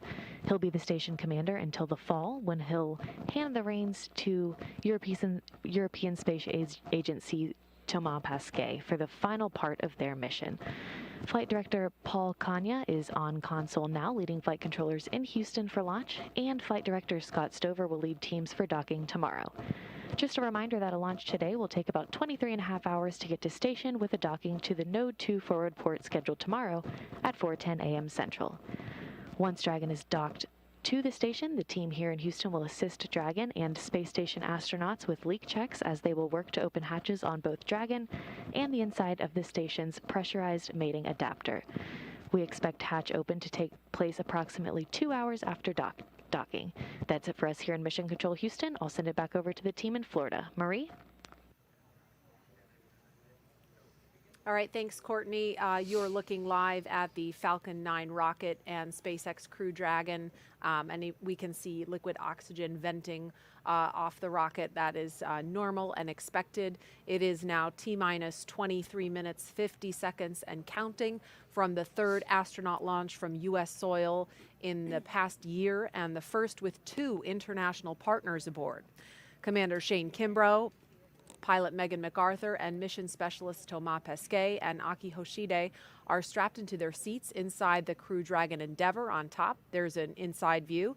We can see them live as the Falcon 9 rocket fueling operation is well underway now. The launch escape system is armed, and that means the Crew Dragon is prepared to launch itself away from the Falcon 9 rocket in case of an emergency on the pad or after liftoff. So far, operations look and sound as expected, and we are counting down to liftoff at 5:49 Eastern Time. This mission is the continuation of rotational crew flights to the International Space Station from U.S. soil on private rockets and spacecraft.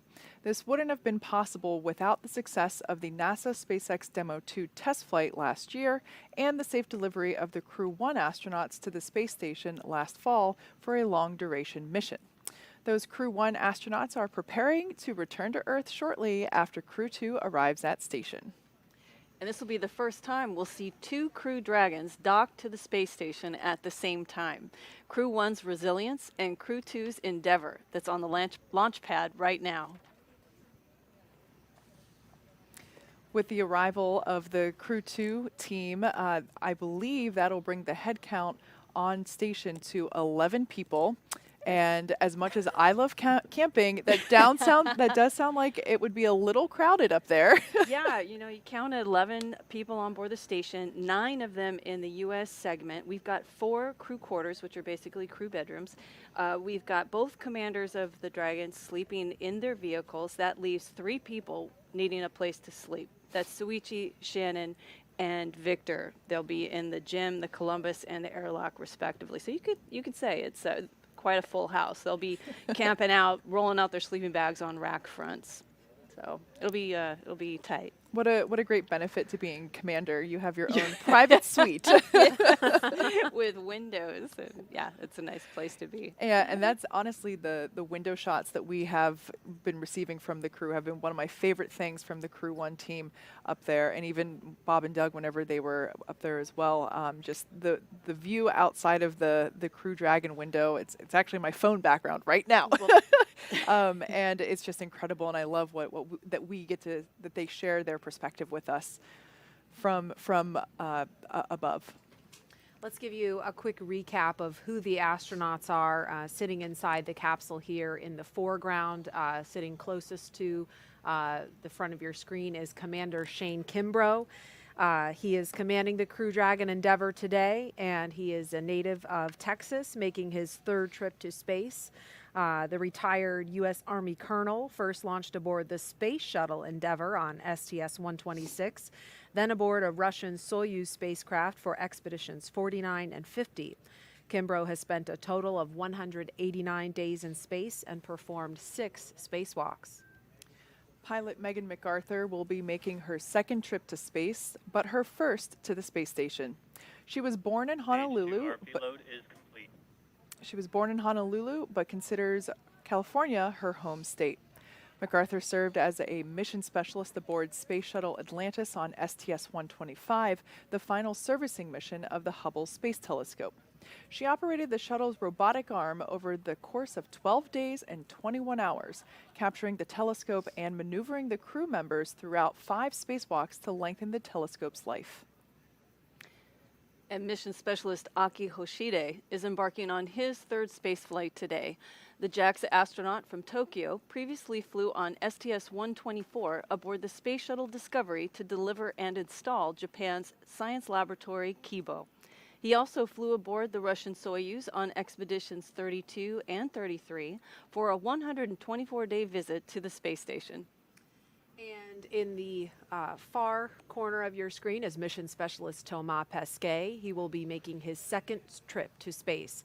Born in Rouen, France, Pesquet first flew to space on the Russian Soyuz as a flight engineer for expeditions 50 and 51. In that time, he worked on more than 50 different experiments and performed 2 spacewalks with Kimbrough to maintain the space station. He has logged 197 days in space.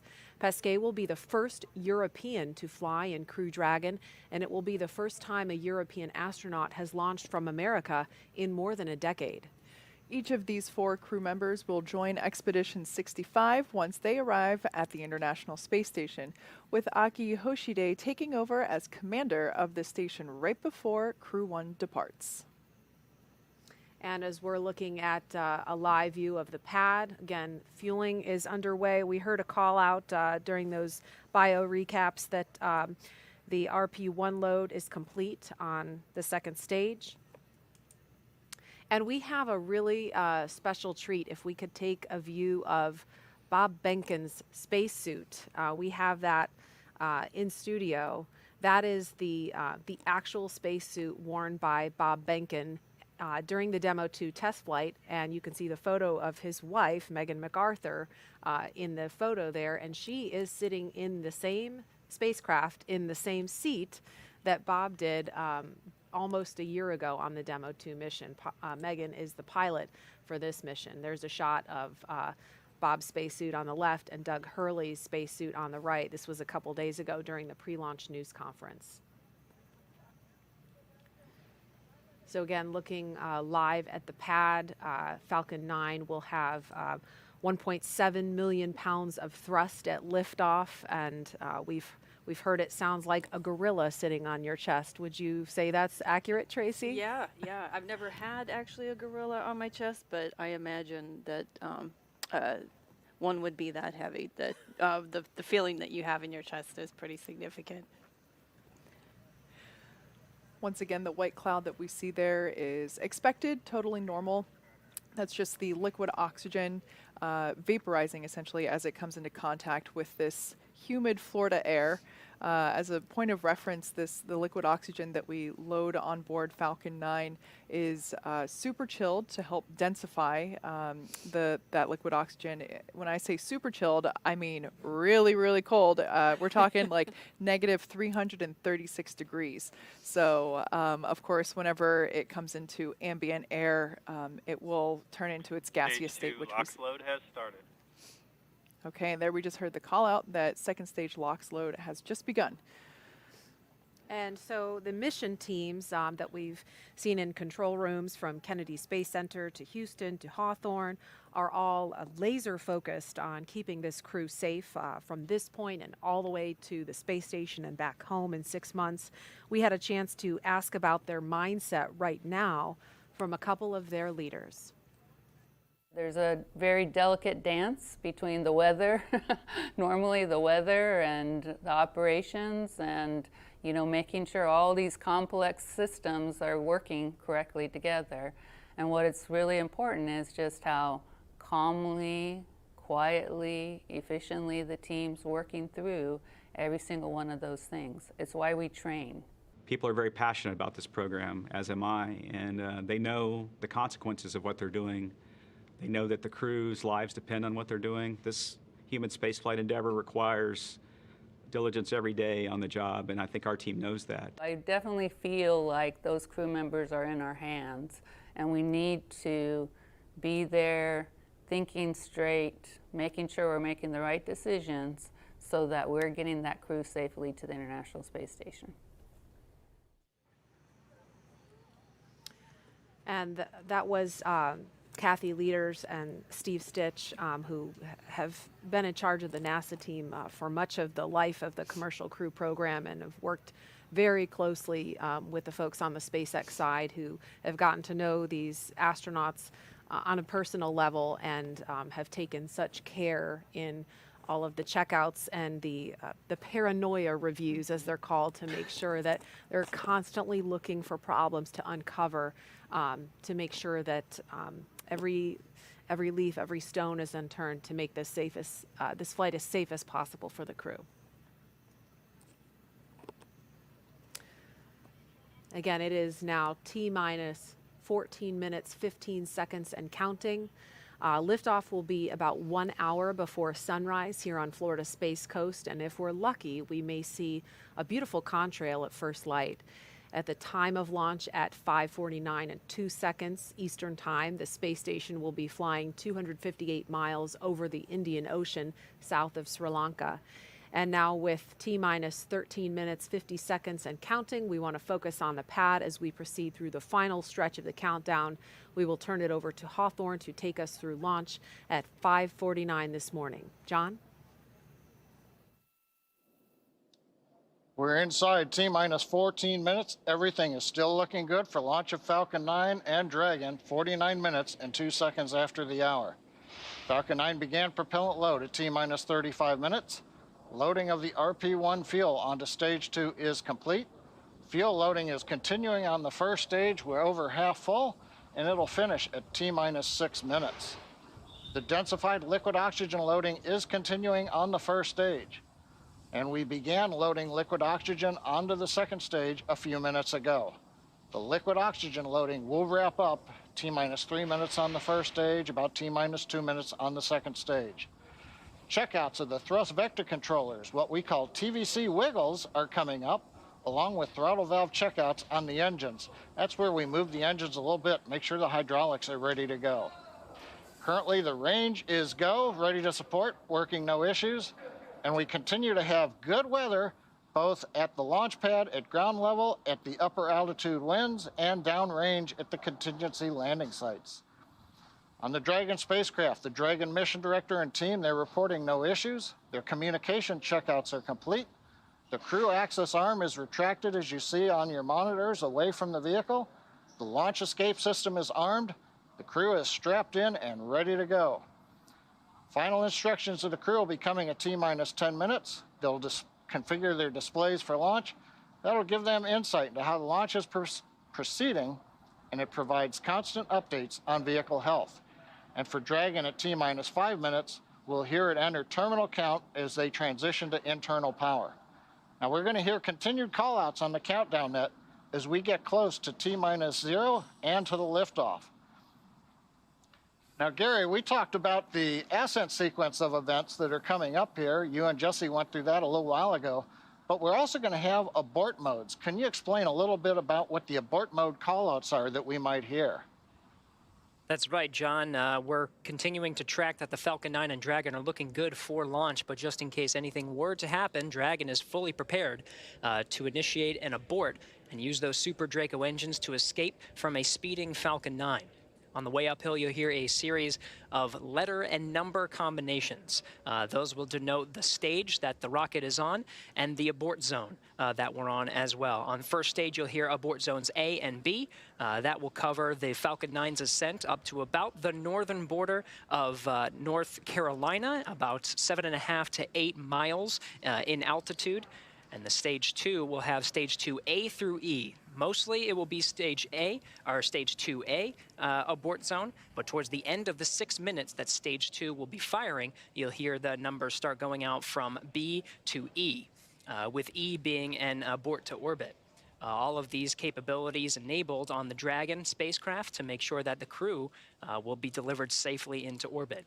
Inside 10 minutes and 30 seconds, we should be hearing some final status, maybe a good luck and Godspeed from some of the ground teams here, ensuring that the crew is ready to go, that Falcon 9, Dragon, and all the support teams are ready for launch.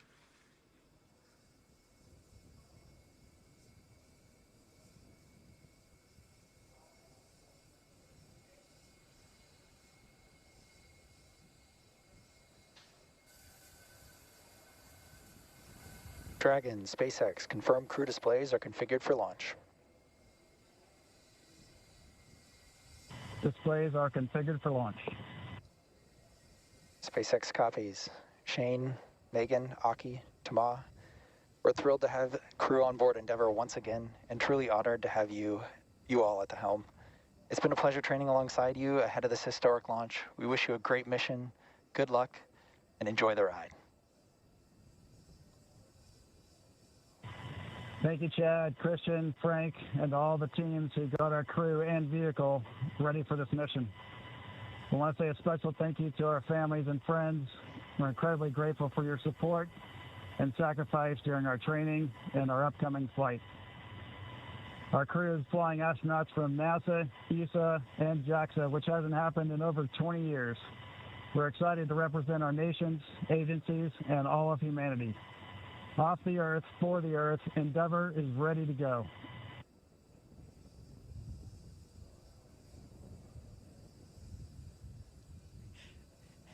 All right, some celebratory handshakes from inside the Crew Dragon. That was the voice of the Corps, Chad Healy, here in Mission Control Hawthorne.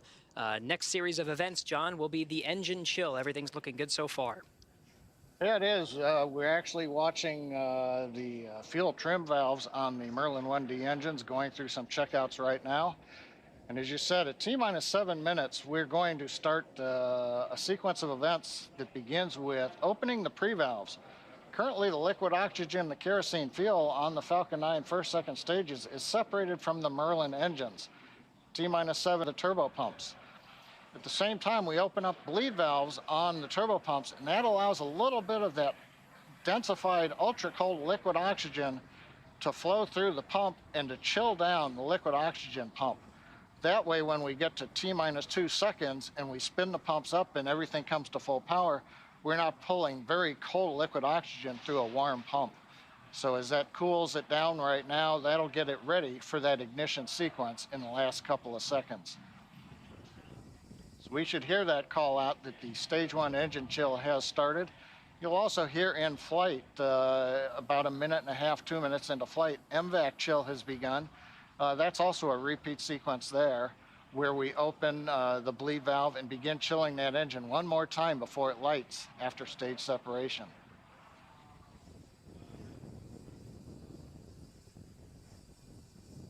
Right now we're waiting to see the pre-valves come open and the chill begin.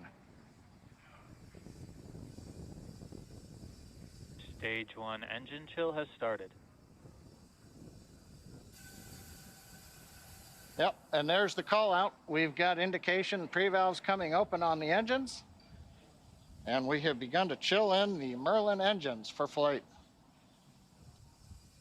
That's right, John. Now inside 6 minutes, 40 seconds. RP-1 rocket-grade kerosene is completely filled in the second stage. We're anticipating about 30 more seconds for the first stage to be completely filled with that RP-1 refined kerosene.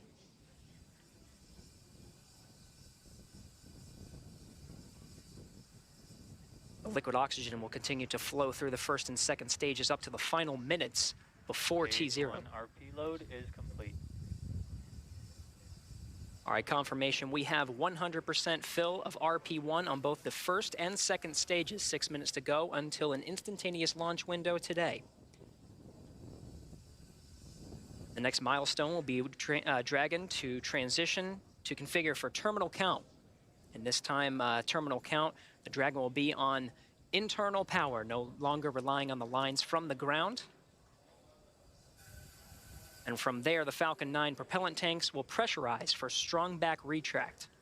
That'll be another visual milestone. The clamps just below the Dragon's unpressurized trunk will open, and the strong back will tilt back just 2 degrees. Then right after liftoff, back to 45 degrees. Again, RP-1 kerosene, both on the first and second stages. Liquid oxygen continues to flow through on the first and second stages. That very densified, very cold liquid oxygen. Dragon has transitioned to configure for terminal count. Falcon 9 propellant tanks are pressurizing for strong back retract. All right, John, good calls and right on time. Dragon is now on internal power. Okay, next major event coming up is going to be opening the clamp arms around the second stage in preparation for retracting the strong back away from the vehicle to get ready for liftoff. Strong back is retracting. We heard the call out. Strong back is beginning to retract. We're into the automated sequence. We should see the clamp arms that are just visible there around the top of the second stage begin to open up. Once they are open, then the strong back will begin to move away from the Falcon 9.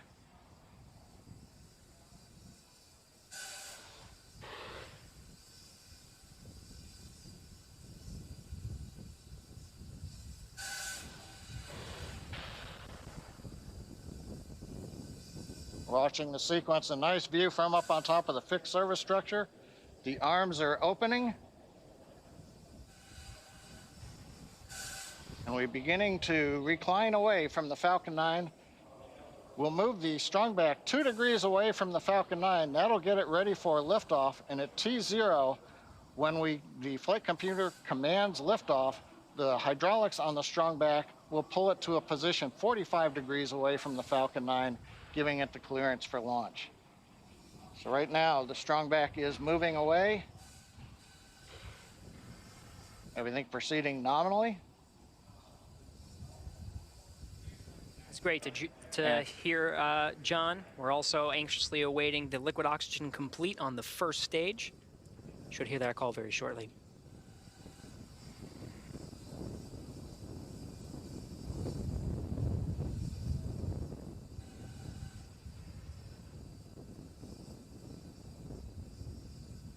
Dragon has transitioned to terminal count and is on internal power. Stage 1 LOX load is complete.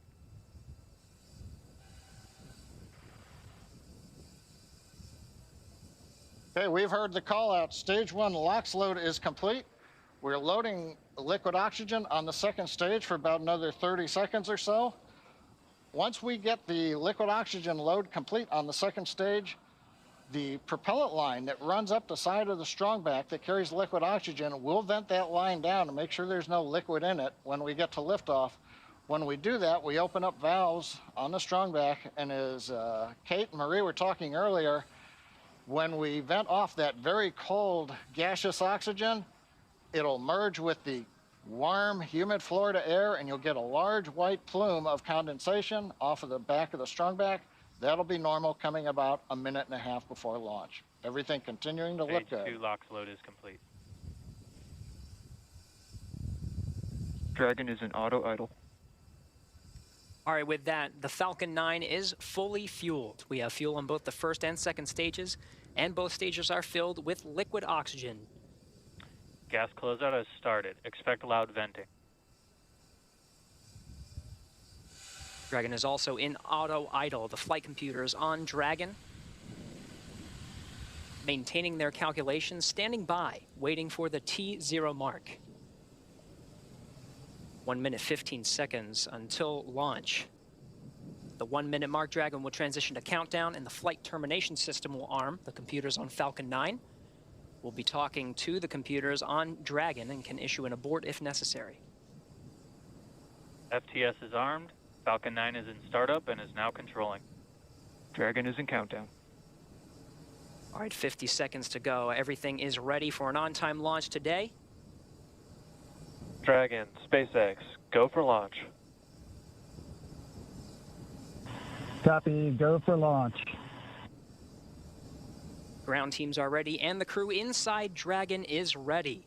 30 seconds to go until 30 launch. seconds.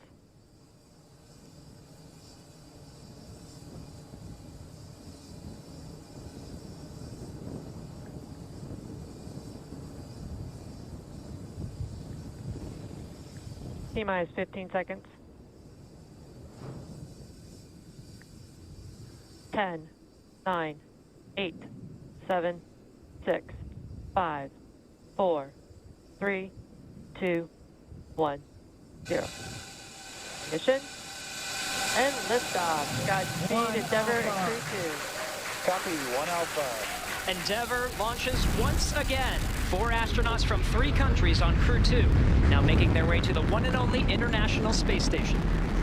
The vehicle is pitching downrange. 9 Merlin engines on the first stage, providing 1.7 million pounds of thrust.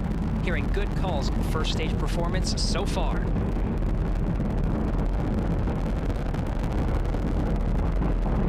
We are T plus 30 seconds into the second rotational crew mission on board Dragon and Falcon 9. Falcon 9 will be throttling down the 9 Merlin engines shortly here in preparation for maximum dynamic pressure. And there's that call out for the throttle down. Maximum dynamic pressure, or max Q, is the largest structural load that the vehicle sees throughout ascent. So throttling down does help us pass. Throttling down helps us pass through this period, which should be coming here shortly. Max Q. There's that call out that we have just passed through max Q. Stage 1, throttle up. And 1 we can Bravo. Copy, 1 Bravo. All right, 1 Bravo is the second abort mode on the first stage. The first stage continues to fire for 2 minutes, 35 seconds. 1.5 minutes into today's flight.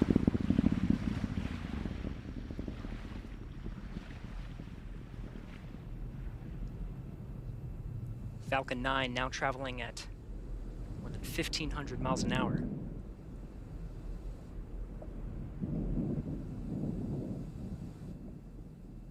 MVAC engine chill started. All right, the engine chill for the second stage single Merlin engine has started.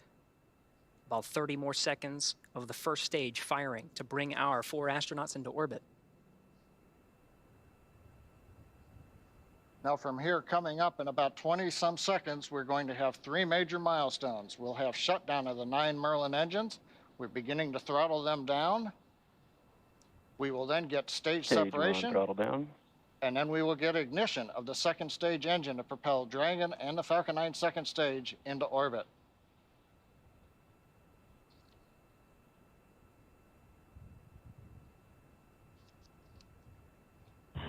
Two Alpha. Copy, 2 Alpha. Confirmed. Acquisition signal lost.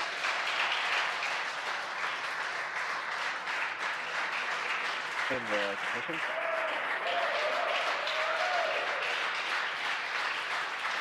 And we have ignition of the second stage. You see the green flash of that TTEB fluid. The expansion nozzle on the second stage Merlin vacuum glowing that bright red that we like to see. Good performance on the second stage so far.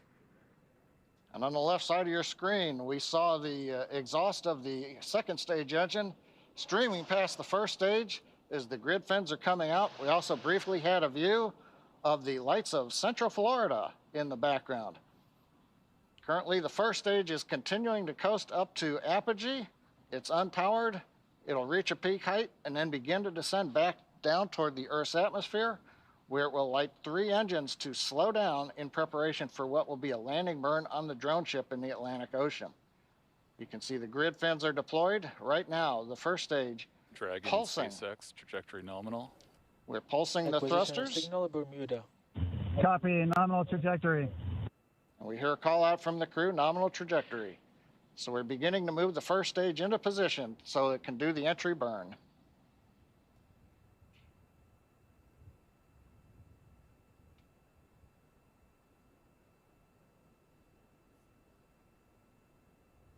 Four minutes, 15 seconds into today's flight. Second stage propelling our 4 astronauts up the eastern seaboard. We'll continue to fire. It's a 6-minute burn to deliver the astronauts into orbit. We'll wait for a cue for good orbital insertion after that. Meanwhile, we'll be hearing check-ins on the vehicle's trajectory and performance, as well as check-ins with some of the ground stations as it passes over throughout the 6 minutes of the second stage firing.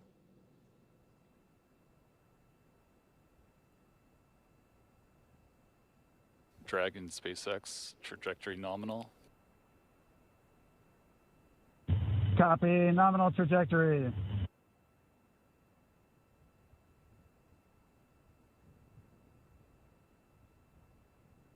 Getting good views of both the first and second stage from the onboard cameras.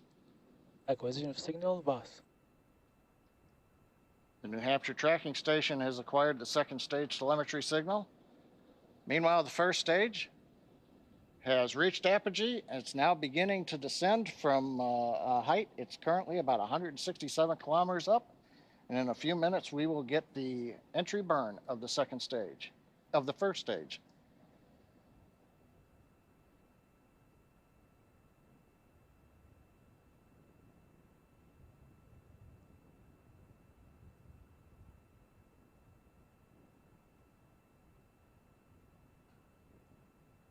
Dragon, SpaceX, trajectory nominal. Copy, nominal trajectory. Right on cue, those check-ins on the second stage performance. Once a minute, everything's looking good on that second stage. Propulsion is nominal.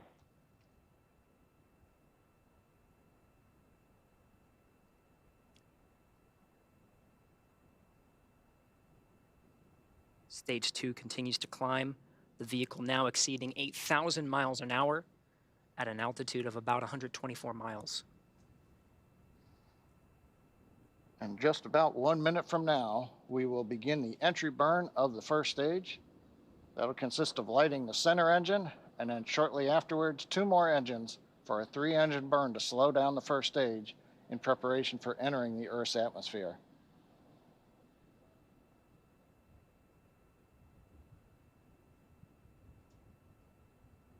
Dragon, SpaceX, trajectory nominal. Copy, nominal trajectory. Another check-in, and the crew confirming they're hearing the same thing. The vehicle exceeding, or about to exceed, about 10,000 miles per hour.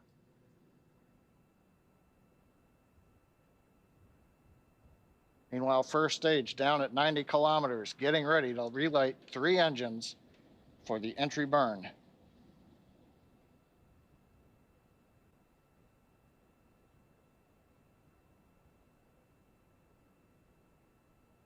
Stage 2 FTS has safed. We've got the center engine ignition, and there come the 2 side engines. Now this entry burn will last about 29 seconds. It's going to significantly slow down the vehicle in preparation for hitting the denser part of the Earth's atmosphere.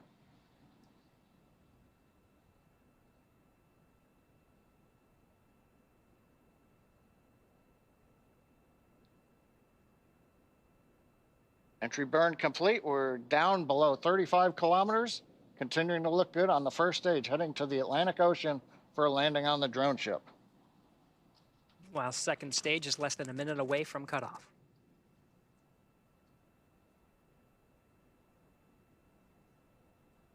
Stage 2 in terminal guidance.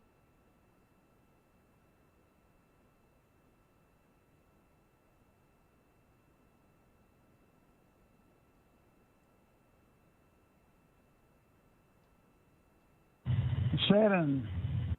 Copy, Shannon. Shannon called out at the back end of stage 2, a few seconds until cutoff.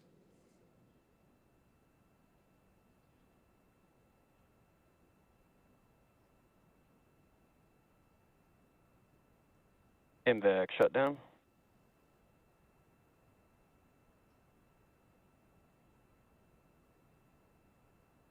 Dragon SpaceX launch escape system disarmed. Launch escape system disarmed. Copy. Dragon SpaceX nominal orbit insertion. Copy. Nominal orbital insertion. All right, the Falcon 9 second stage has done its job, delivering our 4 crew into orbit.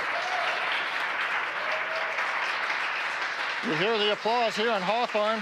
We're waiting to get a video signal back from the drone ship. Of course, I still love you. And the view from the onboard camera, we saw it just briefly. It looks like first stage on the drone ship. Getting views of the Dragon trunk. So the first stage is on the drone ship, successfully landed. And more importantly, second stage is in a nominal orbit with the Dragon spacecraft getting ready for some important events coming up, Gary. That's right. About 2 more minutes. The Dragon and the second stage of the Falcon 9 will be in a coast phase. It'll take that long until the spacecraft separates from the Falcon 9. Of course, both now in a nominal orbit. It's great to see some of the views of the Earth as it passes by over the North Atlantic Ocean.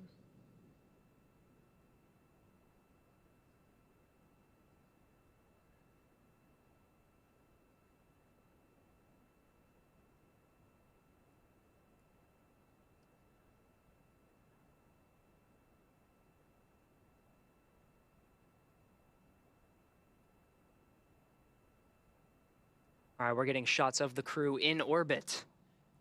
I'm looking for that 0G indicator. Can't seem to see it in this shot, but we have a minute to go until we have spacecraft separation. Dragon traveling at nearly 17,000 miles per hour at an altitude of 124 miles.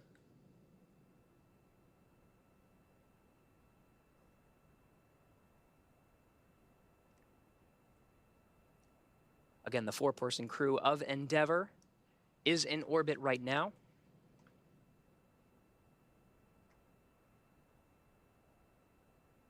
Less than 30 seconds until we have spacecraft separation.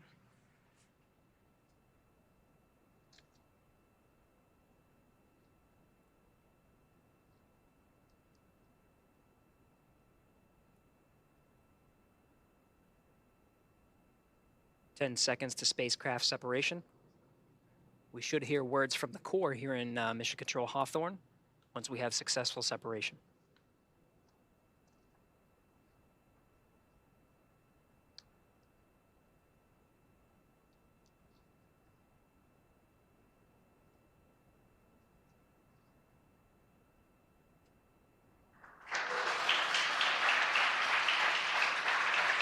Dragon separation confirmed.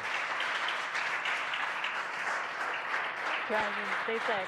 Falcon team wishes you a great rest of your trip. Say hi to the crew of Dragon Resilience from us and let them know your rocket is home safe. Thanks for flying our first flight-proven, crewed Falcon 9. See you airside, Crew-2. Thank you very much. We're great. It's glad to be back in space for all of us, and we'll send our regards to Crew 1 when we get there. Thanks.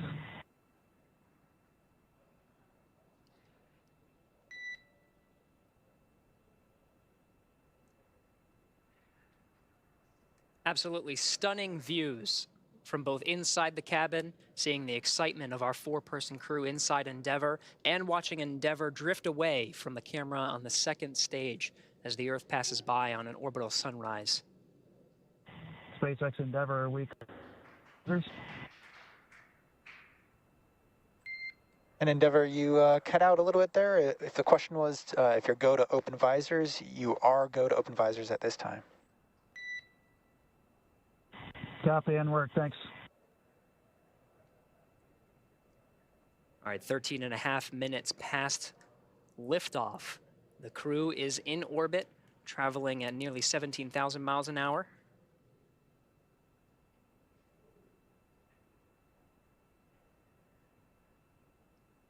Well, Gary, I don't know about you, but that was a great countdown. Everything sounded great.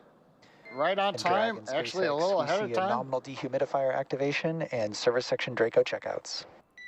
Got a good orbit out of Falcon 9, and first Copy, stage landed Green, on the thanks. drone ship.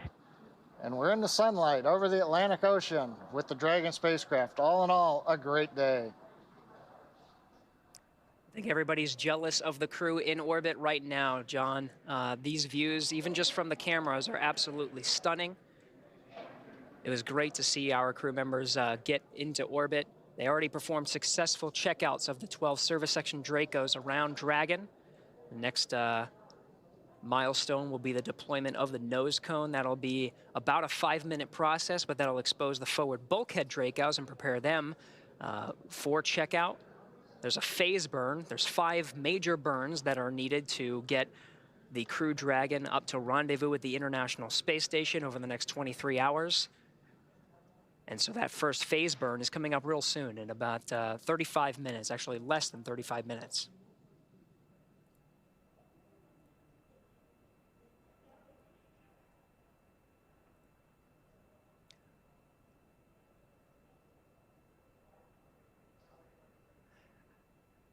And Jesse, I don't know if you could see the 0G indicator, but I was told it's a penguin. I'm trying to look for it.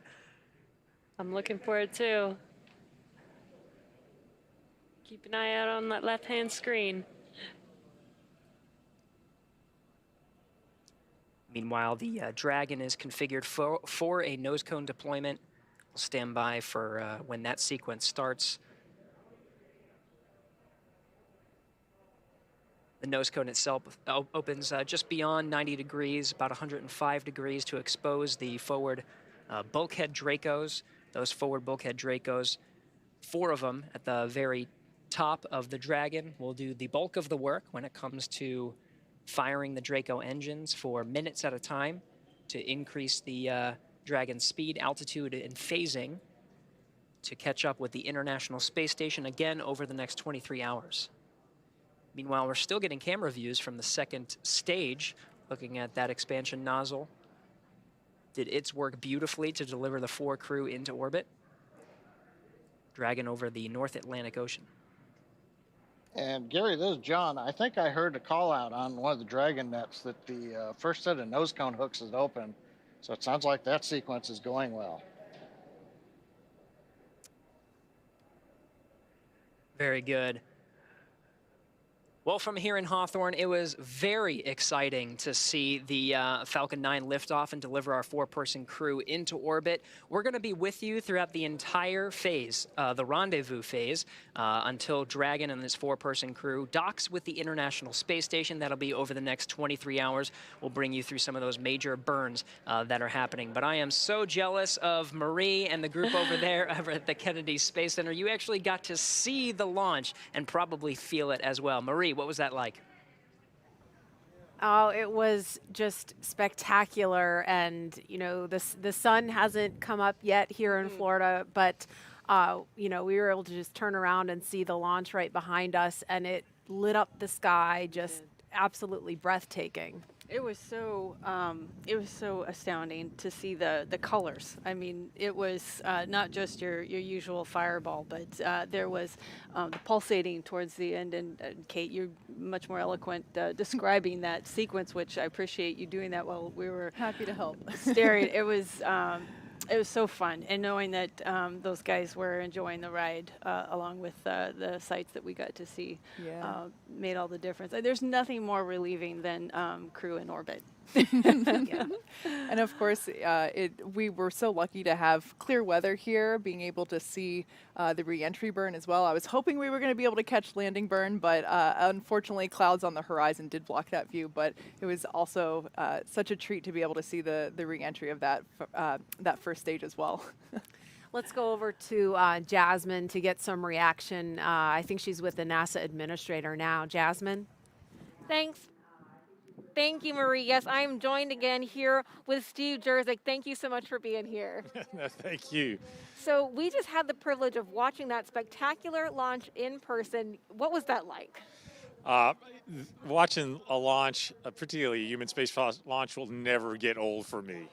It's just thrilling to see those 9 engines light up and it lift off the pad, get to the main engine cutoff and separation, and get that second stage started. And of course, pre-dawn launches are always amazing, and we could see the vehicle pretty much through the entire trajectory up to Earth orbit. It was just spectacular. Right. No, absolutely. It was just stunning, and the sun is just now starting to peek over the clouds here.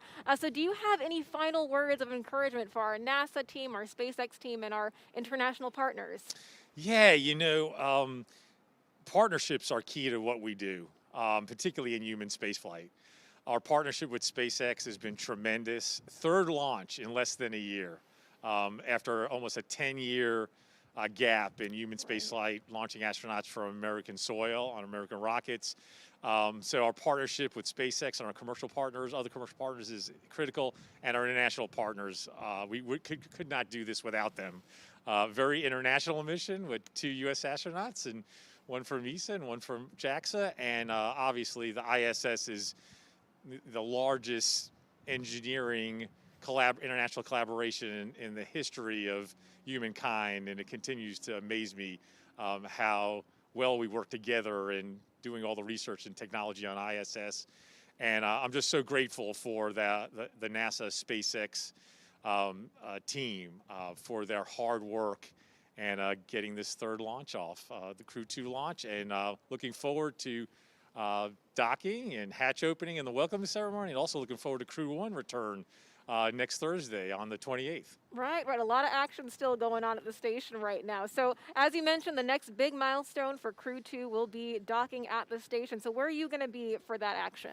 I'm actually going to stay here at Kennedy Space Center and follow the free flight up to docking, and then I'm going to participate in the welcoming ceremony with my counterparts from ESA, the Director General of ESA, and the President of JAXA, and welcome the Crew-2 astronauts to the ISS. Fantastic. Kennedy is the place to be right now then, I guess. Do you have any final remarks that you want to share with us today?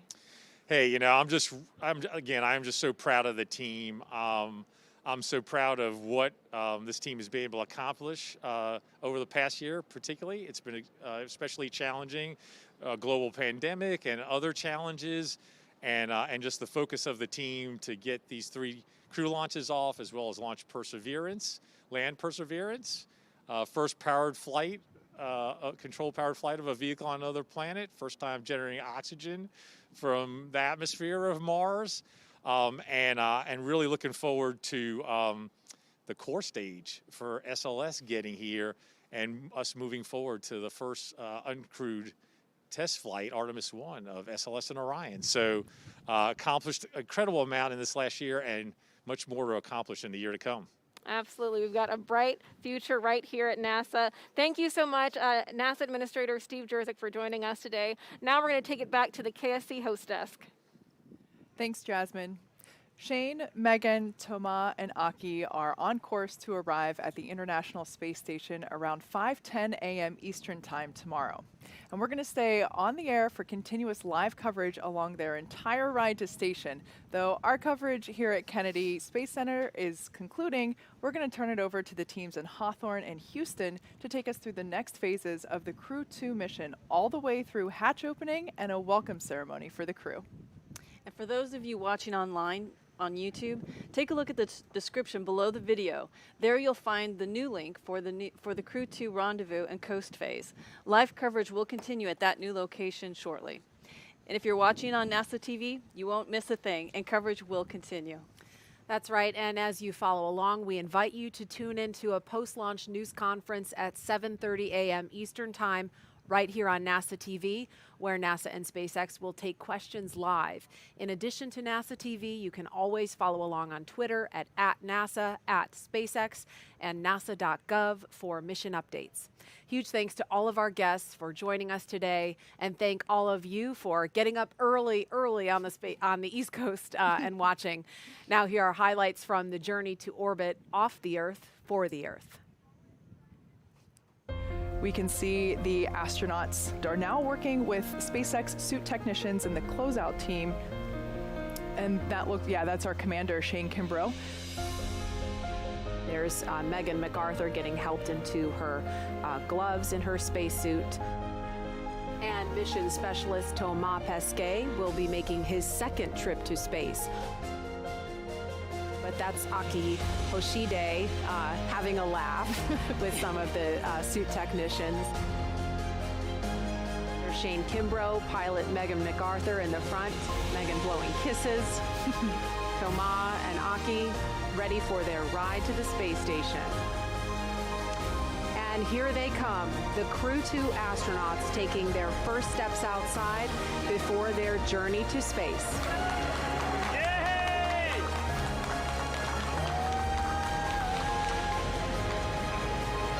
This moment, they're now going to have the opportunity to wave goodbye from a safe distance, and it looks like Bob Behnken is there with the son of he and Megan MacArthur. ONC departure on schedule. All right, so we just heard that announcement that the crew has departed the operations and checkout building on schedule. And we can see the astronauts inside the crew access arm.